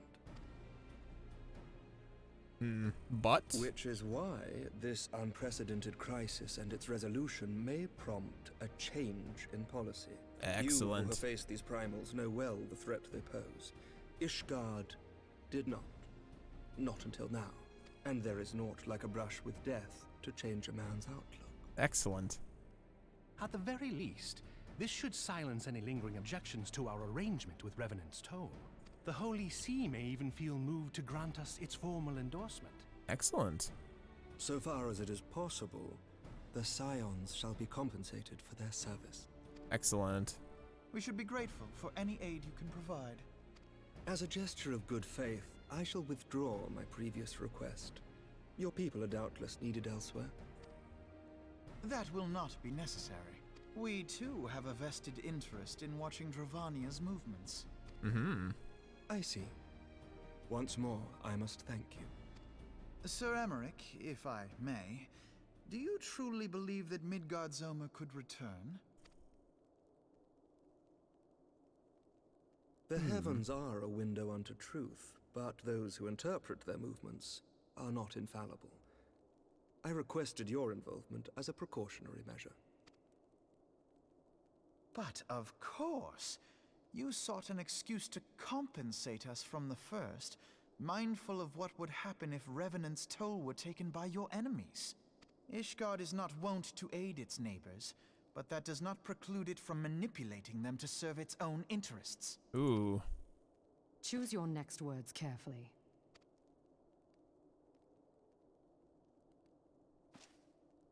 Do you know what sort of man becomes Lord Commander of the Temple Knights? No. One who comes from good stock. I did not. Yet here I am now. Why do you suppose that is? Because I swiftly learnt to tell the difference between words, deeds, and beliefs. You are correct, Master Leveilleur. Ishgard desires to see Revenant's Toll flourish, as it would present a troublesome obstacle to our enemies from the south. We are so glad to be of use to you. As we are to you. Ours is a mutually beneficial arrangement, lest we forget, one born of necessity. The dragons grow more restless by the day, and the heretics harry us nigh without cease. We have contended with such troubles for centuries, but there are limits to even our Yet as a pauper is loath to part with his meager possessions, the leaders of Ishgard are not wont to render up their trust to outsiders. Until now? But with perseverance on our part, they may yet be made to see the light. Nevertheless, one must take care when walking the road less traveled. Fair enough. Wise words, Sir Emmerich. I shall make a point to remember them. I must apologize for my earlier outburst. I hope it will not sour our good relations. Not at all. You but spoke from the heart. I trust you understand that at times my duties may prevent me from meeting with you. On such occasions, my second-in-command will speak for me. Lucia, at your service. Pray excuse our reticence. We are but wary of speaking too freely, lest our sentiments be made known to our enemies. Know that the Lord Commander and I are of one mind. For the sake of Ishgard, and of Eorzea at large, I pray our peoples can put aside their differences. Good. Progress. Those who dwell in the past risk losing sight of their future. She's a super jelly. I'm the... Should aught befall one of our shipments, the champion of light. Lucia immediately. You may also relay to her any words you might have for me alone. Not being of Ishgardian birth, she owes no allegiance to any noble house, making her as near to incorruptible as one can find in my homeland. Suffice it to say, I trust her completely, and so may you. Cool. Which reminds me, Lord Orchefort, if you'd be so Orchefort. kind. My bad. I've been saying that wrong the entire time because no one said his name in game yet. Orchefort. In times such as these, trust is ever in short supply. Mayhap this will go some way to rectify the problem. The results of our investigation into the heretics' recent attacks, as well as our interrogation of the merchant you detained. Cool. Sir Emmerich, I cannot thank you enough. Think nothing of it. Ishgard may be many things, but it is no friend to Garlemald. Excellent. Did I not tell you to have faith, my friend? Thank you, Orchefort. He's alright in my book. Ba, ba, ba, ba, ba, ba, ba. For one reason or another, Alphinaud looks rather grim. There seems much to discuss with her friends at the Rising Stones. If what you say is true, Iceheart's method of summoning Shiva defies all precedent, necessitates a complete reappraisal of the primal threat and our approach to combating it. Moreover, if there are grave ramifications if word of this incident reaches Imperial ears, the Garland Empire believes primals are an insufferable menace, and their mere existence is a threat to this very star. As such, to deem any action taken against the beast tribes to be justified by default. Imagine then if it became known that it was not only the beast tribes of Eorzea could summon primals, but our civilized peoples as well. Any lingering objections to the Eorzean campaign would vanish overnight. Where before we had to contend with a single Imperial Legion, we could well find ourselves facing the entire combined might of Garlemald. But I speak unadvisedly. Come, Suka, it's better we continue this conversation in Mordona.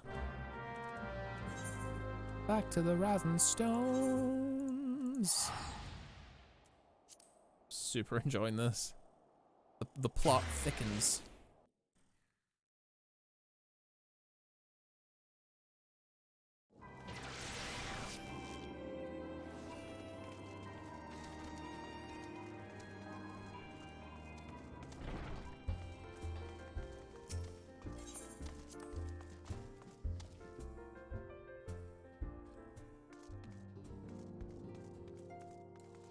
I'm super enjoying this world. It's been a long time since a fantasy world like this has completely and utterly absorbed me. Not even Elder Scrolls has absorbed me this much as Final Fantasy XIV has. And that's saying something. Words cannot well express how glad I am to see you return to us hale and whole. Yes. Very good. Needless to say, I am most eager to hear your account of that which occurred in Kurthus, assuming you're ready to speak of it. Yes, I am. Excellent. I shall summon the others at once.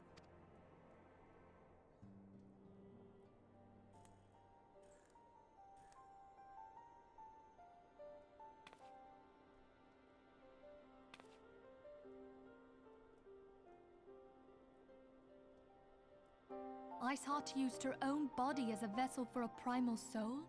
Yeah. Master Louisoir's writings make no mention of such a possibility. Can we be certain this entity was a primal? As certain as we can be that good King Mogulmog XII was a primal, I should think. Both were ostensibly summoned. Let's not quibble over definitions. Of more concern is the implication that Iceheart retained her will, even after she was possessed. We are talking about a mortal, wielding the power of a primal. Yes. It can't possibly be that easy, can it? There must be some sort of sacrifice required. Or maybe she's just special? What qualities this woman possesseth, I know not. But full sure am I that she was groomed for this role. Few are privy to the secrets of summoning, and but a single party standeth to profit from their dissemination. Well, I wouldn't presume to comment on how the lass came to know about summoning, but I will say that what she summoned was a primal. The readings were the same, or near as damn it. Strange as it all sounds, it's really no different from what you've faced before. Mm-hmm, true. Then mayhap it is time that we re-examined our previous encounters. Pack your things, Ida. We're going back to Gridania. Yes, sir. About Iceheart's final words to you. Mm-hmm. Hear, feel, think. Hydaelyn speaks to her as well. Mm-hmm. If Iceheart is blessed with the power of the Echo, she will doubtless have used it to further her goals. Or could it be that it was a revelation granted her by the Echo which first set her on this path? She did say that the Ishgardians were blind to the truth. Do you think she has knowledge of the origins of the Ishgardian-Dravanian War? It would do much to explain her unwavering conviction. Mm-hmm. Did not the Lady Iceheart implore thee to seek the Keeper of the Lake? And did she not imply that in so doing thou wouldst come to see with eyes unclouded? Midgard-Zoma was a king amongst kings who reigned for centuries on end. But he is dead and his wisdom lost to the ages. Unless the Ishgardians' fears are well-founded. It would seem we have yet another reason to stand watch over the Keeper of the Lake. For a mercy, we are well positioned to do so. Good, good. Iceheart, Shiva, Ascians, and Midgard-Zoma. I shudder to think how they're all connected.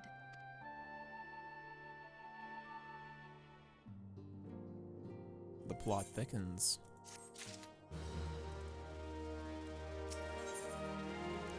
The reason Royale. Philo would like to discover best in the light of recent developments. Level 110 weapon coffer. We discover the annals of history for Midgard-Zoma. Given his great age, I dare say he appears in more than a few. Do you hear that? Commotion outside. Okay.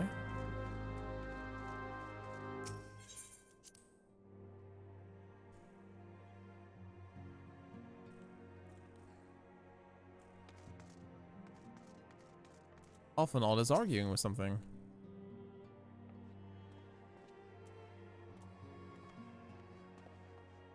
Suika, it is well to your own hand. We have a problem.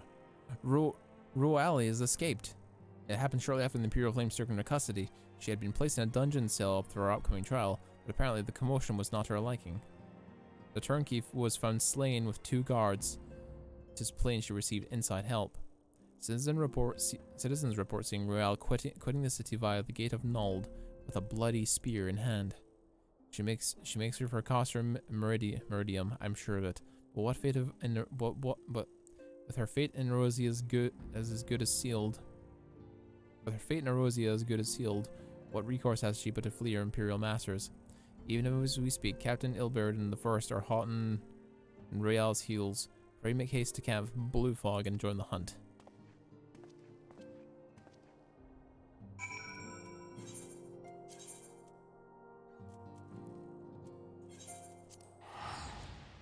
Straight north.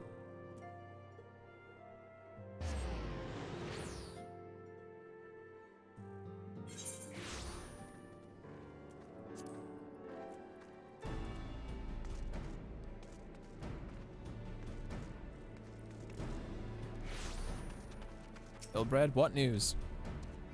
Well, thanks for coming, Simon. I've spoken with the soldiers here, and they say that Riley walked through the camp not a bell ago. She walked right through. You did not mishear. We have Roban's decision to keep the matter secret to thank for that. Bad for morale, he said. As a result, not a single flame in the garrison made any attempt to detain her, and so we are here. Roali must not be allowed to reach Castrum Meridium.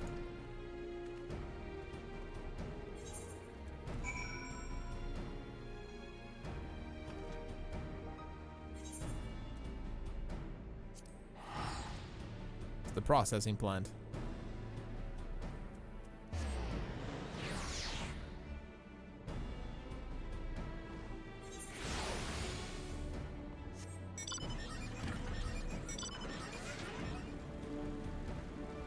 Oh, he's got a fucking fighter jet Gundam thing.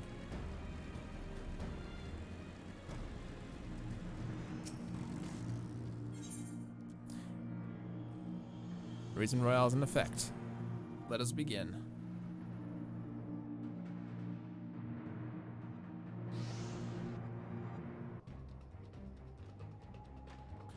This wretch was with Royale. He threw himself at us that his mistress might escape. She didn't blink when we cut him down. Not even when he started screaming. No loyalty even to her own. This goddamn harpy. With me, son. We almost have her.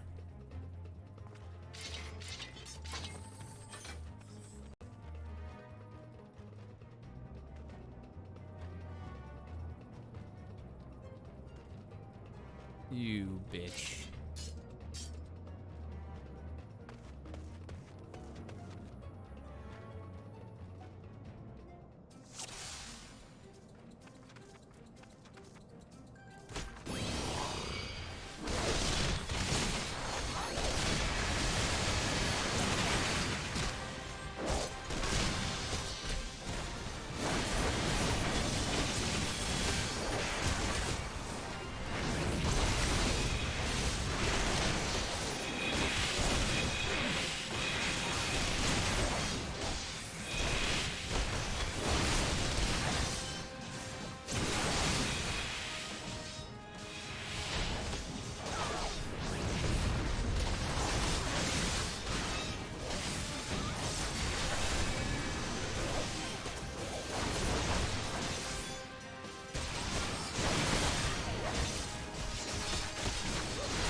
What on earth are those?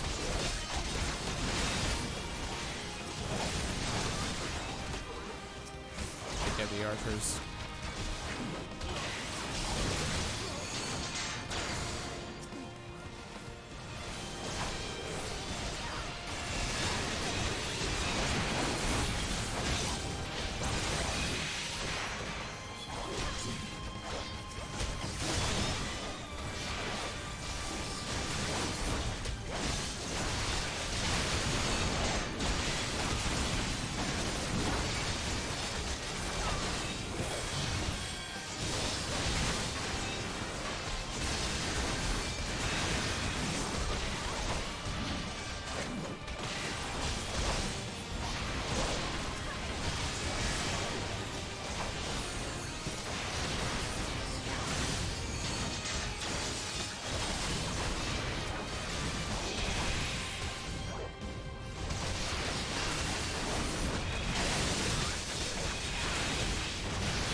After neck after neck.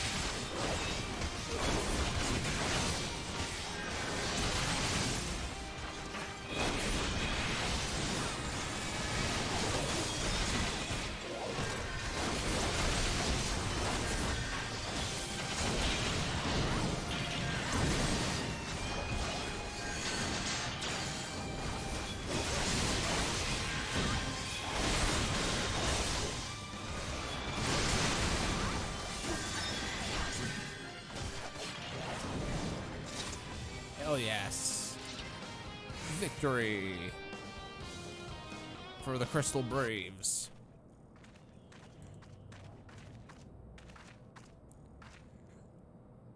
Bind her and do it tight. Yes, sir. The Braves are a bunch of badasses. Hell yeah. Good work, man.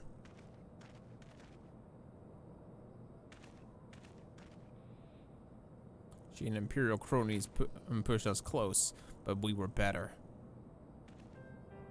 Behold, a respected officer of the Imperial Flames. People looked up to you as one of the Order's founding members, one of its pillars. It saddens me to see how you've fallen so low. What would you know of low, you, a spoiled little lordling who has never known anything of want? People such as you take wealth from birth for granted. You think it's your God's given right to rule over others. You know not of our plight, the injustice that we lowborn Ishgardians must endure. To the noble lords and ladies, we are not people, but resources to be consumed. I did what I had to do to survive, stealing, killing, and even whoring myself. It is not my fault the fools imagined me a paragon when I joined the flames. Yikes. To hear you tell it, one would think you're the only person who have ever suffered. In case you have forgotten, Reborn himself was born into poverty, as was I. We lived hand to mouth, little more than shirts on our backs. Hunger was our constant companion. Yet we never did bemoan our lot in life, nor did begrudge others in their fortunes. We accepted the hand that had been dealt, and we played it to the best of our ability. Life was a battle, aye. But no matter what fate threw at us, we took it on the chin and came back for more. Everything we have, we fought for. How are we any different then? It is true, we were both mercenaries of lowly birth. It is true, we both had our fair share of struggles. Whereas I sold my sword, you, Marshal, you sold your comrades. If life had taught me one thing, it's that you never betray your own. I would sooner cut off my own arm than raise a hand against a friend. But enough talk. You will return to Ul'dah to face justice, and the people who trust you have dragged through the gutter.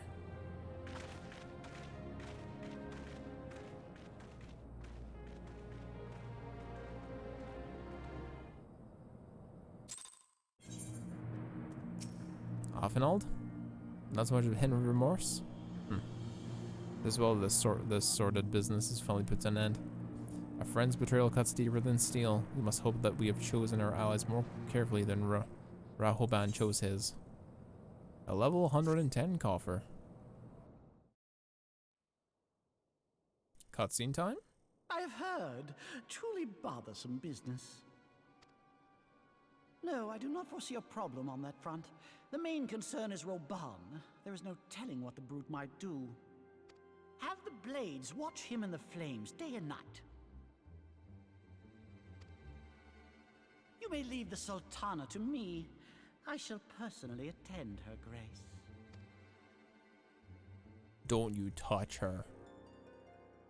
Don't you touch the Sultana. Sever one of the East Aldenard trade routes. That ought to keep Lolorito occupied for a while.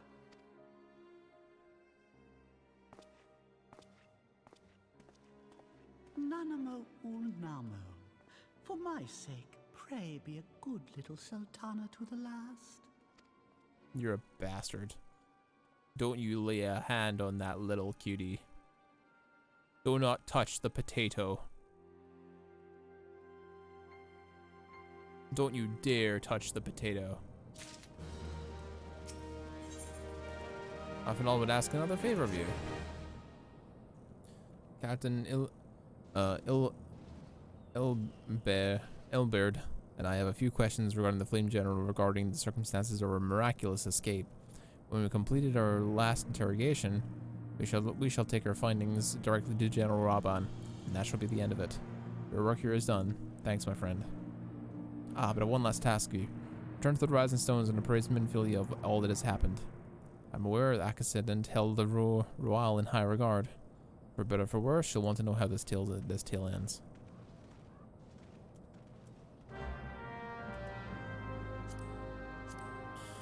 Alright, let us cling together.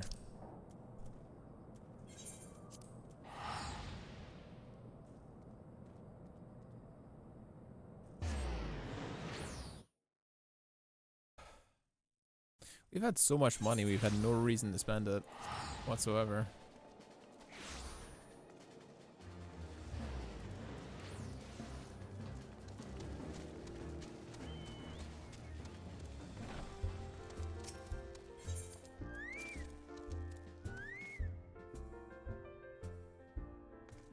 Now you're ready for the Crystal Tower? Hell yeah.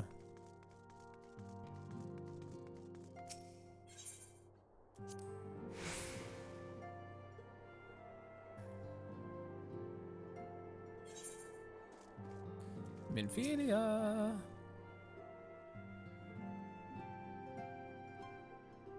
Welcome back, my friend. I have already received word from Alfino. To think that Flame Marshal Huayu was the Garlean agent. I know not what to say. Together with Reborn, Eileen lent us much-needed aid at the time of our Order's founding. She was particularly passionate about the need to tackle the primal threat. When we discussed the subject, her eyes fairly shone with determination. Whatever else she may have been, I choose to believe that it was her true self with whom I spoke then. But now is not the time to dwell on such matters. I have an important announcement to make regarding our effort to defeat the Ascians. We shall begin as soon as everyone is assembled. Cool.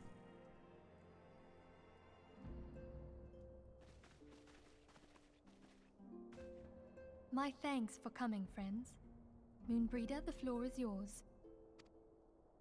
By now, I'm sure you're all familiar with white auracite, the miraculous material that'll allow us to capture Ascian souls. Back at Snowcloak, we verified its ability to absorb vast amounts of ether. Alas, it leaves something to be desired in the area of stability. The stone can only store ether for a short while before expelling its contents. In addition to auracite's inherent limitations, we must needs be wary of our enemy's strength. Our foe draweth upon an infinite wellspring of power. Even should we succeed in entrapping him, the stone will not long contain his wrath. True.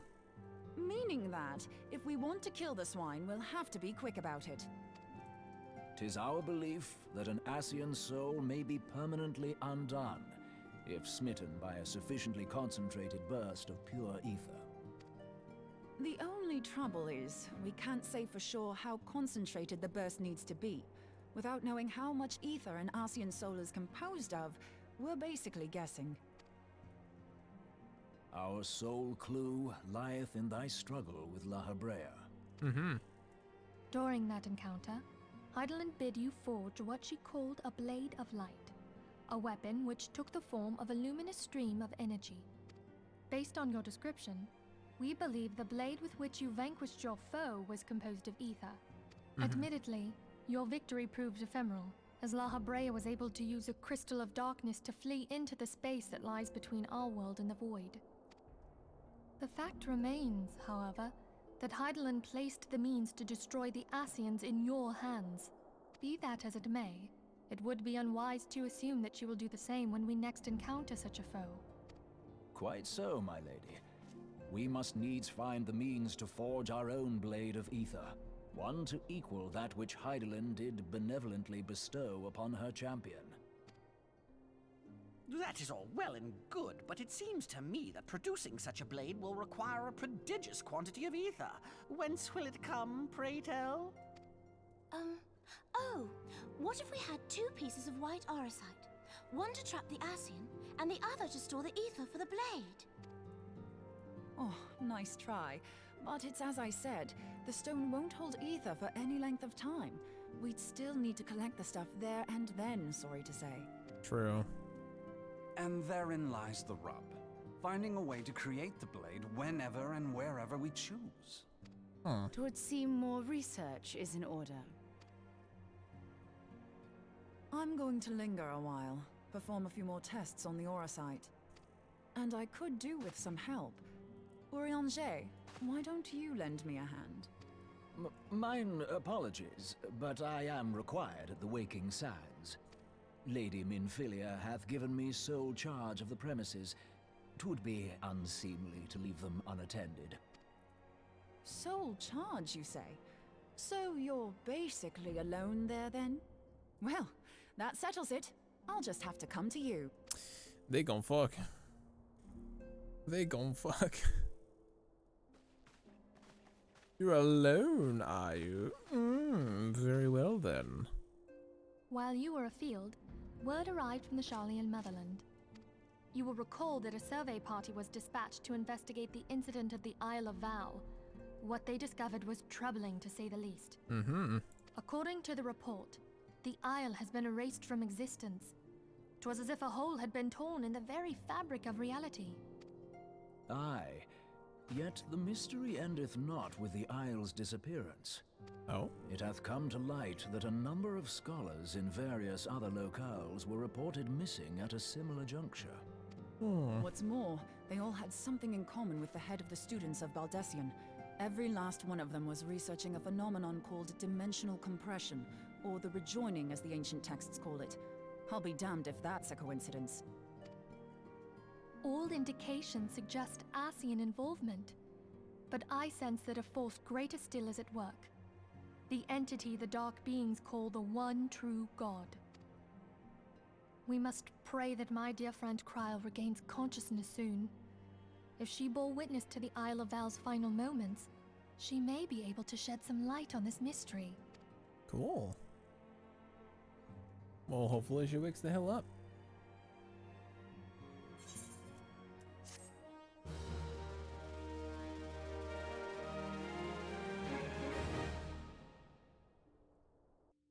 More story?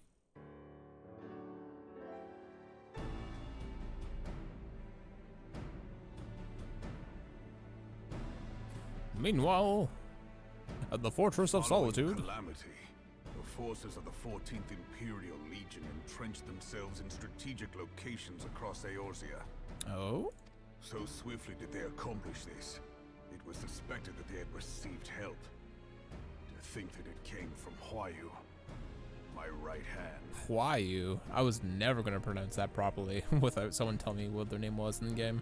There is more. We have reason to believe that Huayu didn't deal exclusively with the 14th. She also answered to a higher authority in Garlemald. But this higher authority could not have been the Emperor. By consenting to the Media Project, Solus Zos Galvus showed himself to be more concerned about preventing the spread of primal influence than claiming Eorzea for the Empire. He would happily have seen the lot reduced to ash. We believe a number of high-ranking figures within the royal household were against the decision, but that they knew better than to oppose the Emperor openly. Of course, this didn't prevent them from making clandestine provisions, in which Huayu played a part. Alas, these provisions did not prevent Dalamud from falling, and the ensuing chaos changed the face of the realm forever. Yet Eorzea survived. To all intents and purposes, the Meteor Project had failed, and the Empire was left to rue its lack of a decisive means to eliminate the primals. Until, that is, it stumbled upon the Ultima weapon. Even before the accursed thing was dug up, it seemed to me the 14th had the might to overwhelm our weakened armies. Yet they chose to hide behind their walls. Why? The Black Wolf was wary of making the denizens of Eorzea desperate, lest more primals emerge to bleed the land. The discovery of the Ultima weapon, however, emboldened him to resume his war of conquest in earnest. But there was one in Garlemald who believed that Van Belsar's actions were premature. One who stood higher in the Imperial Army's chain of command.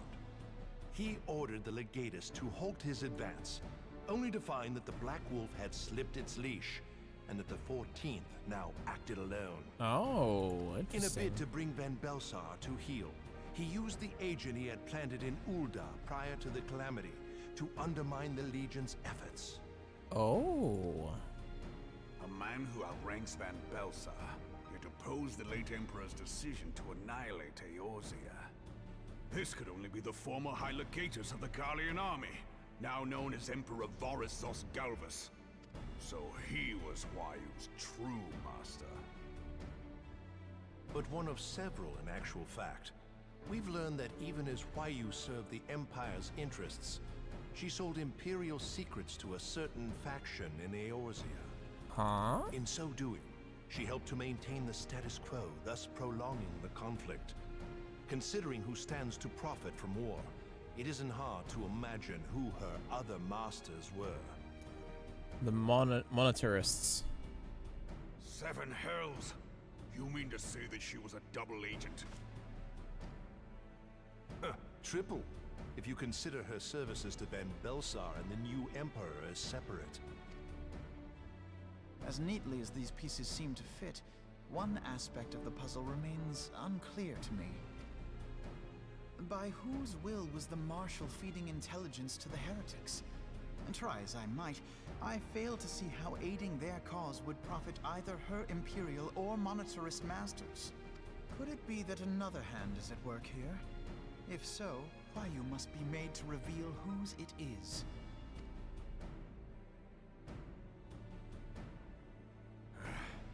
Not only have I lost a trusted friend, now I must interrogate her as a stranger.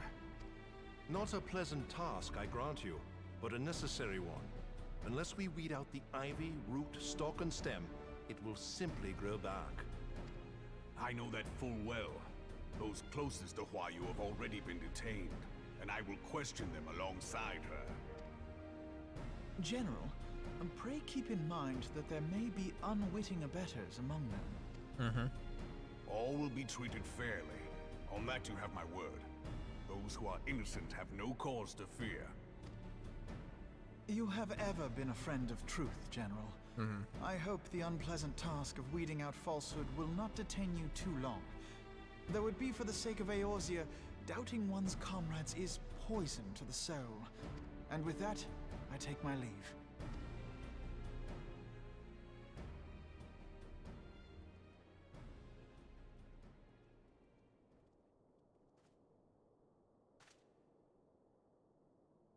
All these years, I've been made to dance to their tune. Poor Reborn. How could you, Huayu? How could you side with them?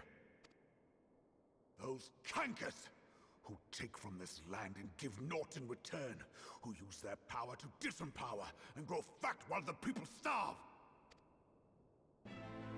He's upset. I know you can hear me, monitor as scum. Your crimes will not go unpunished. He's gonna die. Today I will purge this land of your sickness before the eyes of the 12. I swear it.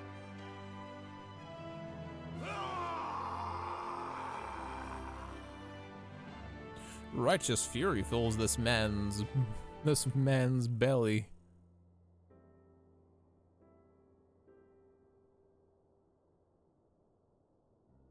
I shall have no further need of you this day. Your Grace. The small.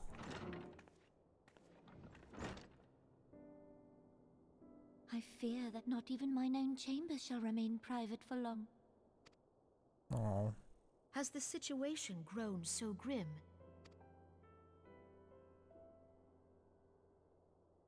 Ever since he proposed the Cartiner Reclamation Bill, Teleji Adeleji has risen to greater prominence upon the backs of impoverished refugees.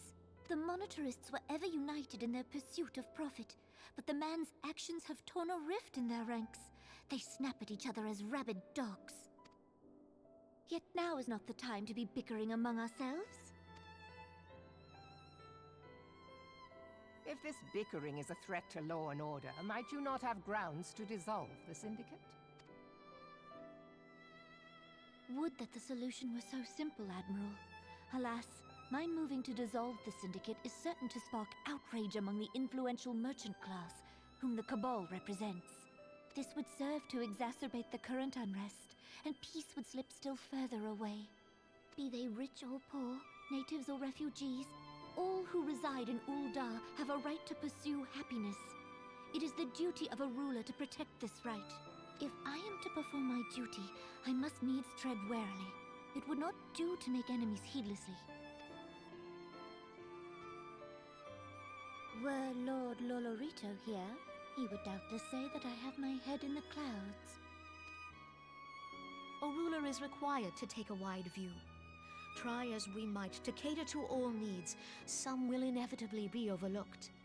As such, there shall ever be citizens who feel aggrieved. It cannot be helped.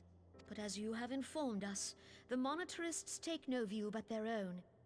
They hunger for power while the masses starve. In the absence of a common cause, it seems beyond any one individual to make Ul'dah whole. And the presence of a Garlean agent within the Immortal Flames only makes matters worse. Even accounting for Uldah's historic reliance upon... Ah, damn. My bad. Eorzea can ill afford for the Immortal Flames to be dampened now. Ere long, the Garleans will turn their ravenous gaze toward our lands once more. If we are to resist their might, Our nations must stand together. Yet for this to happen, our nations must be whole. Cannot be done to improve the situation in Ul'dah.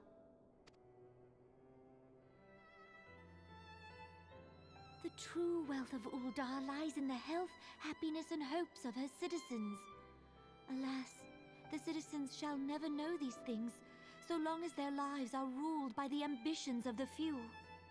The monetarists claim to represent the best interests of the people, but in sooth they desire only to manipulate them for their own selfish ends.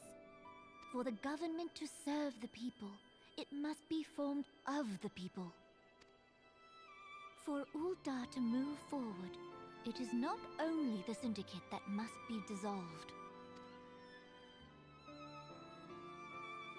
Her own crown?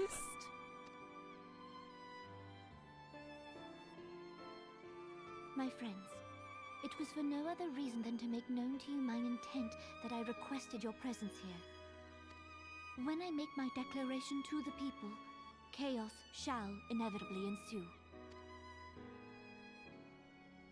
As the last monarch in the line of Ul, I make unto you this request. Help Reborn to preserve order and protect the people. Forsake them, and you forsake yourselves. For a strong Eorzea will ever have need of a strong Ul'dah.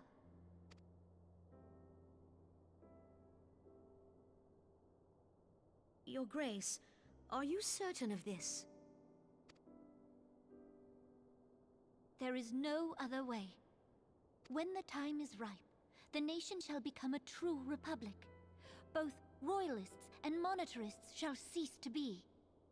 Ul'dah will no longer belong to kings or queens or merchant princes, but to her people. Wow.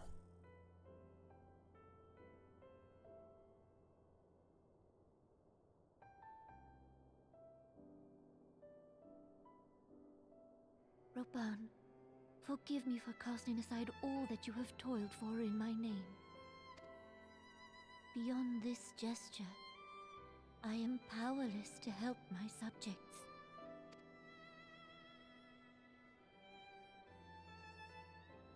Poor little thing. It's so sad. She's in the position of supreme power, but she has no power at all to help the people that she cares about. It's so sad. Ophelia is considering which of her many responsibilities demands of her utmost attention.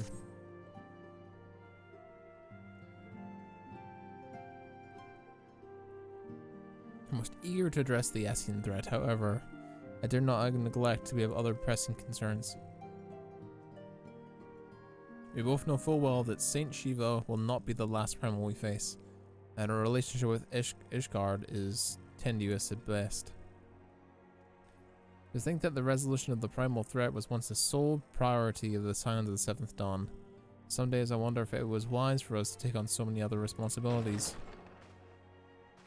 Lest you forget, antecedent, the Scions need not bear the burden alone. We're not the crystal brays established for this very reason. True, we are presented with a multitude of problems. However, we have all the resources we need to address them in turn. In particular, Suika in particular is an ever-steadying hand who I will continue to support, who I trust will continue to support the Braves. Yes, of course. To what do you owe the pleasure? Have there been further developments regarding the situation in Ul'dah? As expected.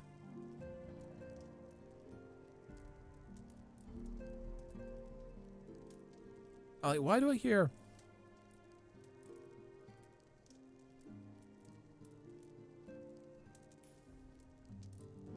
Yeah, there's like a fire in game. I was like, what the fuck am I hearing right now? As expected, the Immortal Flames have been struggling to cope with the revelation that one of the highest ranking officers was a Garlean agent. Suffice to say, Teleji Aladeji and his monetarist ilk have wasted no time in attempting to turn the situation to their advantage. Coupled with ongoing unrest, the Flames are finding themselves hard-pressed. Plainly, General Reborn needs our help, and I'll direct the Crystal Braves to offer whatever support they can. If I am to stay abreast of the latest developments and issue effective orders, However, I cannot afford to waste time traveling back and forth. For the unstable future, I think it would be best if I were to remain in Ul'dah, unless you have an objection. None whatsoever. We have matters in we have matters here in hand. Moonbreeda's research is proceeding as planned. So she tells me, though I'm not familiar with the details. Ariangia is poring over his tomes of the Waking Sands, and the others are contributing in their own ways.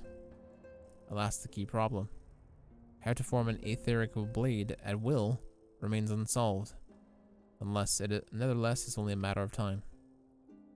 Suika, while we focus on this task, mayhap you assist Alphenald and the Braves with theirs? It would do so much to restore the faith in the mortal flames, if the Warrior of Light has been seen working on their behalf. Never forget it was your esteemed status that allowed you to act in ways that even those tightly bound to organizations and nations cannot. As ever, I implore you to do so. Not that your response was ever in doubt, but I humbly thank you once more for aiding our cause.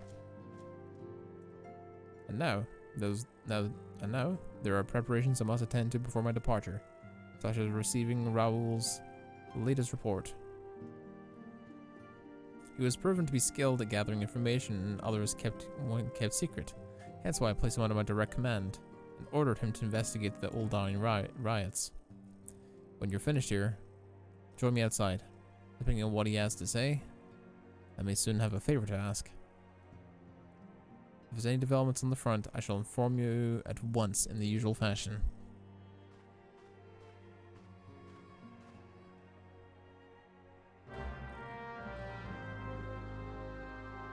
So chat, I am privy to one thing. While looking at quests and seeing how many quests I had left to go, I came across something known as the Fall. I'm not sure what this entails, but I hope that Potato Princess is safe. I really do hope Potato Princess is safe. I really, really do. Pleasure as always, Suika. We'll be escorting the commander to Ul'dah, I take it. Actually, I had another task in mind for her. You'd be so kind to repeat your report for her benefit. Right then. Me and haven't been making inquiries to the source of the weapons that found their way to refugees' hands and back. It so happens we caught wind of something promising. A rather large purchase of sharp and pointy things by a black marketeer holed up near Highbridge. I doubt this man will have secured a large quality of weapons if he did not already have clients waiting. Clients that, for whatever reason, would prefer this transaction to remain secret. Which brings me to mind of the merchant that caught the arrow while talking to Suika. Suika, don't it? Generous fellow. He was doling out swords and spears to the downtrodden and disgruntled.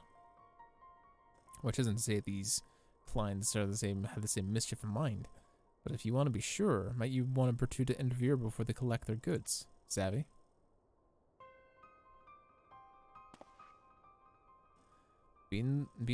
Seizing the weapons before they fall into the wrong hands would be for the best.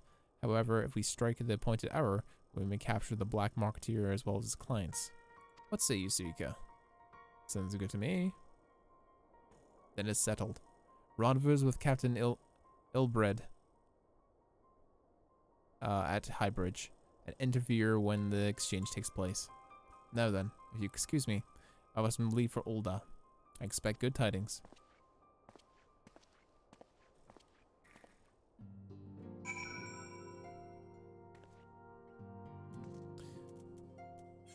Highbridge, eh? Closest is Drybone.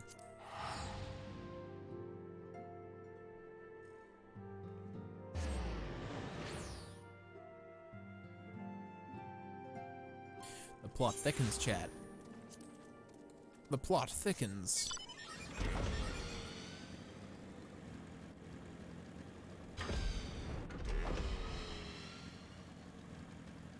God, flying makes traveling so much easier.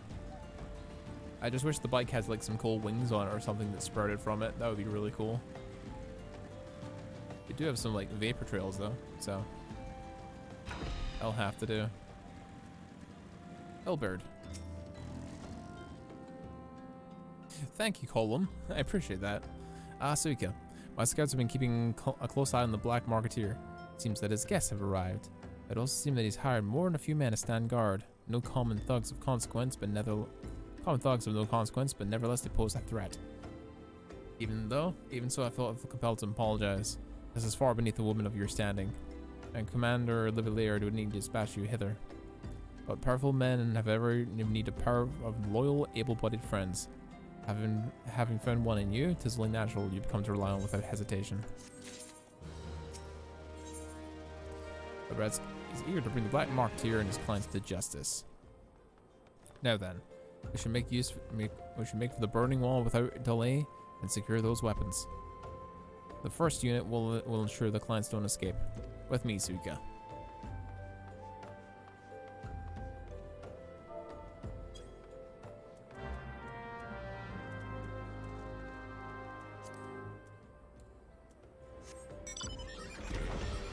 Burning wall is this way.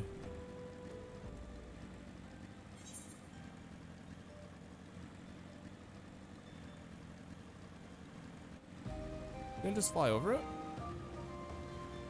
I can. Smart video game.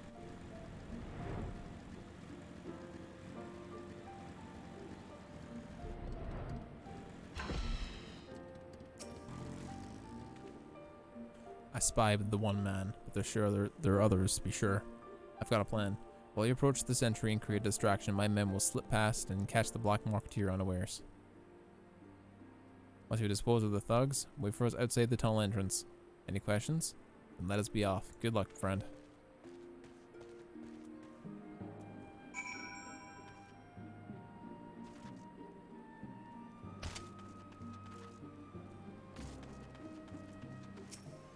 So, who goes there? An adventurer? Dad fool, you should never have come here.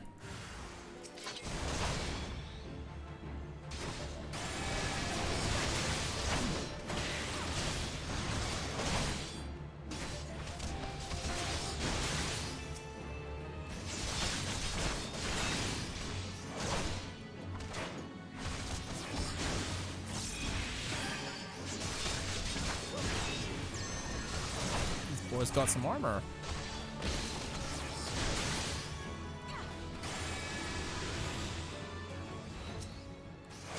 Y'all gonna be done with it? Oh, really?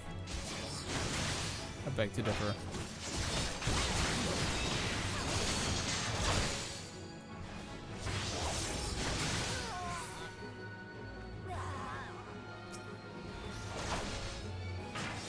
Bodyguard head, eh?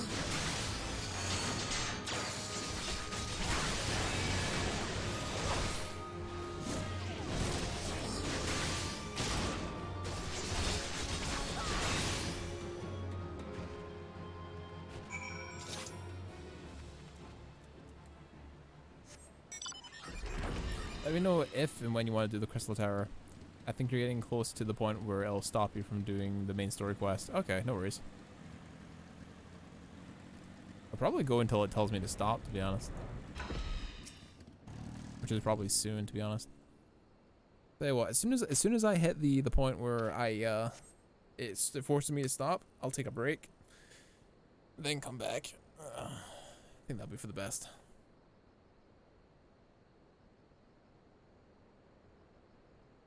I don't understand. What's this all about? Ah! Oh, that don't sound good, Chief.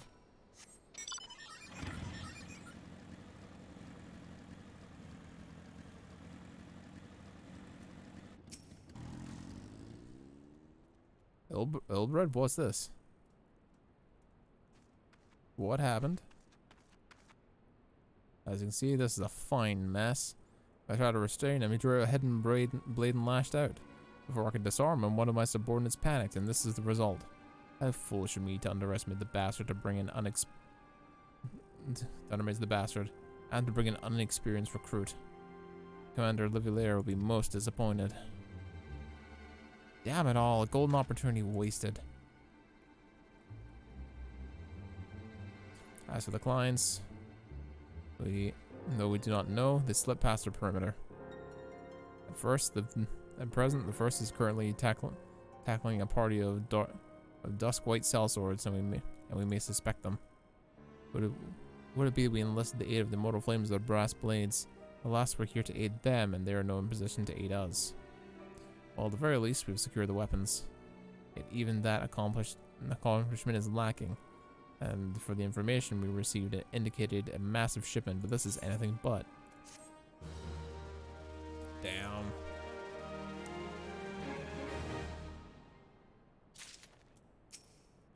The best laid schemes. Elberg would like nothing more to have this nothing more than to have this incident forgotten. We will join the first in their hunt for the dusk white sellswords. If the gods are good, we will catch them before they escape to the Black Shroud. In the meantime, I ask you to deliver these weapons to Ulda in my stead. Deliver them to the thirds at Yu Hase, and he will take care of the rest.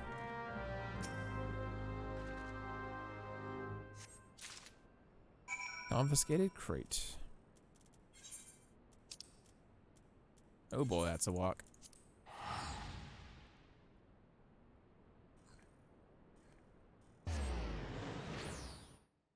It's a bit of a walk.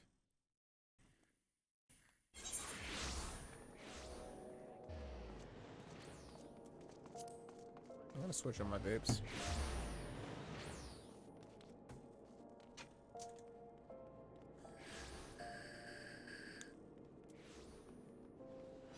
That's a bit better.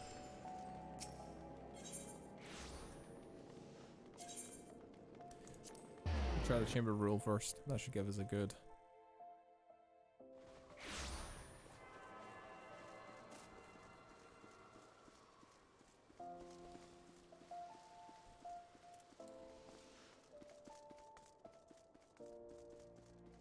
He's below me.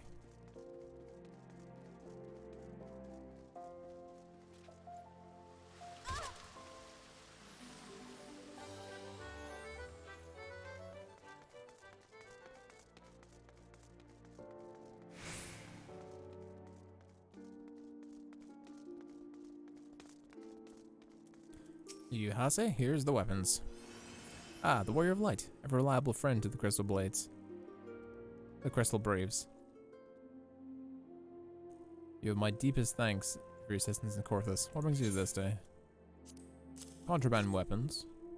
Not much, just contraband weapons, good sir.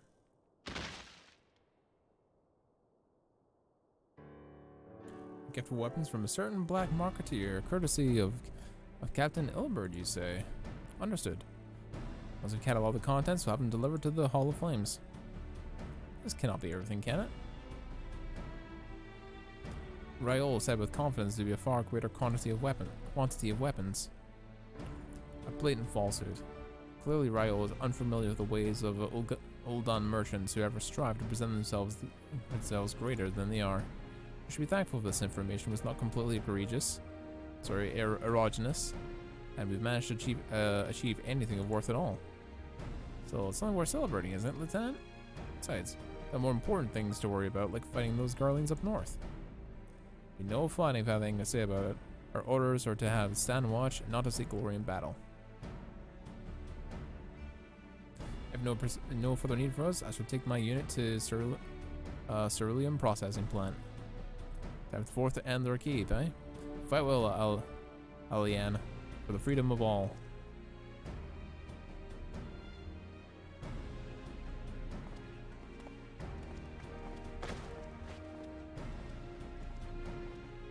Excellent work as always, my friend. Rest assured that the Immortal Flames will hear of your contribution. Until we meet again.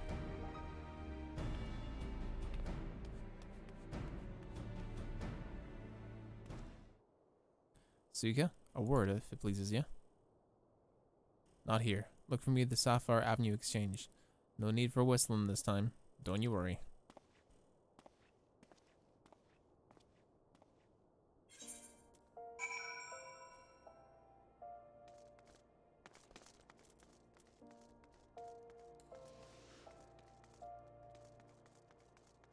This way direction.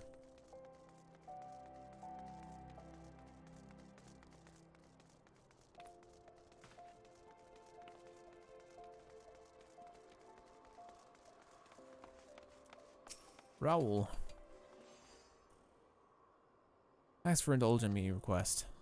Few places are better than the market for privacy, I find. All the hustle and bustle of commerce means that conversations go unnoticed. I'll get to the point. At the Burnham Wall, when you and the captain interrupted the exchange, what happened? Tell me everything and leave out no detail.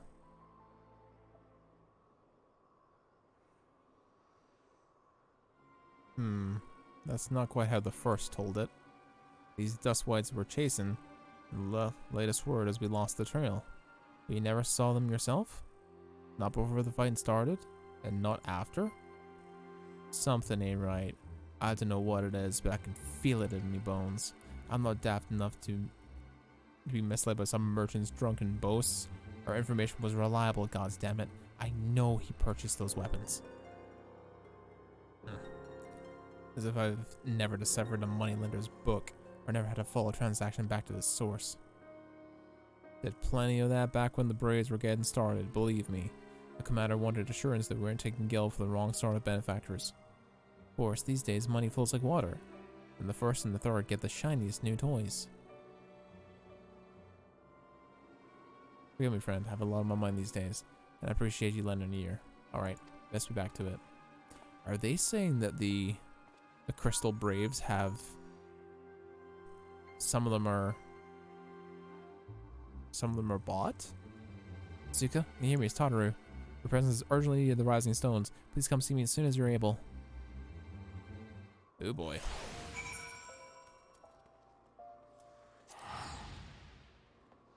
This ain't good, Chief.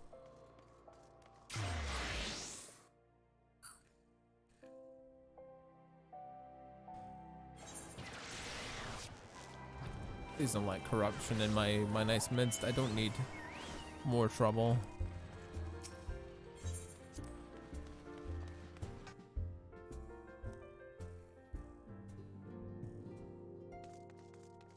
Tataru, what is it? Please don't be anything bad. Never come so quickly, Suka. I have a guest from Ishgard who wishes to speak to you. A most determined lady by all indications. The Rising Chorus. Tataru seems eager to escort you to the Solar. Our guests with the Acadent and the Solar are present. Let's keep them waiting any longer, shall we? Is this Frostheart? No, it's either Frostheart or... No, it would be Frostheart or the other person. No, it's Lucilia. I thought it was Lucilia. I was like, it has to be Lucilia. No other way it's not. We have a guest from Ishgard who wishes to speak with you. Alright. I believe the two of you have met. Yeah, I met this hoe. We have. I had hoped to speak with Commander Leveilleur as well, but I cannot afford to wait any longer. The Lord Commander sent me hither to request your aid in a matter of grave import. Oh, really? You see now why I had Tataru summon you. Now that we're all assembled, perhaps you would be good enough to elaborate on the nature of the matter which brought you to us. The Observatorium's astrologians have sounded the alarm. Last night, the Dragonstar burned with an intensity not seen in 15 summers, not since the Dravanians engaged the Empire in the Battle of Silvertear Skies. Oh no. The northern sky doth burn full bright upon the Wormlord's call.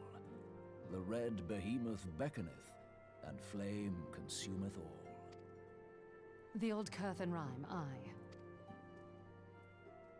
The brightening of the Dragonstar is said to accompany the roar of a great worm. The astrologians believe that it was Midgard Soma himself who cried out on this occasion. Oh no. After an absence of centuries, the King of Kings did return to lead his kind against the might of Garlemald, only to fall in his duel with the Agrius, proud flagship of the Garlean fleet. Devoid of life, his corpse remaineth entwined about the Magitech monstrosity even unto this day.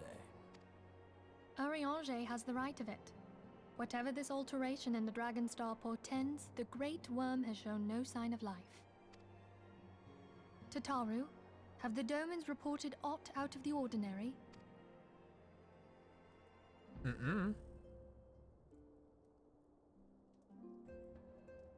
Correct me if I'm wrong, but if Midgardsormr had roared, wouldn't we have heard it here in Revenant's Toll? True. Roar is but a figure of speech. Dravanians can communicate in ways beyond our ken. It is for this very reason that we are forced to look for signs in the heavens. We cannot say with any confidence that a great worm roared at all, much less that it was Midgardsormr. Only by directly examining the Keeper of the Lake can we be certain. However, it will take too long to gain the Holy See's approval to dispatch the Temple Knights. And thus they come to me. Therefore, Sir Emric would entrust this task to you. Do you accept? Of course. We knew you would not disappoint us. Now, if you would excuse me, I must return and assist the Lord Commander. We have precious little time to prepare. To prepare for what, pray tell? When a great worm roars, his brethren cannot choose but answer.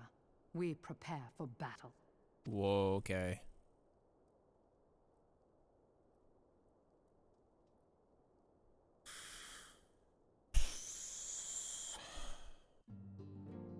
God damn.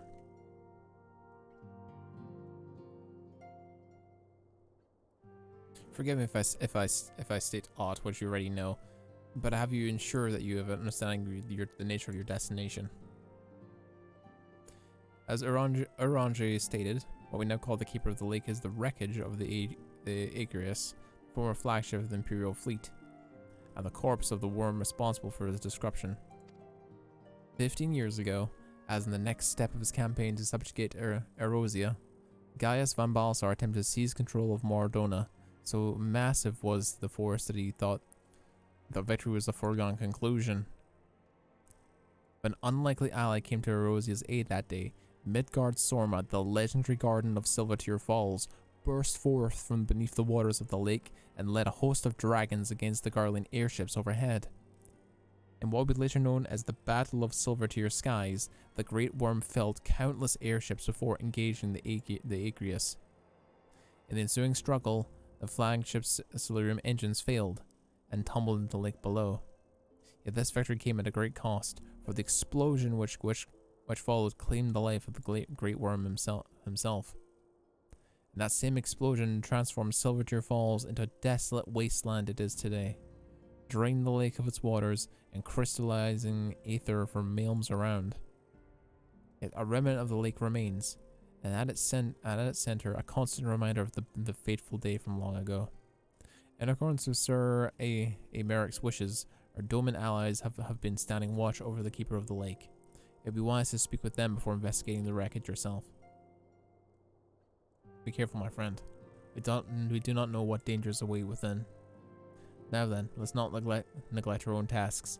There's much to be done and precious little time to do it. It's good stuff. Just when I was like, story picks up again. Show me little potato princess and I'm all for it. She's so fucking cute. I can't help it, chat. She's actually adorable. She's a tiny little small, the heart of gold. In a plight that I can relate to.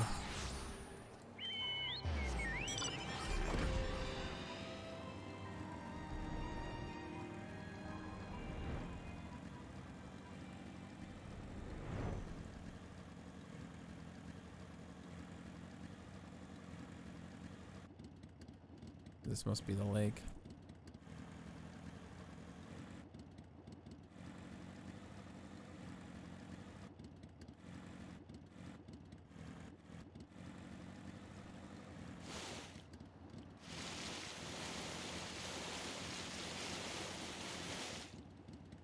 Oh, why don't we zoom in so we can find where we need to go?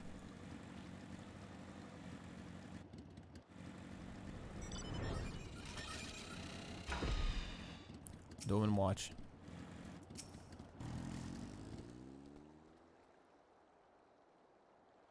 You're in luck, miss. I was about to send word to the Reverend's Toll about the Garleans. Of late, I've seen small airships, like from Castrium Centauri, come and go from the Keeper of the Lake.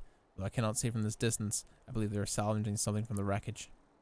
Castrium's supply lines have been cut for some time, and I'd wager they're desperately in need of spare parts or other equipment. Shh, no spoilers, Daffler. No spoilers.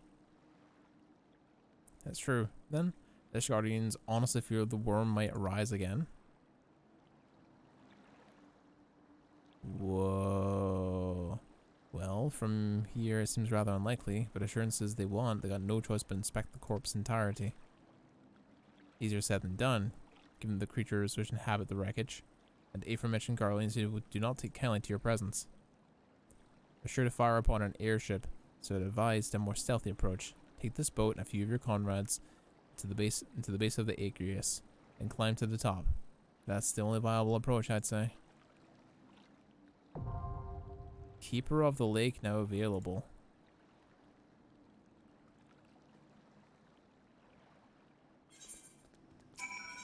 Spicy. 15 years ago, in the skies above Silvertier Falls, the invading forces of the 14th Legion were set upon a host of dragons. Leading the charge was Midgard Stormer, a legendary king of kings, who engages the Garlean flagship, the Icarus, in battle. In the end, both Midgard Stormer and his foe fell to the earth. Their tangled remnants stand as a memorial to that day. A ruined airship and the charred corpse of the Wormlord who laid it low, forever devoid of life.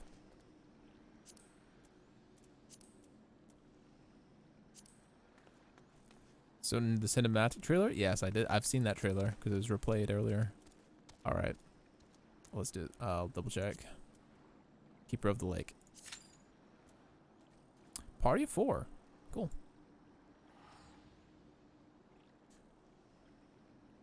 I look forward to seeing how this goes.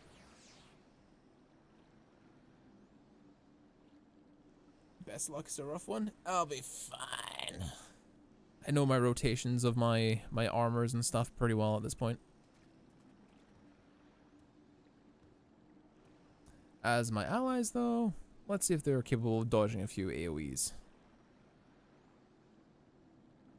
5600 HP. That may not seem like a lot to like hyper late game people, but that's a lot to me. It's ridiculous.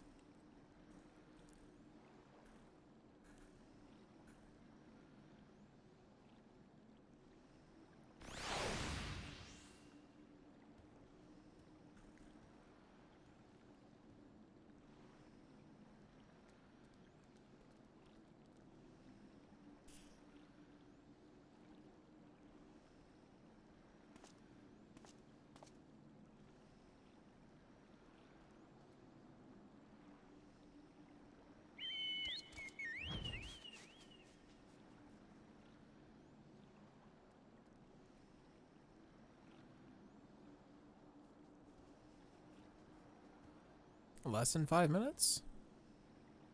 Alright, we'll see. Anyway, guys.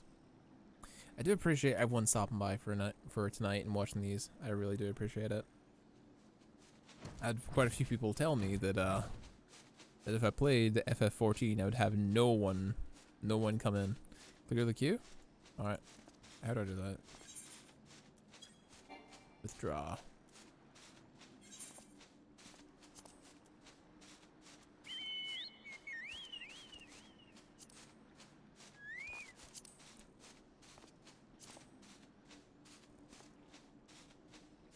Gotta wait. Alright, sure. You're after certain kinds of night fish again, aren't you? Wow, that was fucking fast. There's like certain kinds of ore that have to be farmed at something at late at night. Something called rain collar. Ah, okay.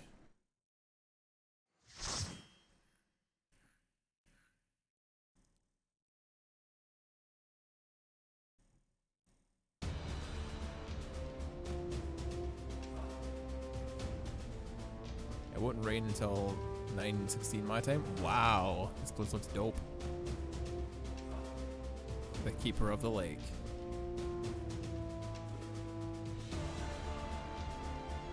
Ooh, love the music.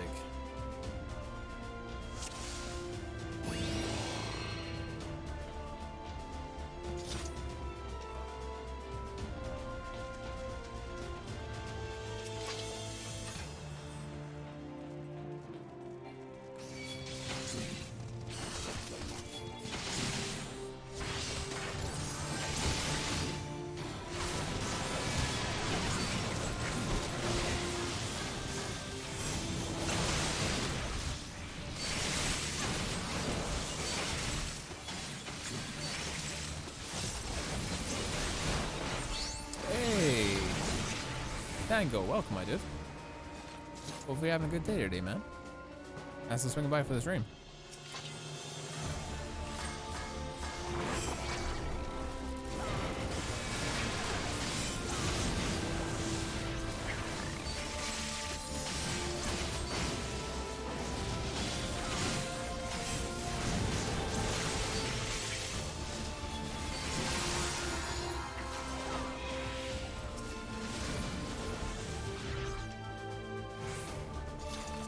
How's your night been going, man?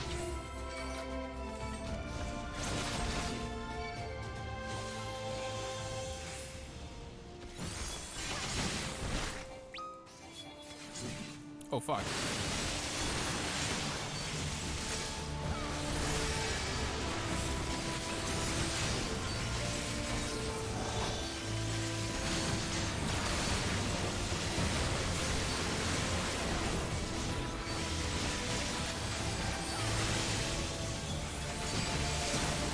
No idea how to turn it off. Very early in the morning, but it's good. Yeah, it's early. It's that's very late at night for me.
Where'd we go?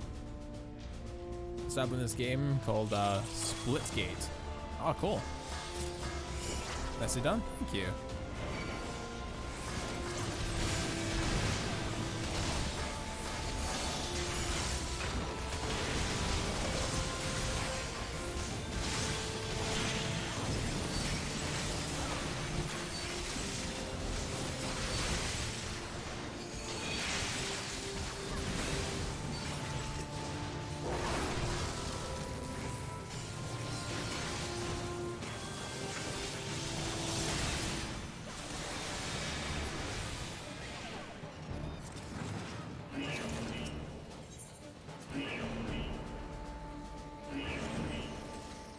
go.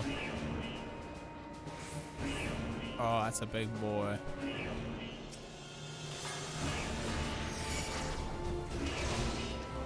Oh shit, it's gonna hurt.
That's a cool ass robot, I gotta say.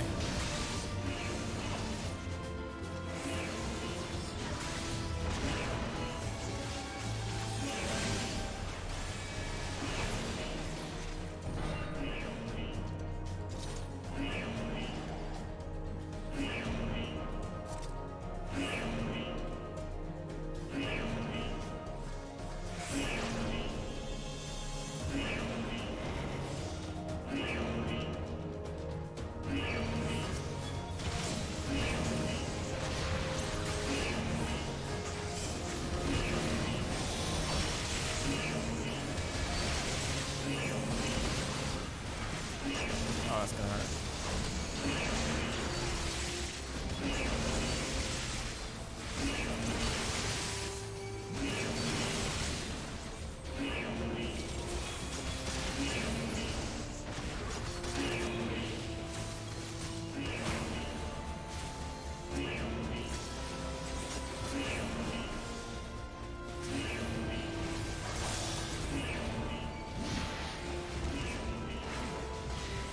Stronger thing in any game is family, absolutely. Dom wouldn't have it any other way.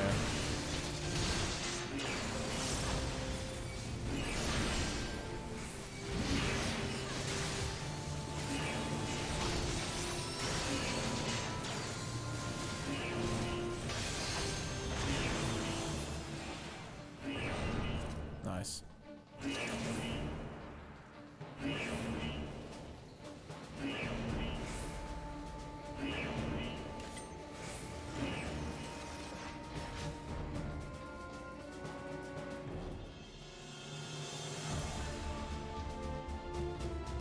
That's a big boy.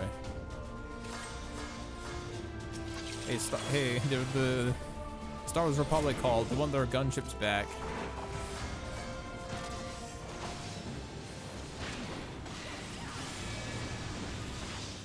Oh, sweet Jesus. What is this? Big flamethrower? Oh, wow. That's continuous damage. Shit, my bad.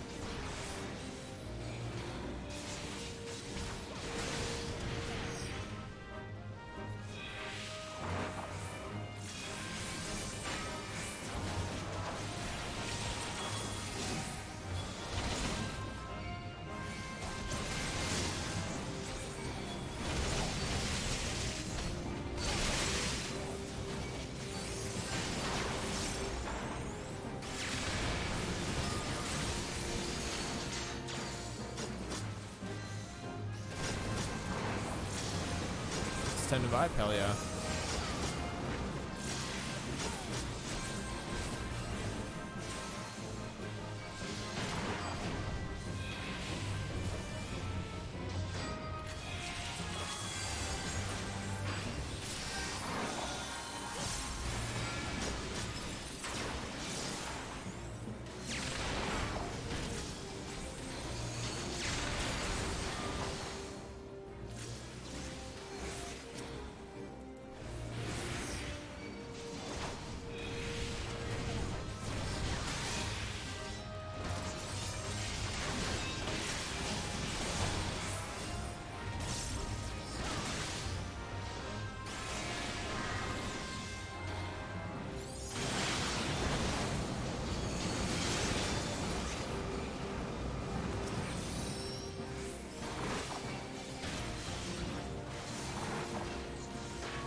Jesus, that was a pain in the ass. The healer died at the end of that. Jeez.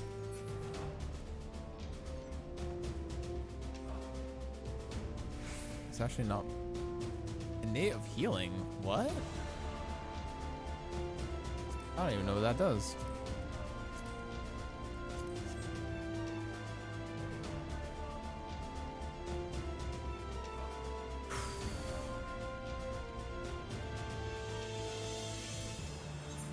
Remember to drink OJ.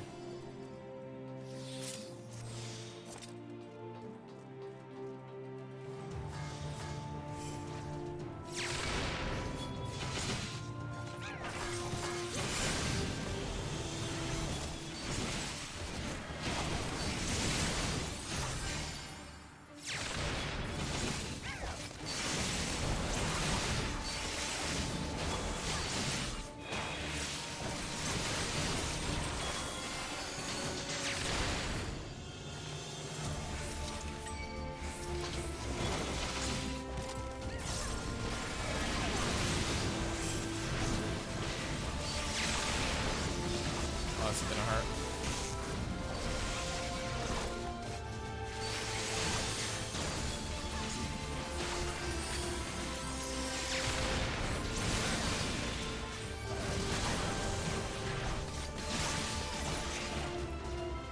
Jesus Christ.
This is the top?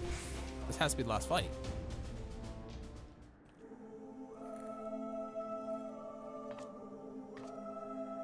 Oh, a Tigrex. My boy Greymon. Treadeth now upon my bones, and waketh me from slumber sweet. Midgard Sormer.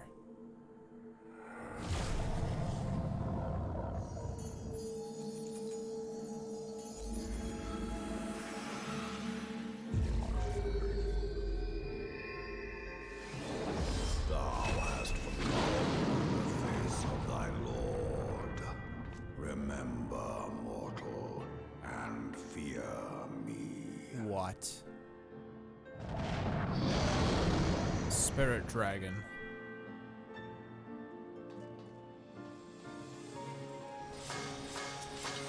Midgard Sormer.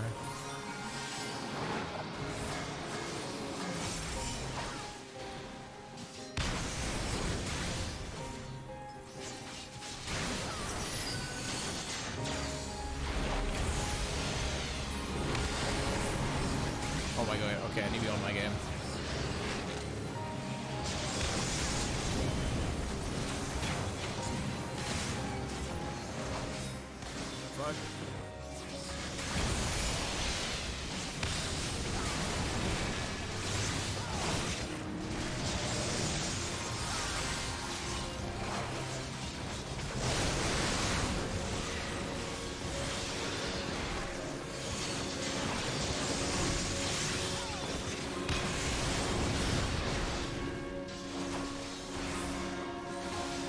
Gotta say, I love dragons. Oh no.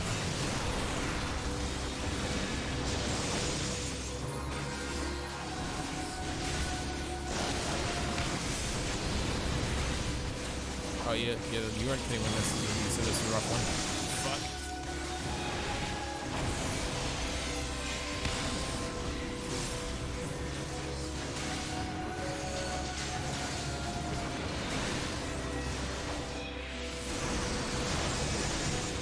I thought I died there for a second. Holy shit.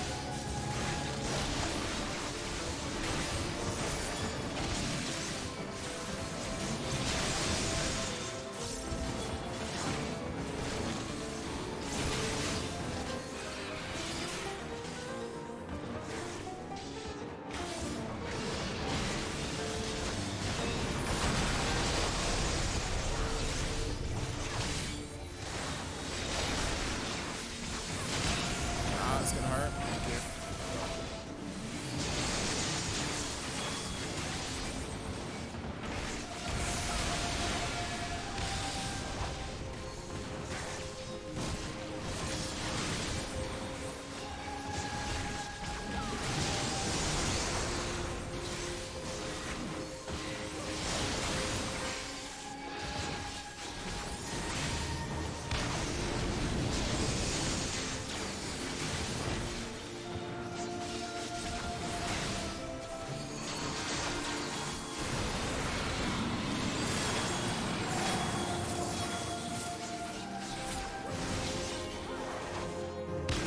Alright, phase one.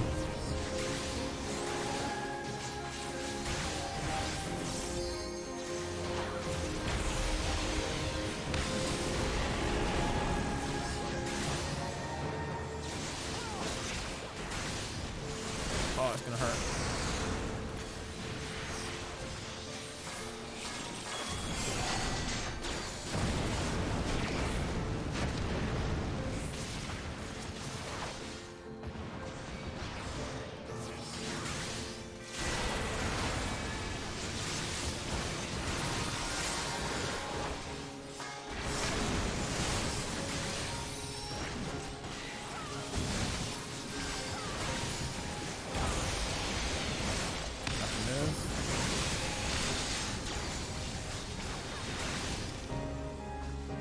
Right here.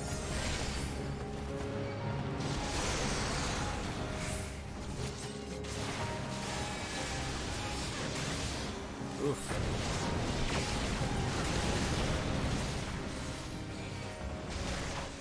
I'm slowed.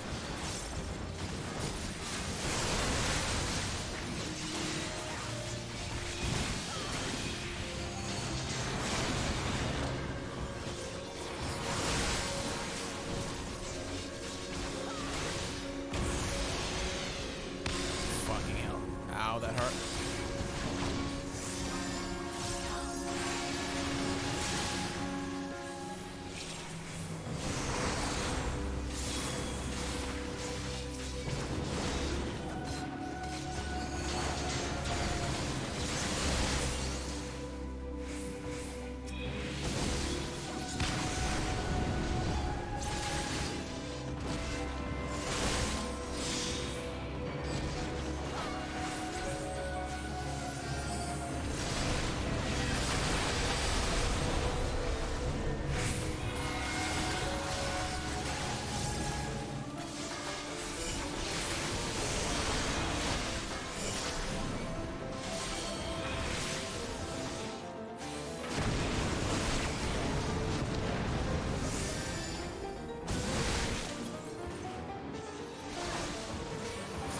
Let me break one in.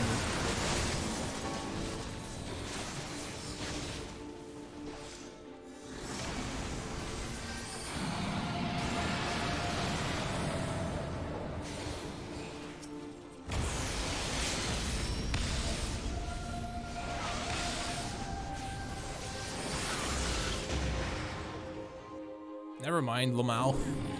Guess we don't need a limit break.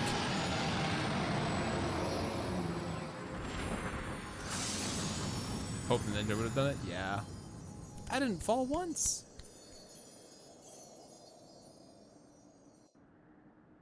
We did limit break. I did it.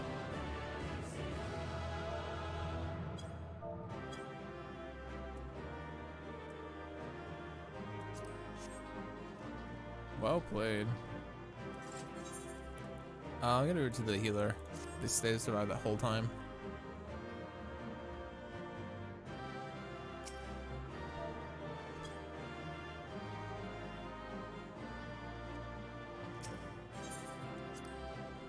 Good stuff. The dragon has awakened. What next? By her gifts hast thou earned a moment's reprieve.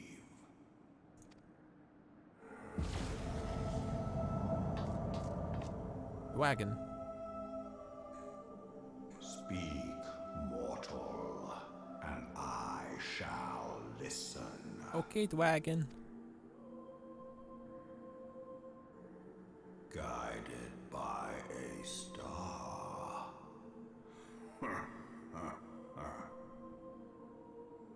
My people have heard the song. Ishgard shall burn. Sons must answer for their father's misdeeds. We do not forget. We do not forgive.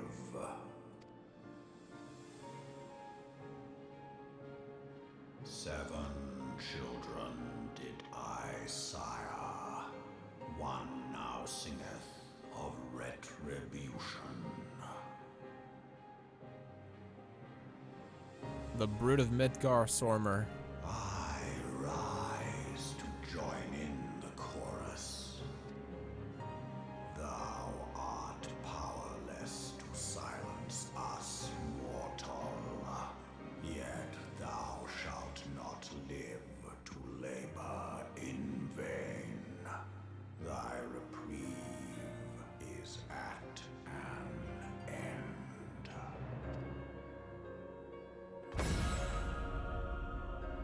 Crystal bitch.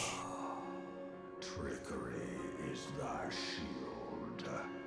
This frail, ignoble creature is not gifted, but chosen. Yeah. Warrior of Light. Hearken to me, Hydaelyn. I remember, and I consent. What? Fear not, mortal. I shall not harm thee.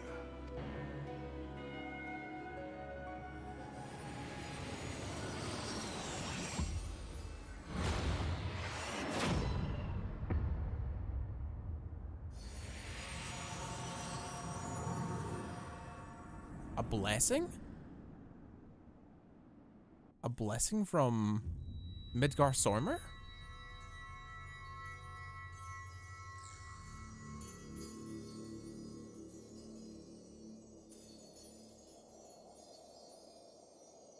The Chaos Emeralds, they glow.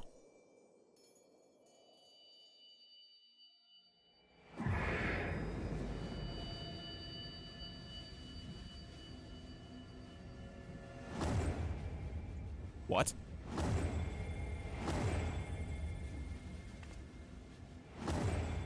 The crystals are losing their colors.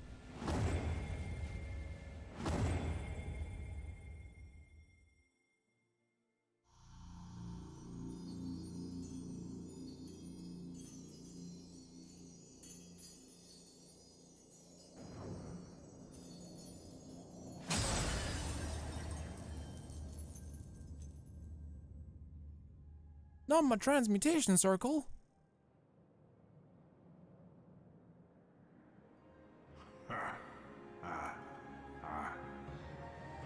Mayhap thou thinkest me an oath breaker.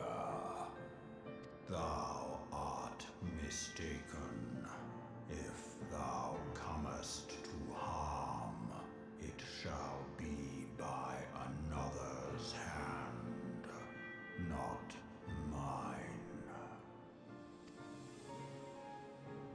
I did but strip thee of thy mistresses. Hacks. I call hacks. Hacks. You can't do that. That's hacks. Thou didst profit much by her grace, but no more. Did I lose the echo?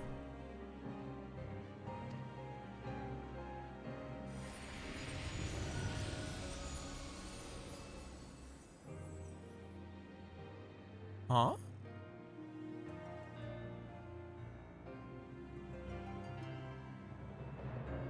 The covenant binds me to thee. I shall watch, listen, and wait. If I lost the power of the crystals, what does that do, Deathflare? I'm confused. Fight and struggle, if it be thy will. Man hath ever coveted that which lieth beyond his grasp. Deathflare, I don't care about game-wise. I care about lore-wise. Lore is important. I drink of her body, and thence doth mine own find new life. When it hath grown whole, the loyal and penitent shall rejoice. So he drained my blessing, took onto himself, and he's being revived? The dragon song heraldeth our beginning and an end. You can't form the Blade of Light to defeat the Asians. Oh no.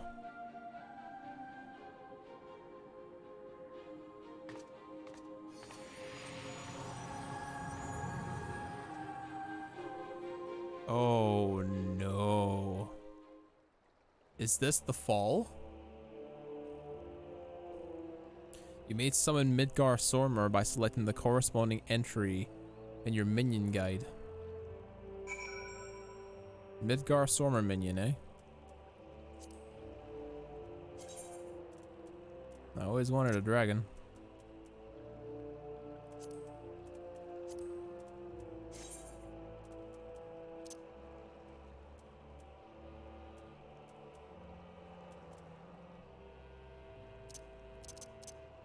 How do I summon?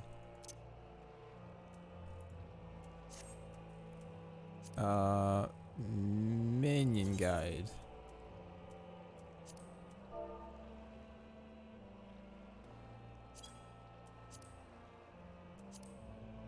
Add favorites. Summon.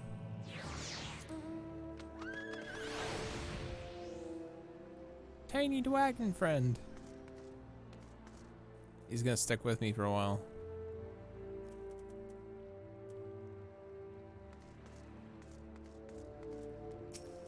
Speak of the Dome and Watch. It's good for the worst. This explosion I saw. She wasted time talking to me. Often allows me a message saying you should return the Rising Stones at once.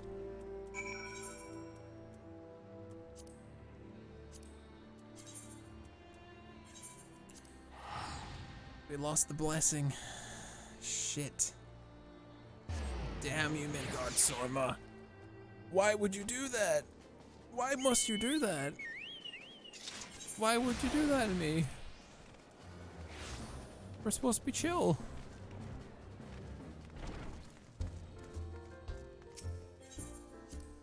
I'm guessing Heaven's Guard is quite literally you're in Ishgard.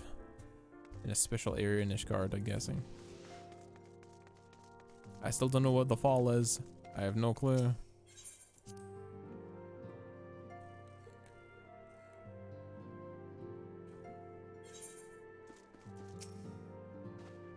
God be praised that you're hale and whole.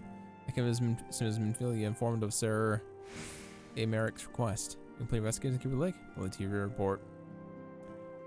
Yeah, you know that blessing I had? It's gone. It's gone. You had a conversation with Midgar Sormer? I swear, were anyone to make such a claim, I'd regard it as with considerable suspicion. Are we to understand that the Worm Lord did not perish? And has Sooth lain dormant the past 15 years? Less a resurrection, more of a rejuvenation of who he dwelleth in eternity. Years passing as moments. Though his words were ambiguous at times, one statement left little room for interpretation. My people have heard the song, Ishgard shall burn. Clearly an attack is imminent. We must share this information with Sir Americ immediately.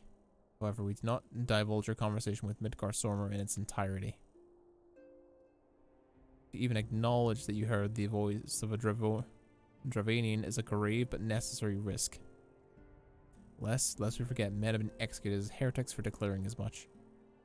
For your own protection, and for the sake of the tenuous relations with Ishgard, the truth cannot leave this room.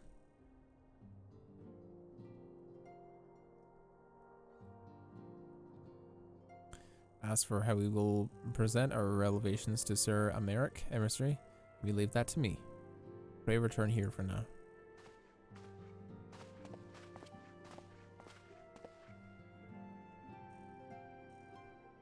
Is there something you're not telling us, Suika? You seem different somehow. It's almost you're missing something important. 12 forbid. Midgar Sormer stripped you of the blessing of light? Are you alright? How do you feel? I'm fine. I see. It is a relief to hear you're otherwise unharmed. It beggars belief that anyone could possess the power to deprive you of her blessing. Midgar Sormer made mention of covenant, did he not? One of the ancient myths regarding Silvertear Falls states that when the waters came into existence, so did the Great Worm. Althric and Nymeria, brother Time and sister Fate, decreed that Midgar Sormer ever watch over the source, from which all water... Fuck off. Which all water in magic will be said to flow. I wonder, what if this covenant was what you speak of was not the gods whom he treated, but Hydaelyn herself? If he's watching over you as he claimed, mayhap you'll have an opportunity to ask. Let us keep this matter to ourselves and don't wish to burden our friends needlessly.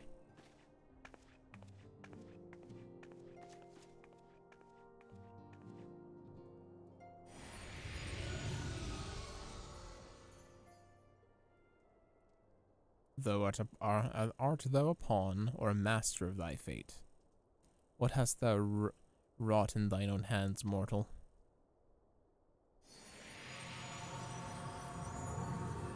Great. Midgar Sormer can see me fab. Great. Great. Midgar Sormer is watching you always. He knows when I'm asleep and when I'm awake. Pissing ass.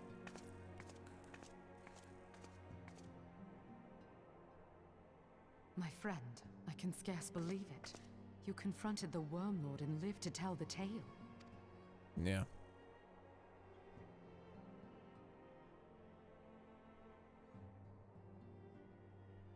I give thanks to Helone for your preservation.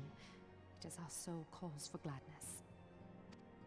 Your encounter with the Keeper of the Lake served to confirm our fears. A great worm has roared, and it makes little difference if it was one of the two in Eorzea or any other. The Dravanians are coming. I am told that Ishgard has magical defenses against Dravanian attack, though I am not privy to their exact nature. Will they be enough to repel a massive force? Ishgard has weathered countless assaults over centuries. This will be no different. And now that you have confirmed the threat, none can ignore the Lord Commander's calls for the wards to be strengthened. I dare not presume to speak for him, but I expect the Lord Commander would sing your praises. I must away, but we shall meet again soon. The fall? You mean the fall of Ishgard? Is that what you mean? Will the map state change and I'll be locked into it?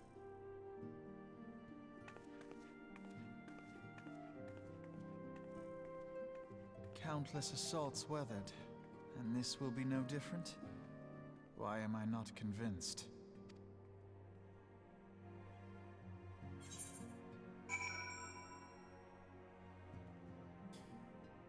Oh boy. Affinald? The Guardians have warred with Dravanians for years. Centuries. Nearly 1,000 years. In all that time, not once have the enemies breached their defenses and entered the city proper. Yet regardless of how strong these magical wars... Excuse me. Voice is getting fucked up, Jet. Yet regardless of how strong these magical wars may be, I nevertheless fear that Ishgardians are underestimating the gravity of this situation. Though it was not Midgar Sormer who roared, a call to arms by one of the first brood cannot be ignored. Until such a time they choose to request our aid, however, we can do naught but observe the situation at a distance and pray our fears are unfounded. Aether on demand. Often has a message from Moonbreda for the Scions. Airless, I forget. I believe Moonbreda has requested the gathering of the Scions. I assume there has been some progress concerning your efforts to combat the Asians. Pray inform her their business with the Ishgardians is concluded for the moment. I shall be along once I've completed my communications with the Crystal Braves. A roar from the firstborn only means trouble, I can imagine.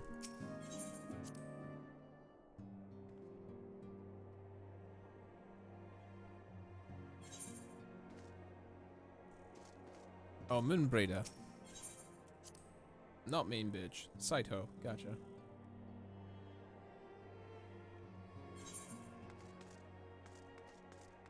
That's what I get for not looking at the minimap, chat.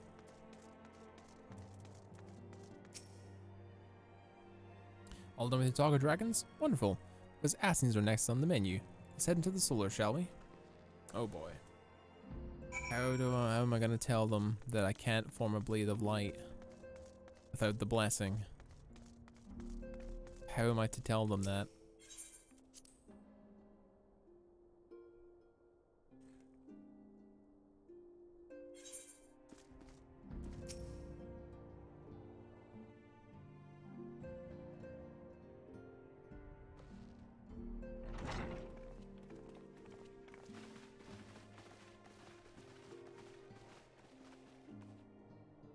Now that everything's calmed down a bit, relatively speaking I mean, I thought it might be a good time to share our progress on the weapon. I believe we're on the verge of a breakthrough. Well, don't keep us all in suspense.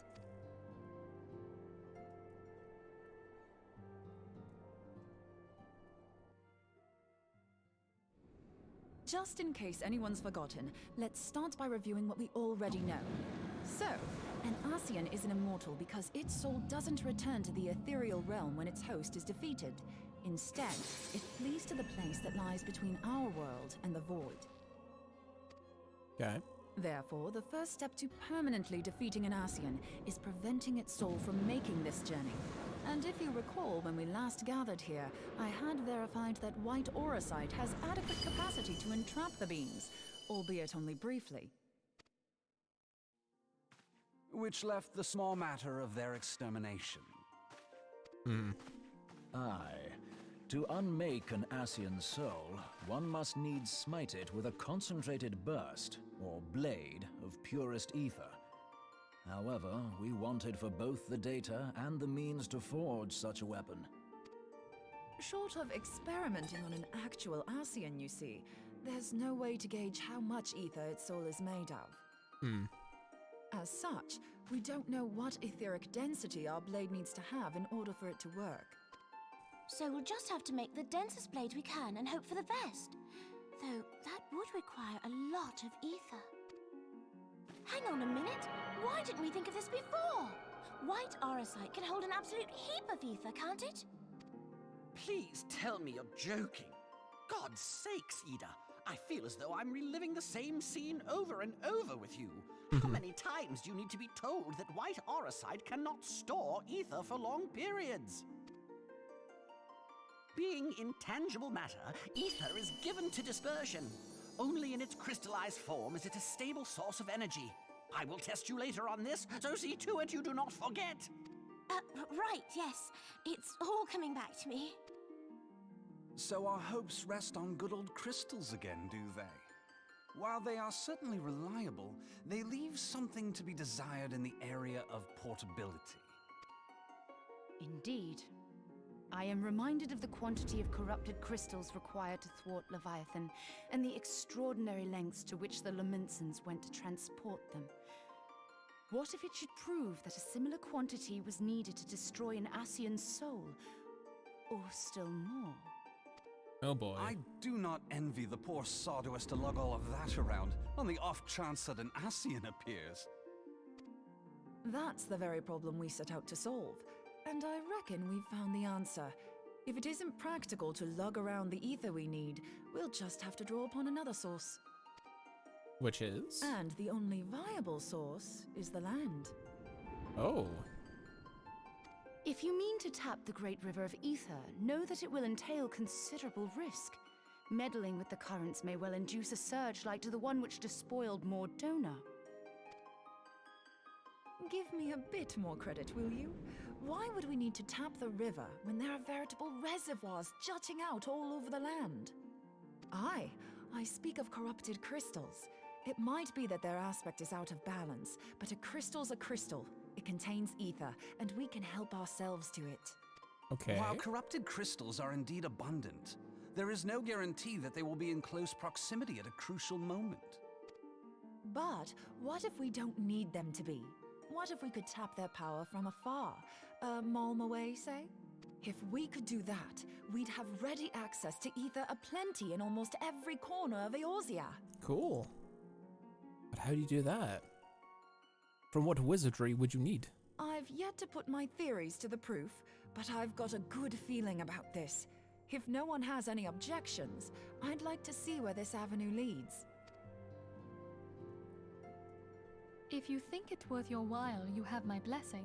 But tell us, what are your theories? I, for one, am most eager to understand the process, however vaguely. I thought you might say that, but no one wants to listen to boring old theories all day, do they? I know I don't. So with your permission, I'd like to try something a bit more hands-on. I've already built an etheric siphon especially for this purpose, and I've been meaning to try it out. Thing is, the profusion of corrupted crystals in Mordona makes it something of a high-risk testing ground. If anything goes awry with the siphon, it would be better if it didn't happen within spitting distance of quite so much ether. Ideally, I need an isolated specimen. Does anyone know where I can find one? May I suggest northern Thanalan? There you will find corrupted crystals of middling size, standing a reasonable distance apart. Ideal for your needs, I should have thought. Oh, and if you do elect to visit the place, I should be much obliged if you would assist me in another matter while you are in the area. Okay. Has something happened? Movement has been observed at Castrum Meridianum. Okay. During Operation Archon, the Alliance dealt the stronghold a heavy blow. Its facilities were extensively damaged, and its garrison reduced to a fraction of its former strength. Not long after our forces withdrew, however, their ranks were replenished by reinforcements from Castrum's sentry. They now seek to rebuild, and to this end they have their sights set upon the ceruleum processing plant. Oh boy. Having lost the Empire's support, the 14th Legion lacks the resources to sustain itself. To them, this is a bid for survival, and they will doubtless fight like desperate men. Though I have dispatched the Crystal Braves, I fear their strength alone may not suffice to stay the Imperial assault. I would request the Scion's aid in the defensive effort. If I didn't know better, I'd say you were trying to Well then, consider me inveigled.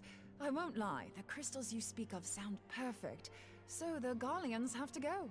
Sorry, I keep clicking the mouse. Besides, we can't afford to beat about the bush. There's no telling when the Arcians will next appear.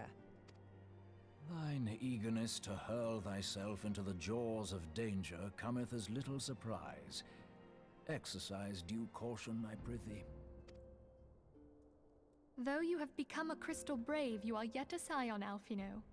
We could hardly refuse you. Pray, join the Crystal Braves and lend them your support. Thangred and Papalimo shall accompany you.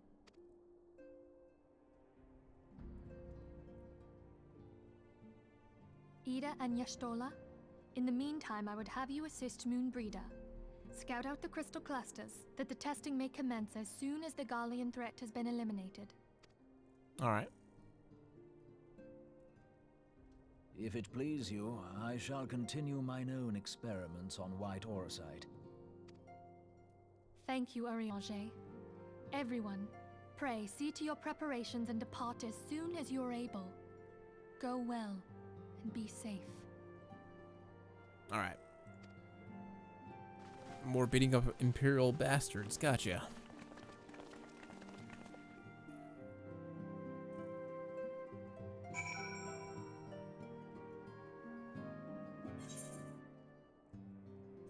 Speak with Valthenald. He is through here.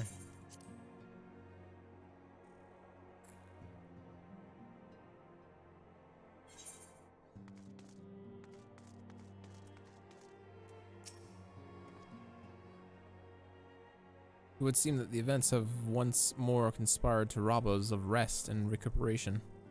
Though I would say it otherwise, I must ask you head straight away to the processing plant before they're already deployed in the area, and await the arrival of the Scions.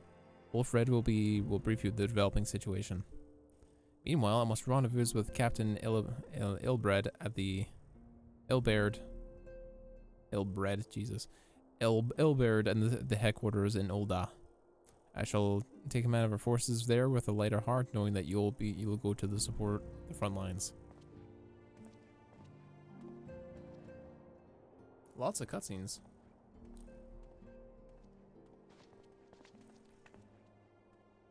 Your dudes take to Northern Thanaline, do they not?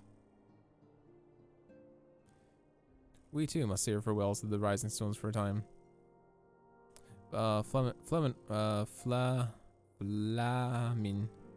travels to Ul'dah, and we shall serve as their escort. By Dora's behest, I'll go to contact certain old acquaintances in the Gilded City. We are beset on all sides by civil unrest and imperial machinations. Threatened by primals and troubled by dragons, we need all the allies we can muster. Many of my friends hold positions of power, you see, so it's my hope they can be convinced to aid the Scion's cause. Even if the events have taught us anything, if the past events can taught us anything, we know that Eorzea must present a united front or we shall fail. How extraordinary my little Acelia is involved with such far-reaching affairs. I'm proud that I now stand by her side not as a mother, but as a colleague. A colleague with influential connections, but I fear that Ul'dah has become a place of danger even for one so familiar with her streets. Bah! Woe betide the Black Guard as much as it glares in your direction, my lady.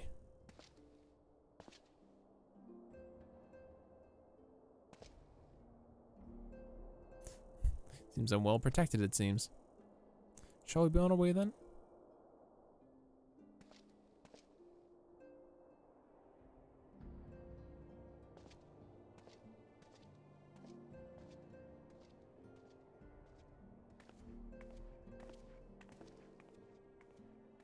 Very well, on your way.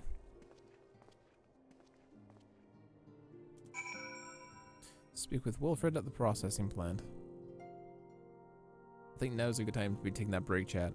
We still have a chore to do before we go to bed, and I would like to play more. So we'll be taking a break for the moment.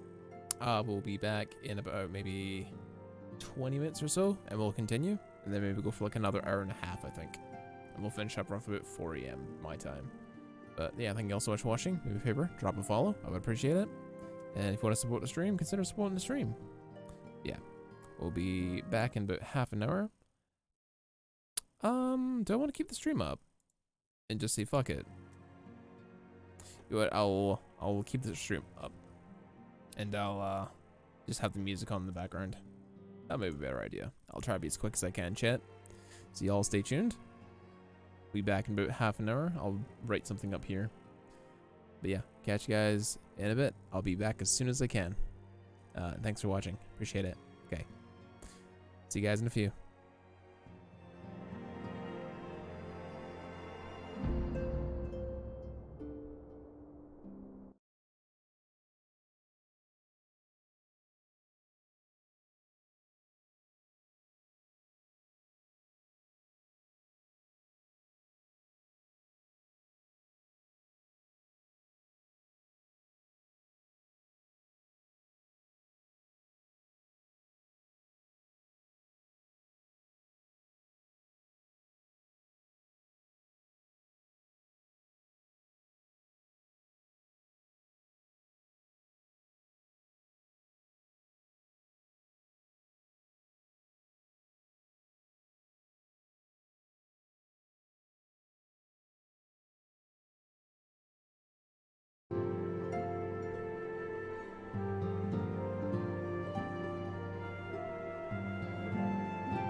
And we're back, chat. If anyone has been waiting this long, thank you. I appreciate it. Oh, goddamn. Hopefully y'all doing well. Oh, we can get rid of this, actually. There we go. Apologies for the wait. If anyone is left in the chat, give me some emotes or something. Let me know y'all are still here. Aether on demand. Thanaline, eh?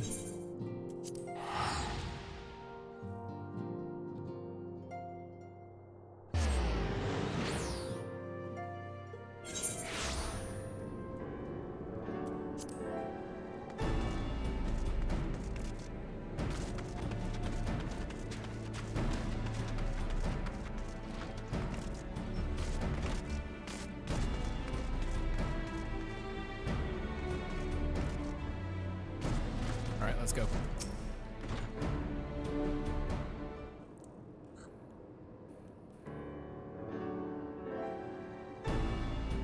Commander Livier has sent word that you've been coming. The Veteran of Talents is most welcome. No, I think we won't be able to handle the situation, mind you. Well, then trick or two since that disaster with the Amangila. Returning to the task at hand. The Flames Reconnaissance Scouts reported Imperial soldiers assembling at Raubon's push. Such force is likely only interested in one thing, getting your hands on the resources here at the processing plant. The Garlings could be marching upon us at any time. We speak with Lieutenant Edelstein. We may coordinate our counter strategy. In the meantime, all from the others who have arrived. No doubt I'll bring welcome tidings. This is my first fight after losing my blessing. Hopefully things go okay.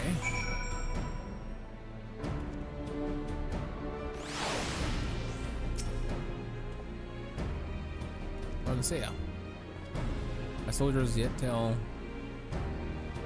tales of your deeds upon Operation Archon. But if we could sit and reminisce of the old times. A few more pressing matters require our attention. The civilian draftsmen you see have come across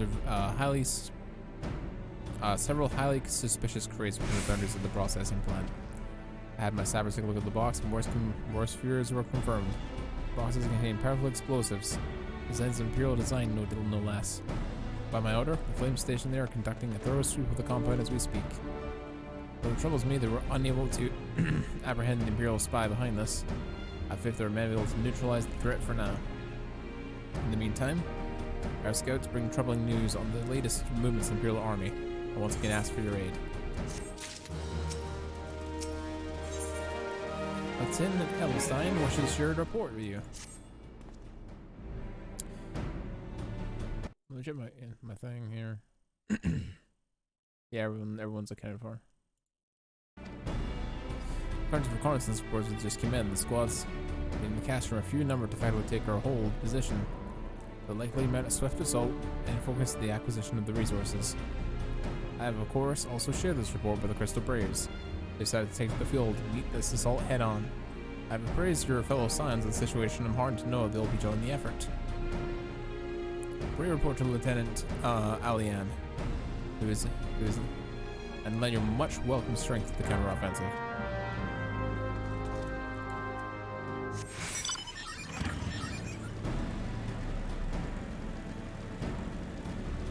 Hello, Alian.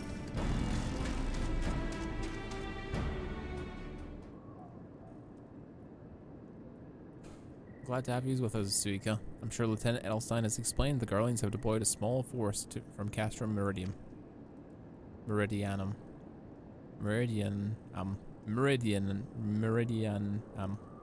Sorry, difficult. Their main column assembles north near Alamon's Talons. We've also spied several squads attempting to conceal themselves on approach to the west. I wish you to rush forth and commit to battle with the main column, leaving the detached force free to raid the plant and pillage supplies. Not much of a strategy, these are desperate men. Captain Elberd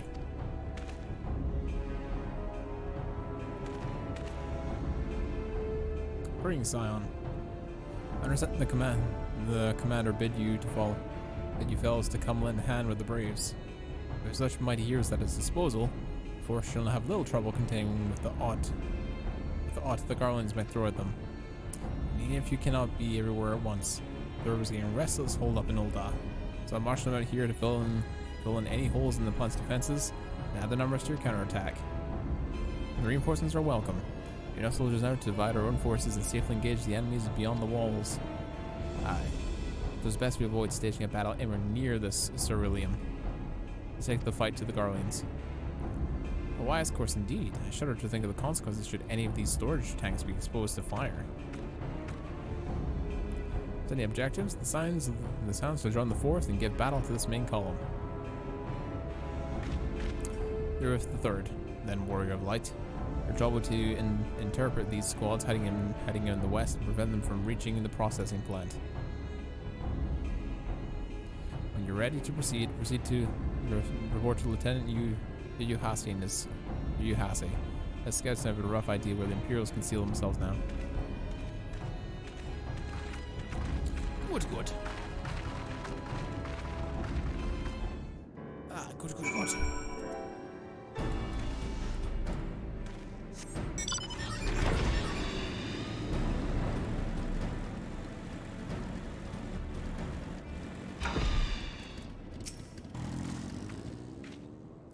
A pleasure to be by your side once more, Scion. Our operations invariably succeed when you're around. The victories are wont to pay the road to a greater coin. Now, this detached force has been sent to eliminate has split into smaller squads, there to conceal themselves in the terrain hereabouts, I imagine. We'll need to split ourselves up and cover more ground, and we'll make sure we rid of all these would-be raiders. Seeing as you're an army unto yourself, that's sending you to your own areas to scour clean of enemy soldiers. This will be a simple search and destroy. Rendezvous back here if the task is done. Happy hunting.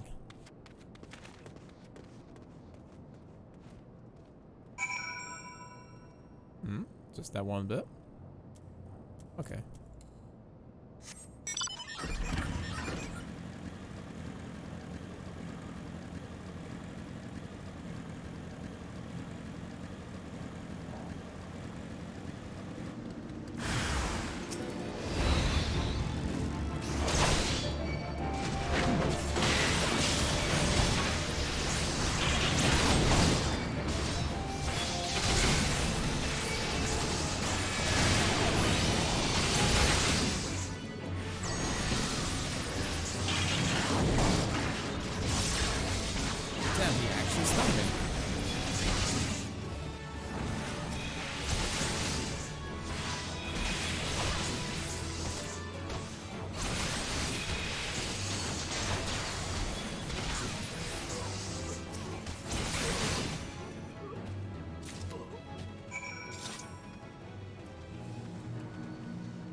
Report back, okay.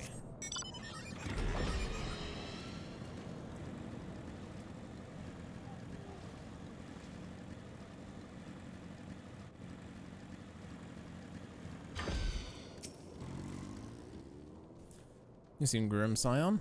Take that I take that to mean that between us, more than a few Garlands will be making back to the castrum. These Imperials, though, they certainly make us end their pay. I would be a happy man if I never to toss up with another one of those Magitech horrors. In time, We bid this war-torn land a farewell. We'll contact the 4th and let Lieutenant Lillian know the west is now clear now. Would appreciate you if you do the same for Lieutenant Elstein. Okay.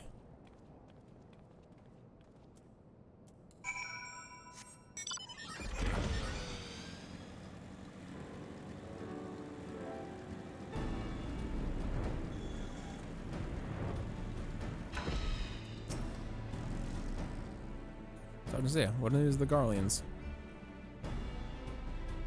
Empires and no more then? Excellent. The Amangila, the Amagila, I would say Amangila, this entire time. Imagine engineers are most relieved to hear the planet is no longer in any immediate danger. Thanks again for your assistance. An uninvited Asian. Well then. Lieutenant Edelson seems convinced for concern for Moonbrada's well-being. Heaven's Eye, critical hit, determination, savage might. Must be anxious word for your fellows. Lieutenant Lillian has been sounded a sudden victory over the main column. It informs me that the Scions have returned their attention to the other duties. That all but for one, the Rogadian lady with a large axe. Suppose she would appear to have chosen to remain at the site of the battle. I know what tasks were from return to civilization, but Northern Thailand is no place to wander alone, even for a capable sort as her. I still have better things to check on her before you head on the way. Okay.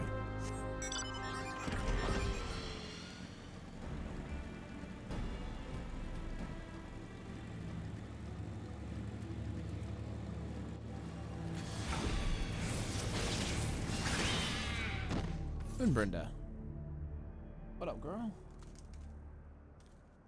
Hold on, I won't be a second. Oh, I know what she's up to.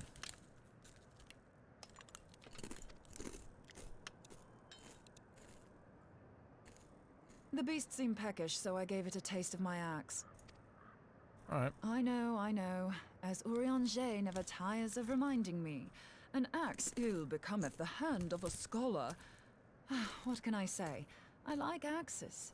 To hear my mother tell it, I came into this world holding one. And it's not as if it stopped me picking up a quill, is it? I often think of the man who introduced me to the joys of learning. He's one of the reasons I decided to come to Eorzea. Him and my excruciatingly stiff childhood friend. Considering how unalike we are, it's a wonder we ever got on. The world's a strange old place, isn't it? Yeah. Aye, that ought to do it.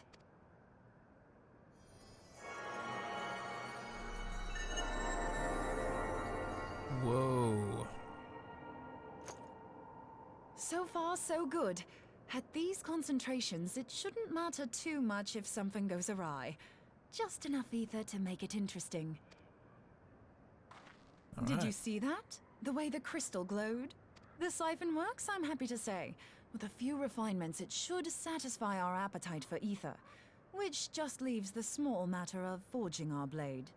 I'm not sure how to go about it just yet, but I swear to find a way.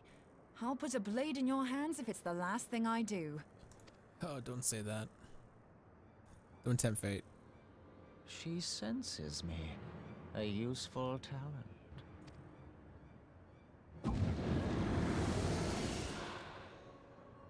Hanassian, are they onto us?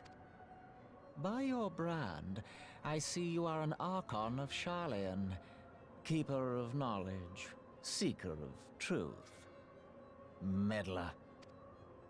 I don't know what the hell's you're saying, but I don't much like your tone. Oh boy, this thing doesn't bode well. Your instincts serve you well. But come, be not unsettled on my account. That lovely brow was not made for frowns. But I waste my breath. Let me direct my words to one who understands them. We meet at last, warrior of light. I am Nabriales. Nabriales. and you have long been a thorn in my side. I suffered the overweening presence of La Habrea that men might host the power of gods, only for you to undo my hard work.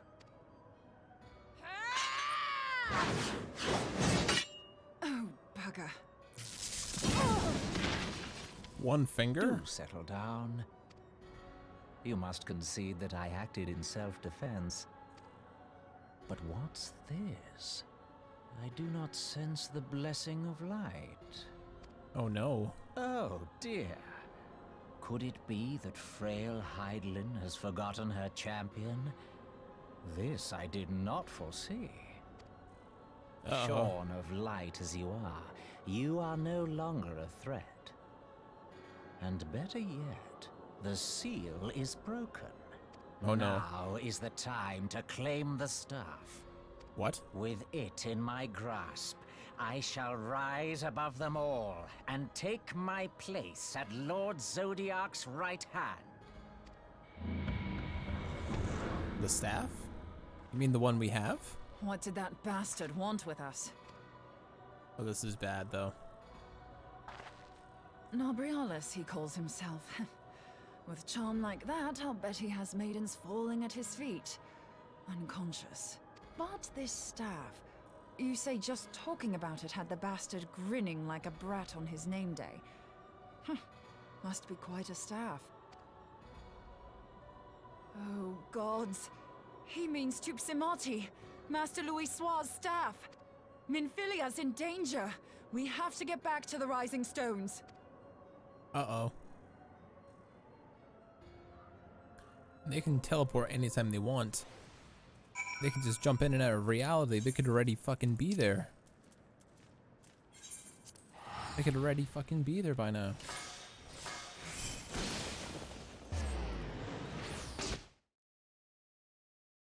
Ah, shit. Ah, shit. Also, welcome back to the channel, Defler. Hopefully I didn't keep you for too... Hopefully I, wasn't gone for too long.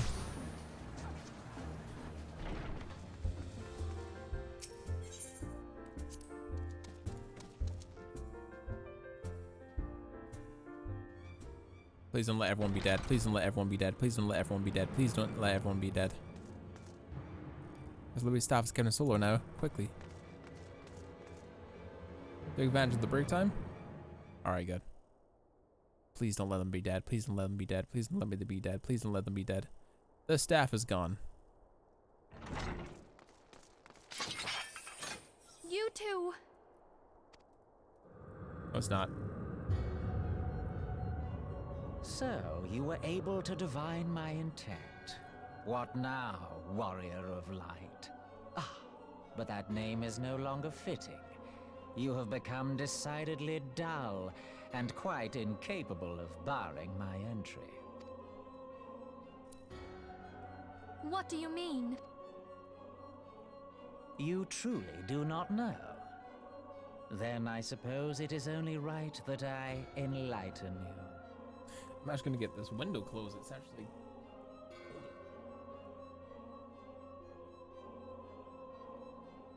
Or at least turn off my fan for the moment. The blessing of light kept you and your fellow meddlers safe. It was that which prevented my kind from entering your domain.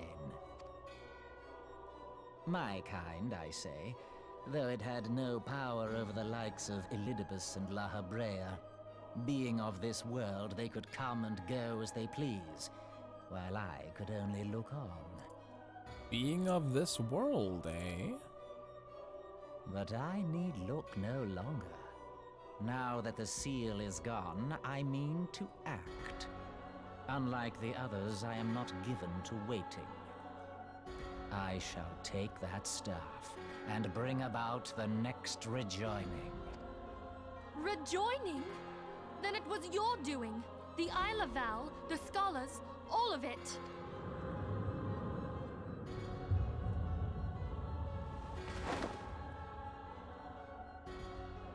You will not harm her!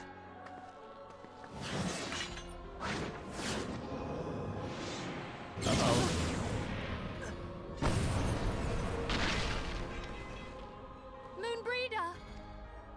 must you insist on forcing my hand? Did you learn nothing from our last meeting? Ah, but I forget. My words fall upon deaf ears. Oh, she's super The hard. staff is but a broken relic, a memorial to the departed. What possible use could you have for it?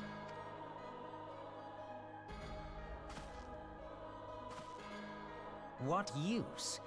You mean to say that all this time you kept the key, never knowing what it was you possessed? The staff Tupsimati, or rather the stone tablet it bears, is host to a great power. Oh. Together with the horn, it can be used to draw vast quantities of ether from its bearer's surroundings. How else do you think Louis Soir was able to invoke the power of the 12 without making them an offering of crystals? Summoning requires not only prayer, but a profusion of ether. Even a child knows that. If I did not know before, you may be certain I do now. But above all, I know that we cannot allow this staff to fall into your hands. I will die before I let you take it.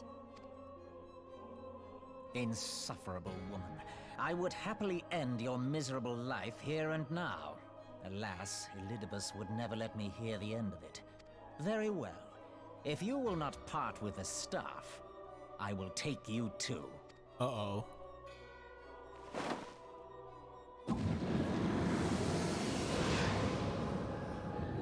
Oh, shit.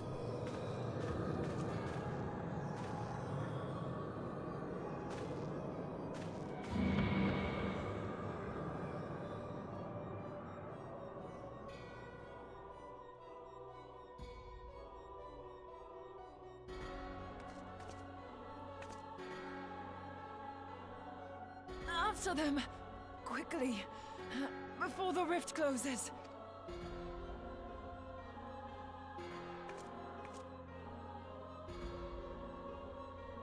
Oh boy. Invite once someone almost.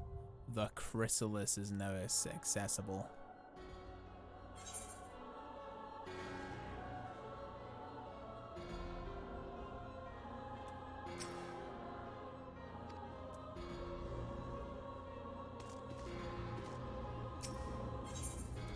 Make sure I'm gonna clear cleave selection. Yeah. The chrysalis. The ruthless Asian known as Nabriales has intruded upon the sanctum of the Scions of the Seventh Dawn, spurging away both the Attestant and the powerful relic she refused to yield. Pursue the power gone through the dimensional rift and prize Minfilia and to Tipsamati from his tenebrous grasp. Cool, I will get my window closed. It's actually getting cold now.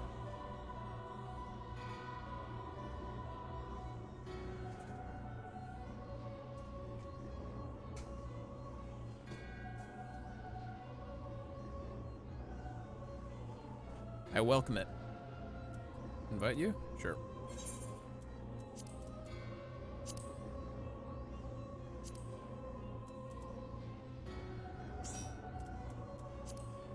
All right, let's do this.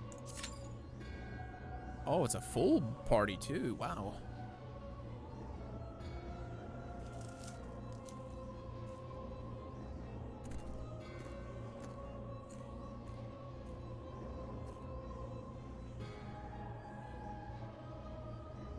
This is gonna get spicy. Final of Realm Reborn boss time.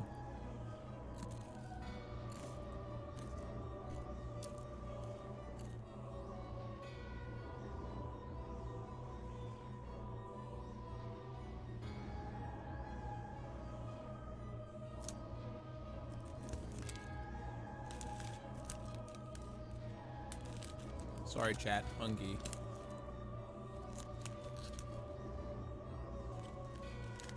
Hey, Hungry. I've been streaming for 7 hours.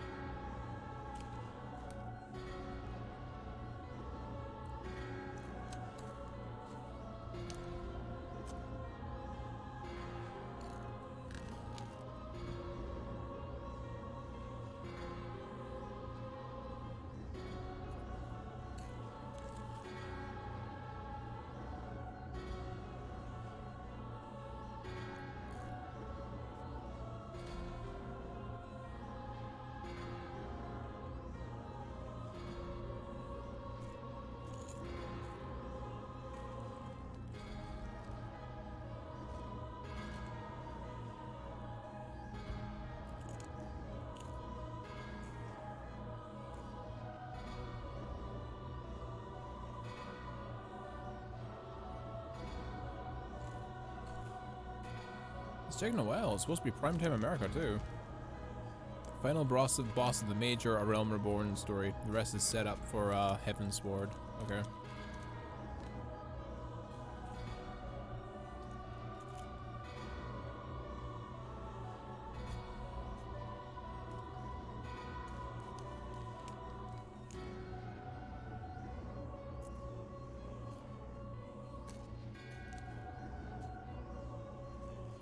Assuming this is what's referred to as the fall. The fall of who, though? We don't know yet.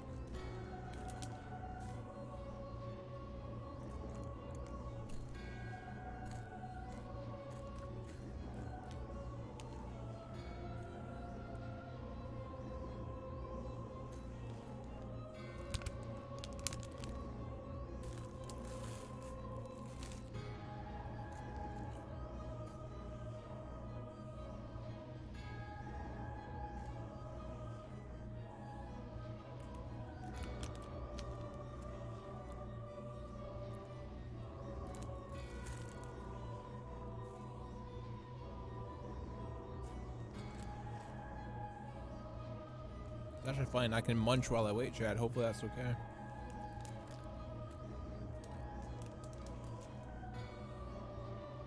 I'm very hungry.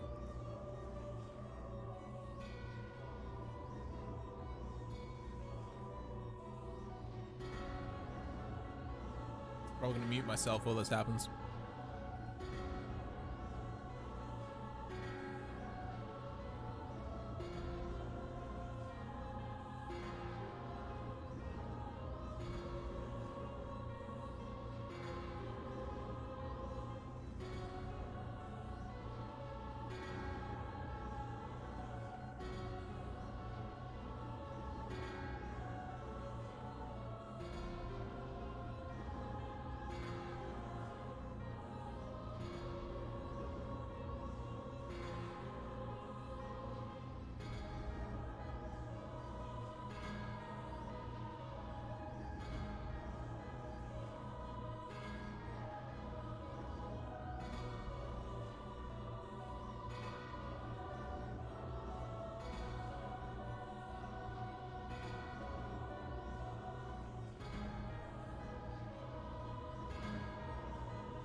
God damn, this is taking forever. Almost 5 minutes, no other players. God damn, man.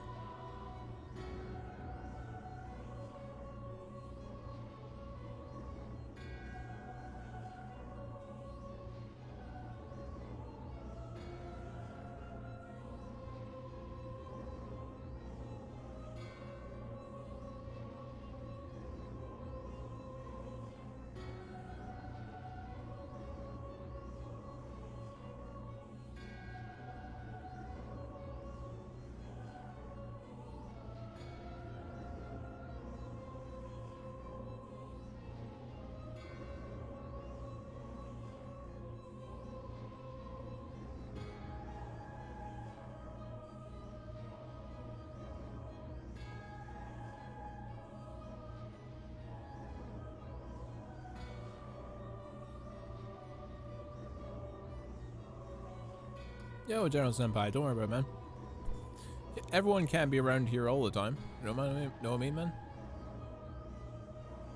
It's all good, don't worry about it. Sorry, also eating right now.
Alright, I'm back. Sorry for the wait, chat. I was eating some Weetabix. I eat it in the in a way that no one else does. All I do is get a big glass of milk, and I dunk the Weetabiscuits into them, and it stops it from getting mushy. I refer to it as the Dunktrosity. As I'm like, yes, I've got nothing more important or more pressing to say as I'm waiting for this fucking queue to pop. Apologies. I've been, all in all, it has been a bit of a slog. It does not hold up to the proper story beats in the game proper with this filler content as we wait for the what's happening next to happen.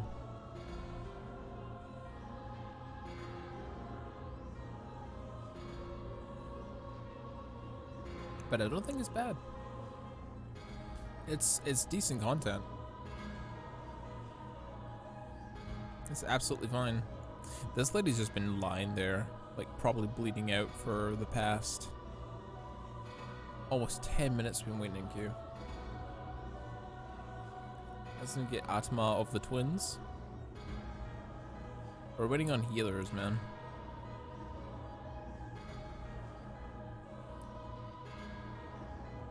On one tank left, Jesus Christ.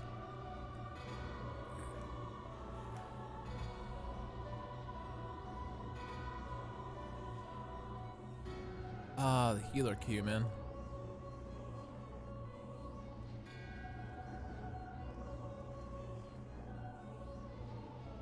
It's supposed to be prime time America right now. Why is it taking so long?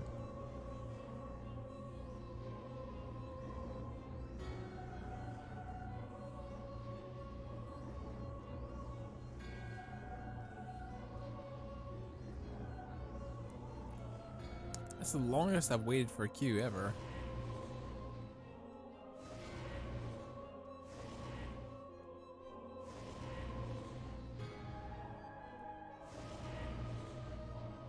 Interesting. If it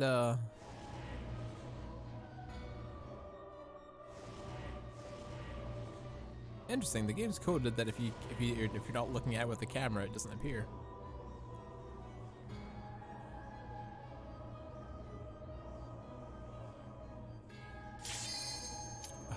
Finally, thank God.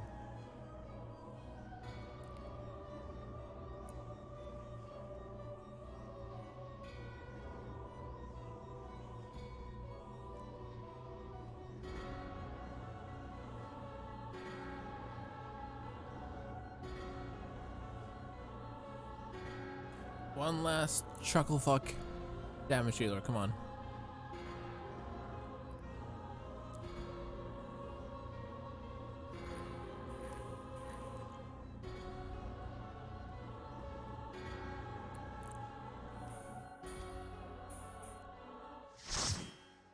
Alright, let's boogie.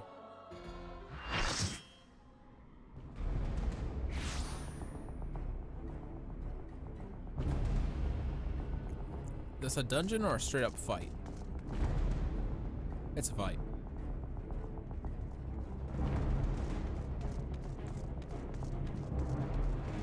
The chrysalis. Oh no.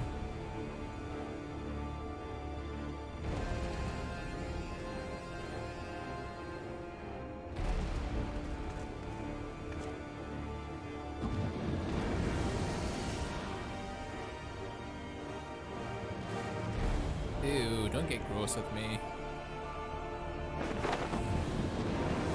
This room did show up again one time, yeah, you're telling me. This Mickey Mouse Capade's ass fucking room. This Nomura's wet dream looking ass room.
Oh my god, what is that?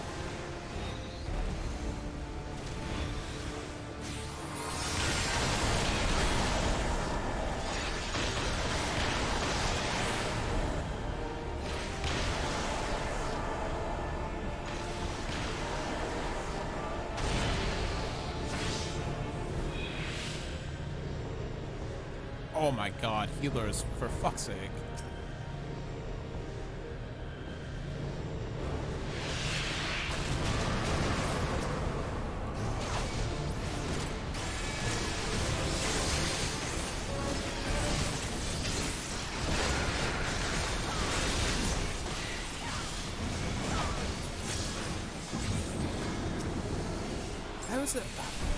How did the healers get fucking hit?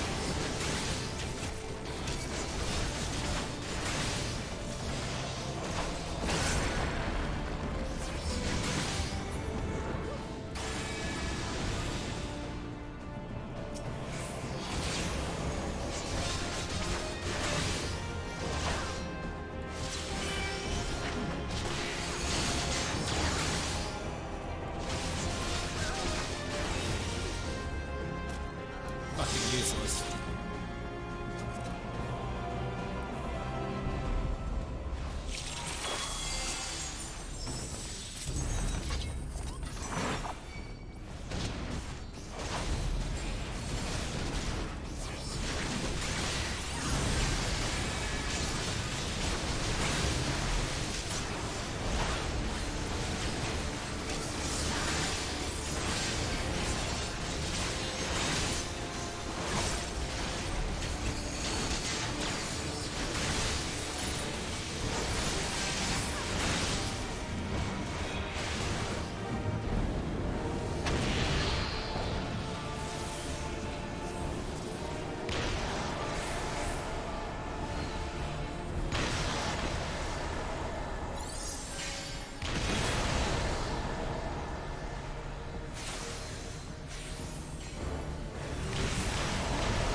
What are these chuckle fucks doing?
We got this chuckle fucker.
break.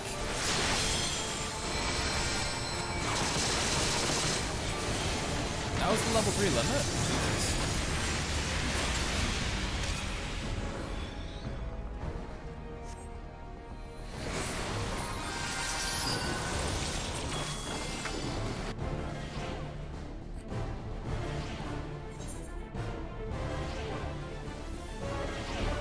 Oh boy. Pointless limit break, yeah.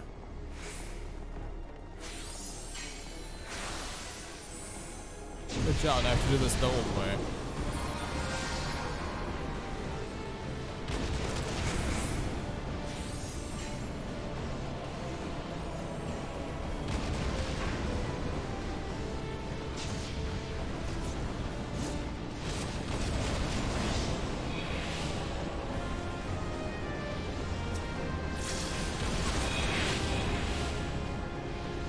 Oh, Jesus Christ.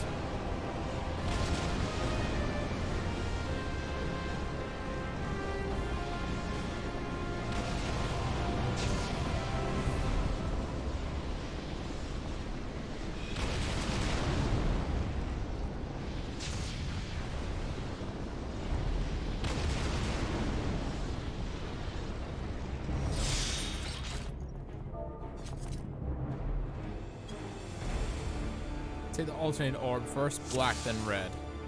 Start explaining it at the beginning before we start fight, yeah.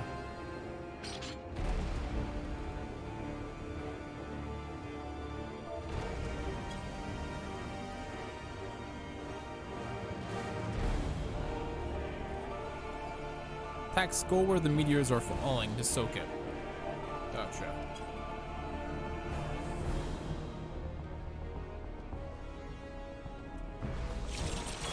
The first mirror pulls a rift appears, which is attackable. Everyone pells that.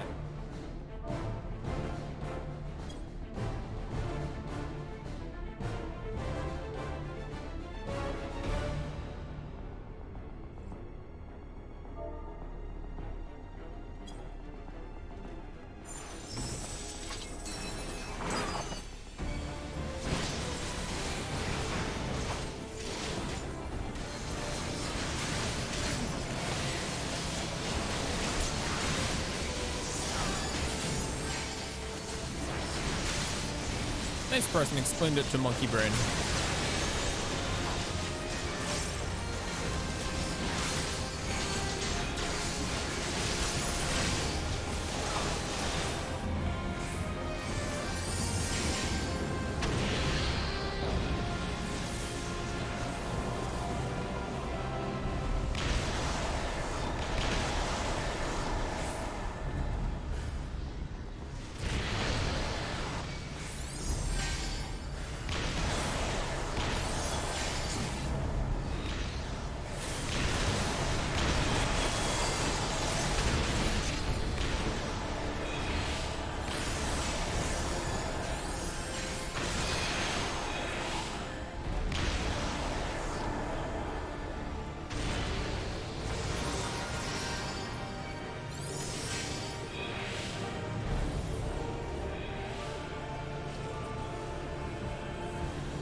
black than red.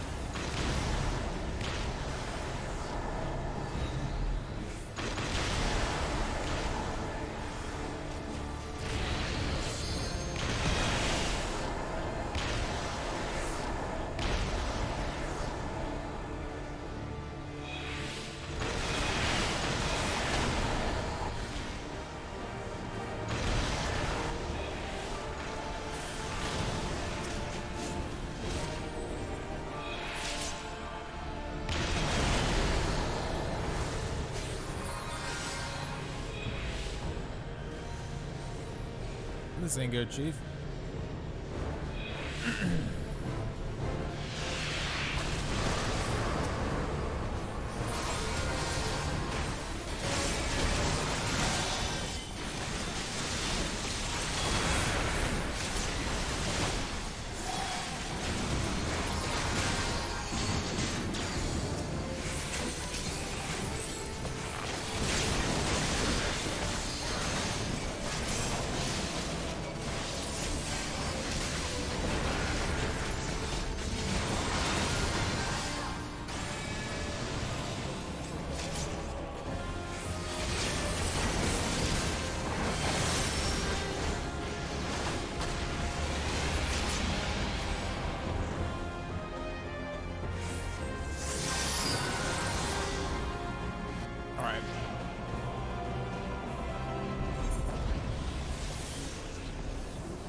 Got that one.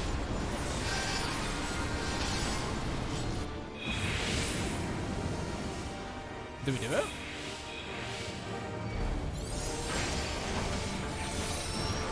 Lemon break helped.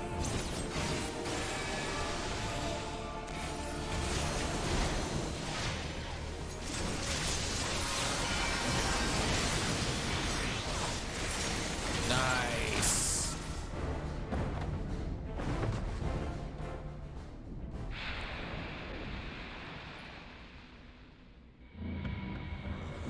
Fades away into nothing.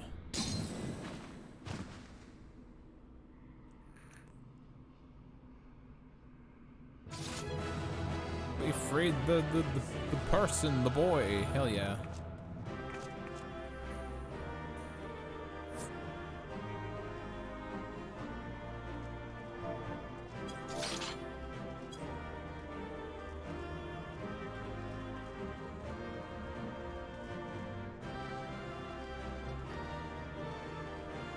Thanks.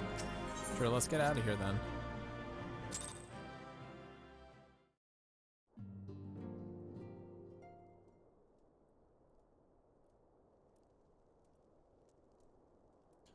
You're safe.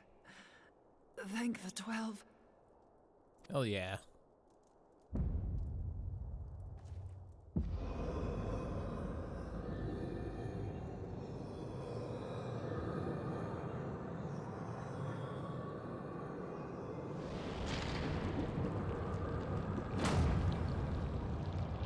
Fuck?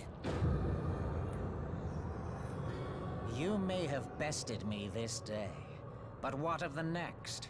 What of all the days to come?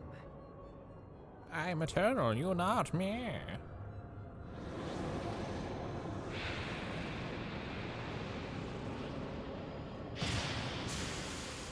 Remember, light no longer holds sway here.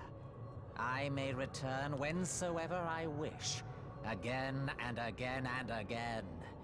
Eventually, you will falter, and the staff will be mine. Until next time, Scions. Yo, thanks for swinging by, General Senpai. I'll see you tomorrow.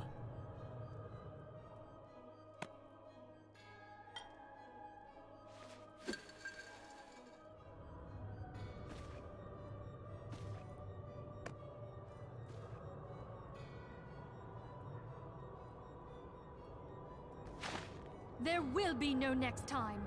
This is the end.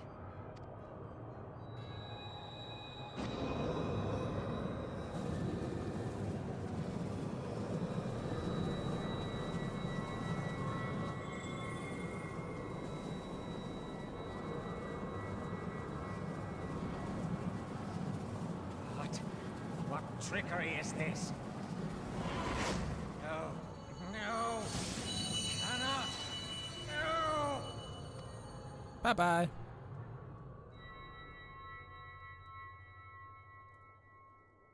Use Tube Samati to gather ether. Quickly, before he breaks free!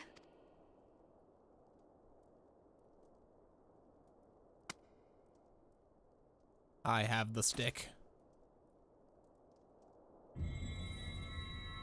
Concentrate. Call to mind the time you struck down La Habrea with the Blade of Light.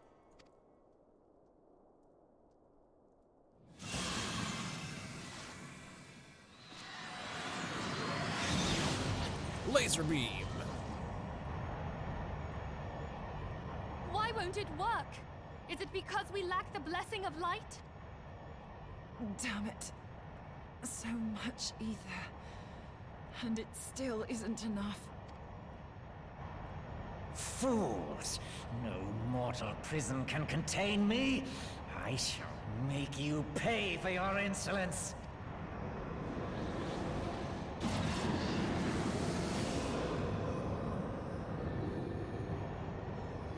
Please, Mother Heidelin, hearken to our plea.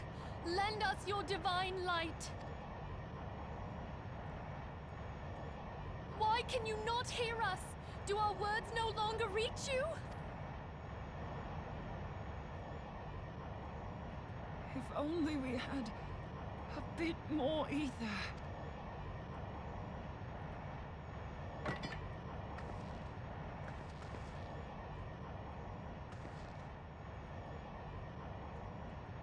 Moonbreeder, what are you doing? Master Louis Soir, I understand now. The choice you made in death. There is life. Farewell, Urianger. You damned old coot.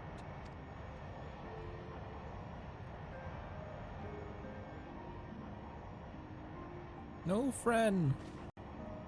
No!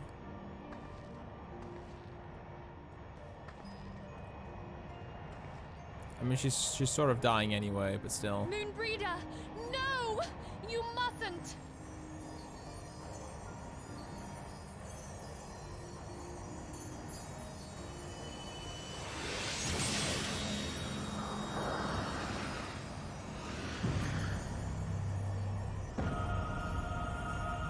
What? No! It cannot end! I am eternal! I am immortal!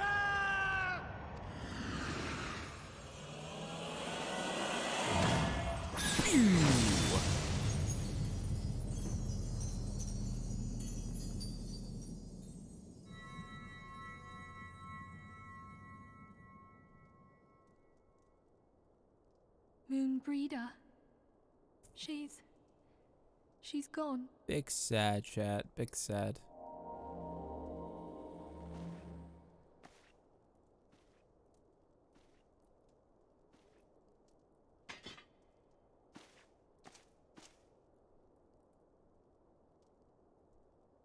You did it, my friend. The Ascian is dead. Oh. Big sad. This device is a legacy of Moonbreeder's toils and sacrifice. I shall hold on to it for safekeeping. Minthelia, are you all right? I am. Oh, we were surveying northern Thanalan when we received the distress call. We returned as swiftly as we were able. The Row hate train starts now. It seems you have everything in hand, however. What happened here? Where is Moonbreeder?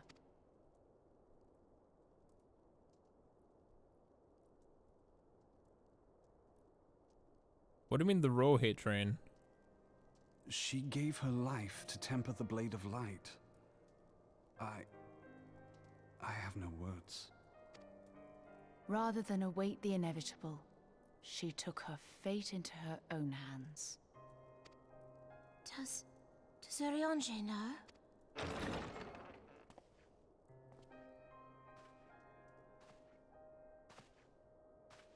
My friend, there is something I must tell you. I heard all, my lady. The moon sinketh, taking her leave of the heavens. Yet her passing heraldeth the coming of a new day. Moonbreeder hath fulfilled her destiny, hath she not?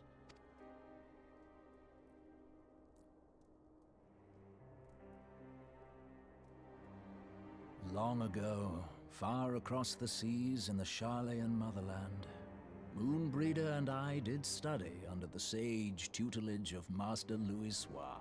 Full oft did he impress upon us that knowledge existeth to serve the greater good.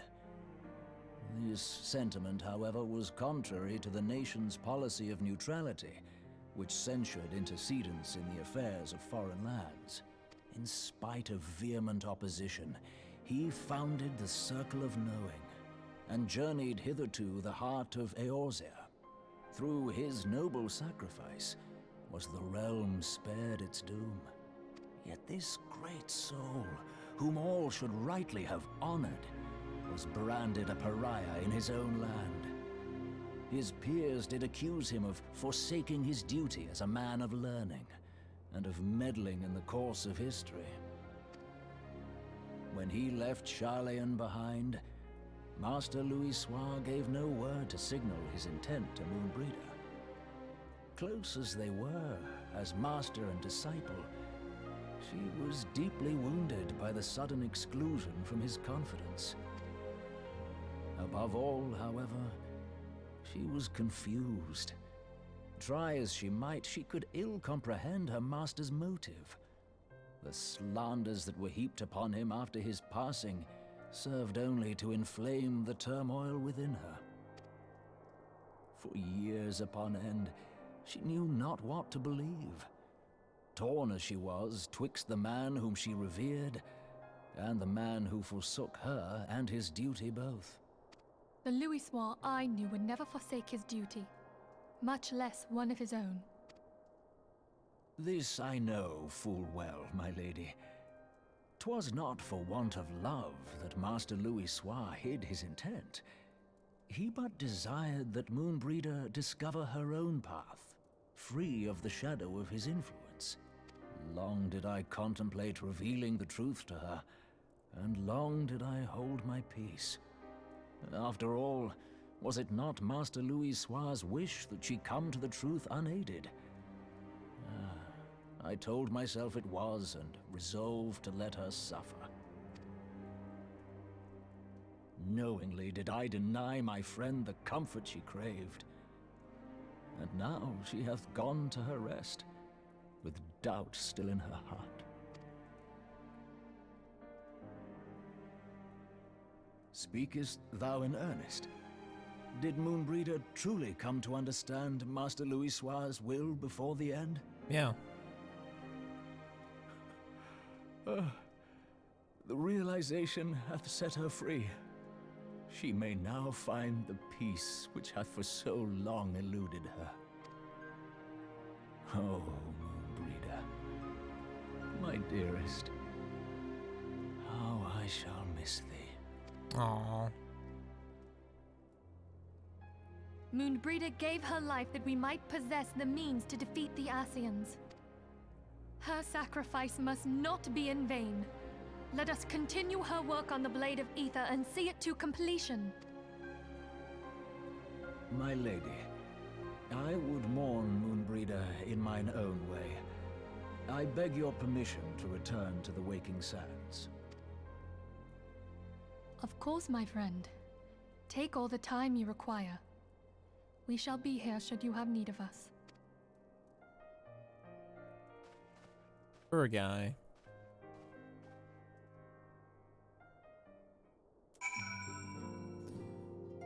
Oh, I like game cutscenes.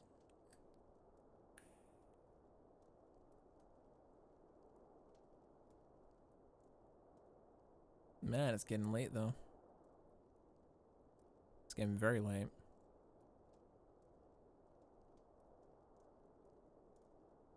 Never seen Oriange look so utterly defeated. No one should be made to suffer such grief. We shall gather in the Charlian Manor to celebrate Munabrita's life and mourn her passing. I will take the savage one.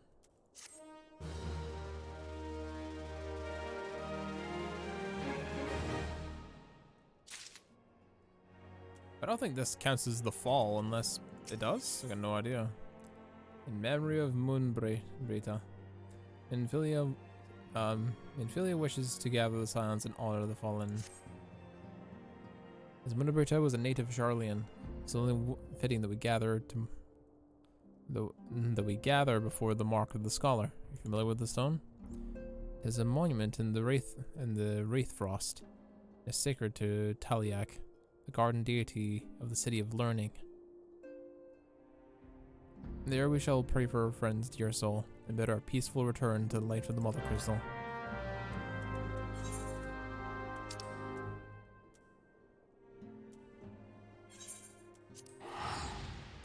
I'm gonna teleport to the Revenant's Toll just so I don't have to go through 2 loading screens. I should just do that from now on. I should really just do that from now on, it saves time.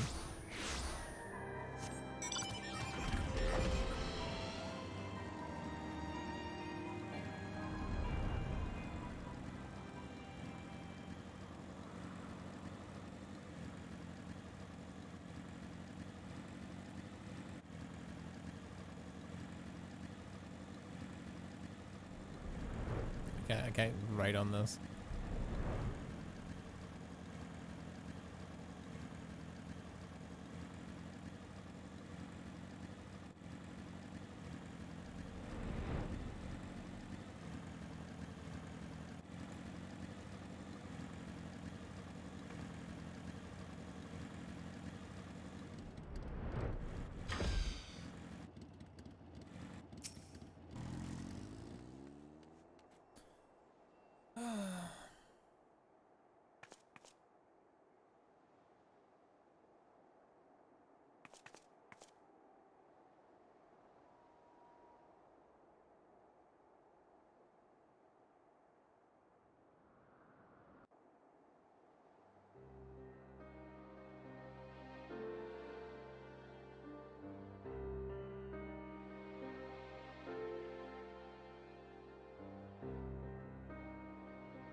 Forgive me, Moonbreeder.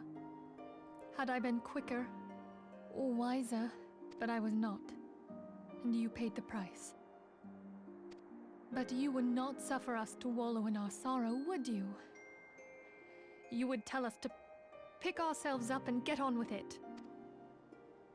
And so we shall.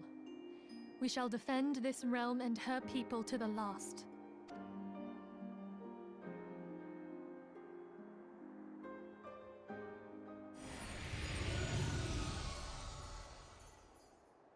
Life for death, a fair exchange. Other bargains will be struck.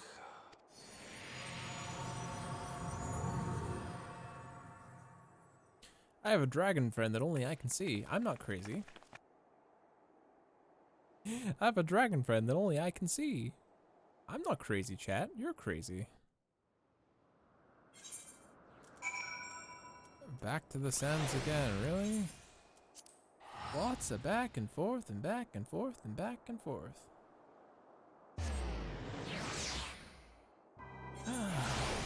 Deity me.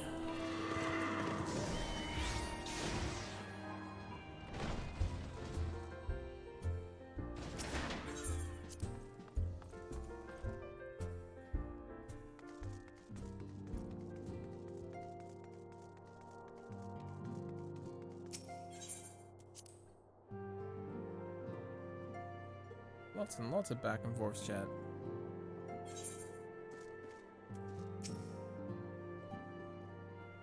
Though we've said it for wells, the pall of sadness is diminished but little. Forgive me. As atticadent. It is my job of the pillar of strength for all the others to lean on. Yet I also believe the grief I feel is now precious in its own way, not to be lightly swept aside. Would you agree? Ba, ba, ba, ba, ba, ba, ba.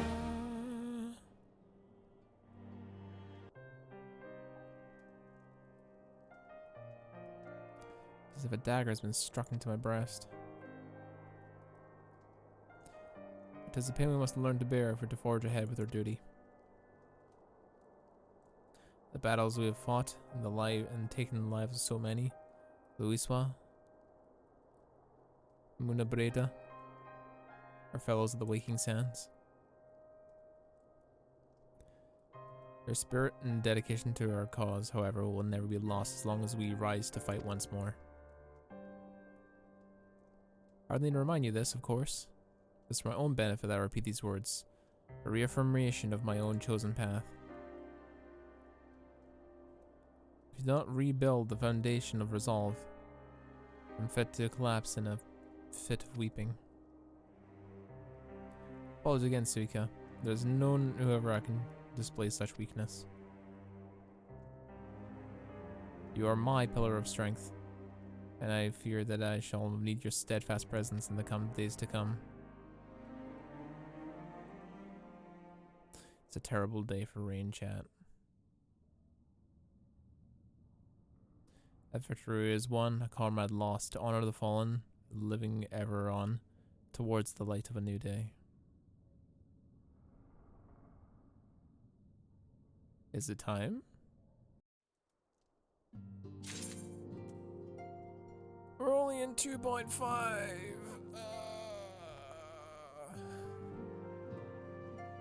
We're only in 2.5. I'm stopping here. I need to chill. I need to try and sleep. So now's the time to stop, especially because this feels like a good place to stop too. I can refresh. I can chill. I can come back tomorrow with more resolution to keep playing. Not that I'm having trouble playing. It's just I've been here for 7.5 hours playing this. We'll do a Crystal Tower tomorrow. Yeah, we'll do a Crystal Tower tomorrow. But anyway, thank you all so much for stopping by, chat. I do appreciate it. If you're new to the channel, please consider dropping a follow. I would appreciate the viewership. And if you want to support me being a full-time streamer one day, please consider dropping a follow or, you know, dropping a sub. I would appreciate the support. I really, really would. We'll be back again tomorrow or Final Fantasy. And then we'll do Crystal Tower, then on to Heavensward. I'm so close. Hell yeah. Well, I look forward to it. We'll finally get to Heavensward tomorrow, and we'll finally have Dark Knight. So hell yeah. But anyway, thank you all so much for watching. And as always, it's Scruffy from the Gym Pit, and I'll see you guys next time.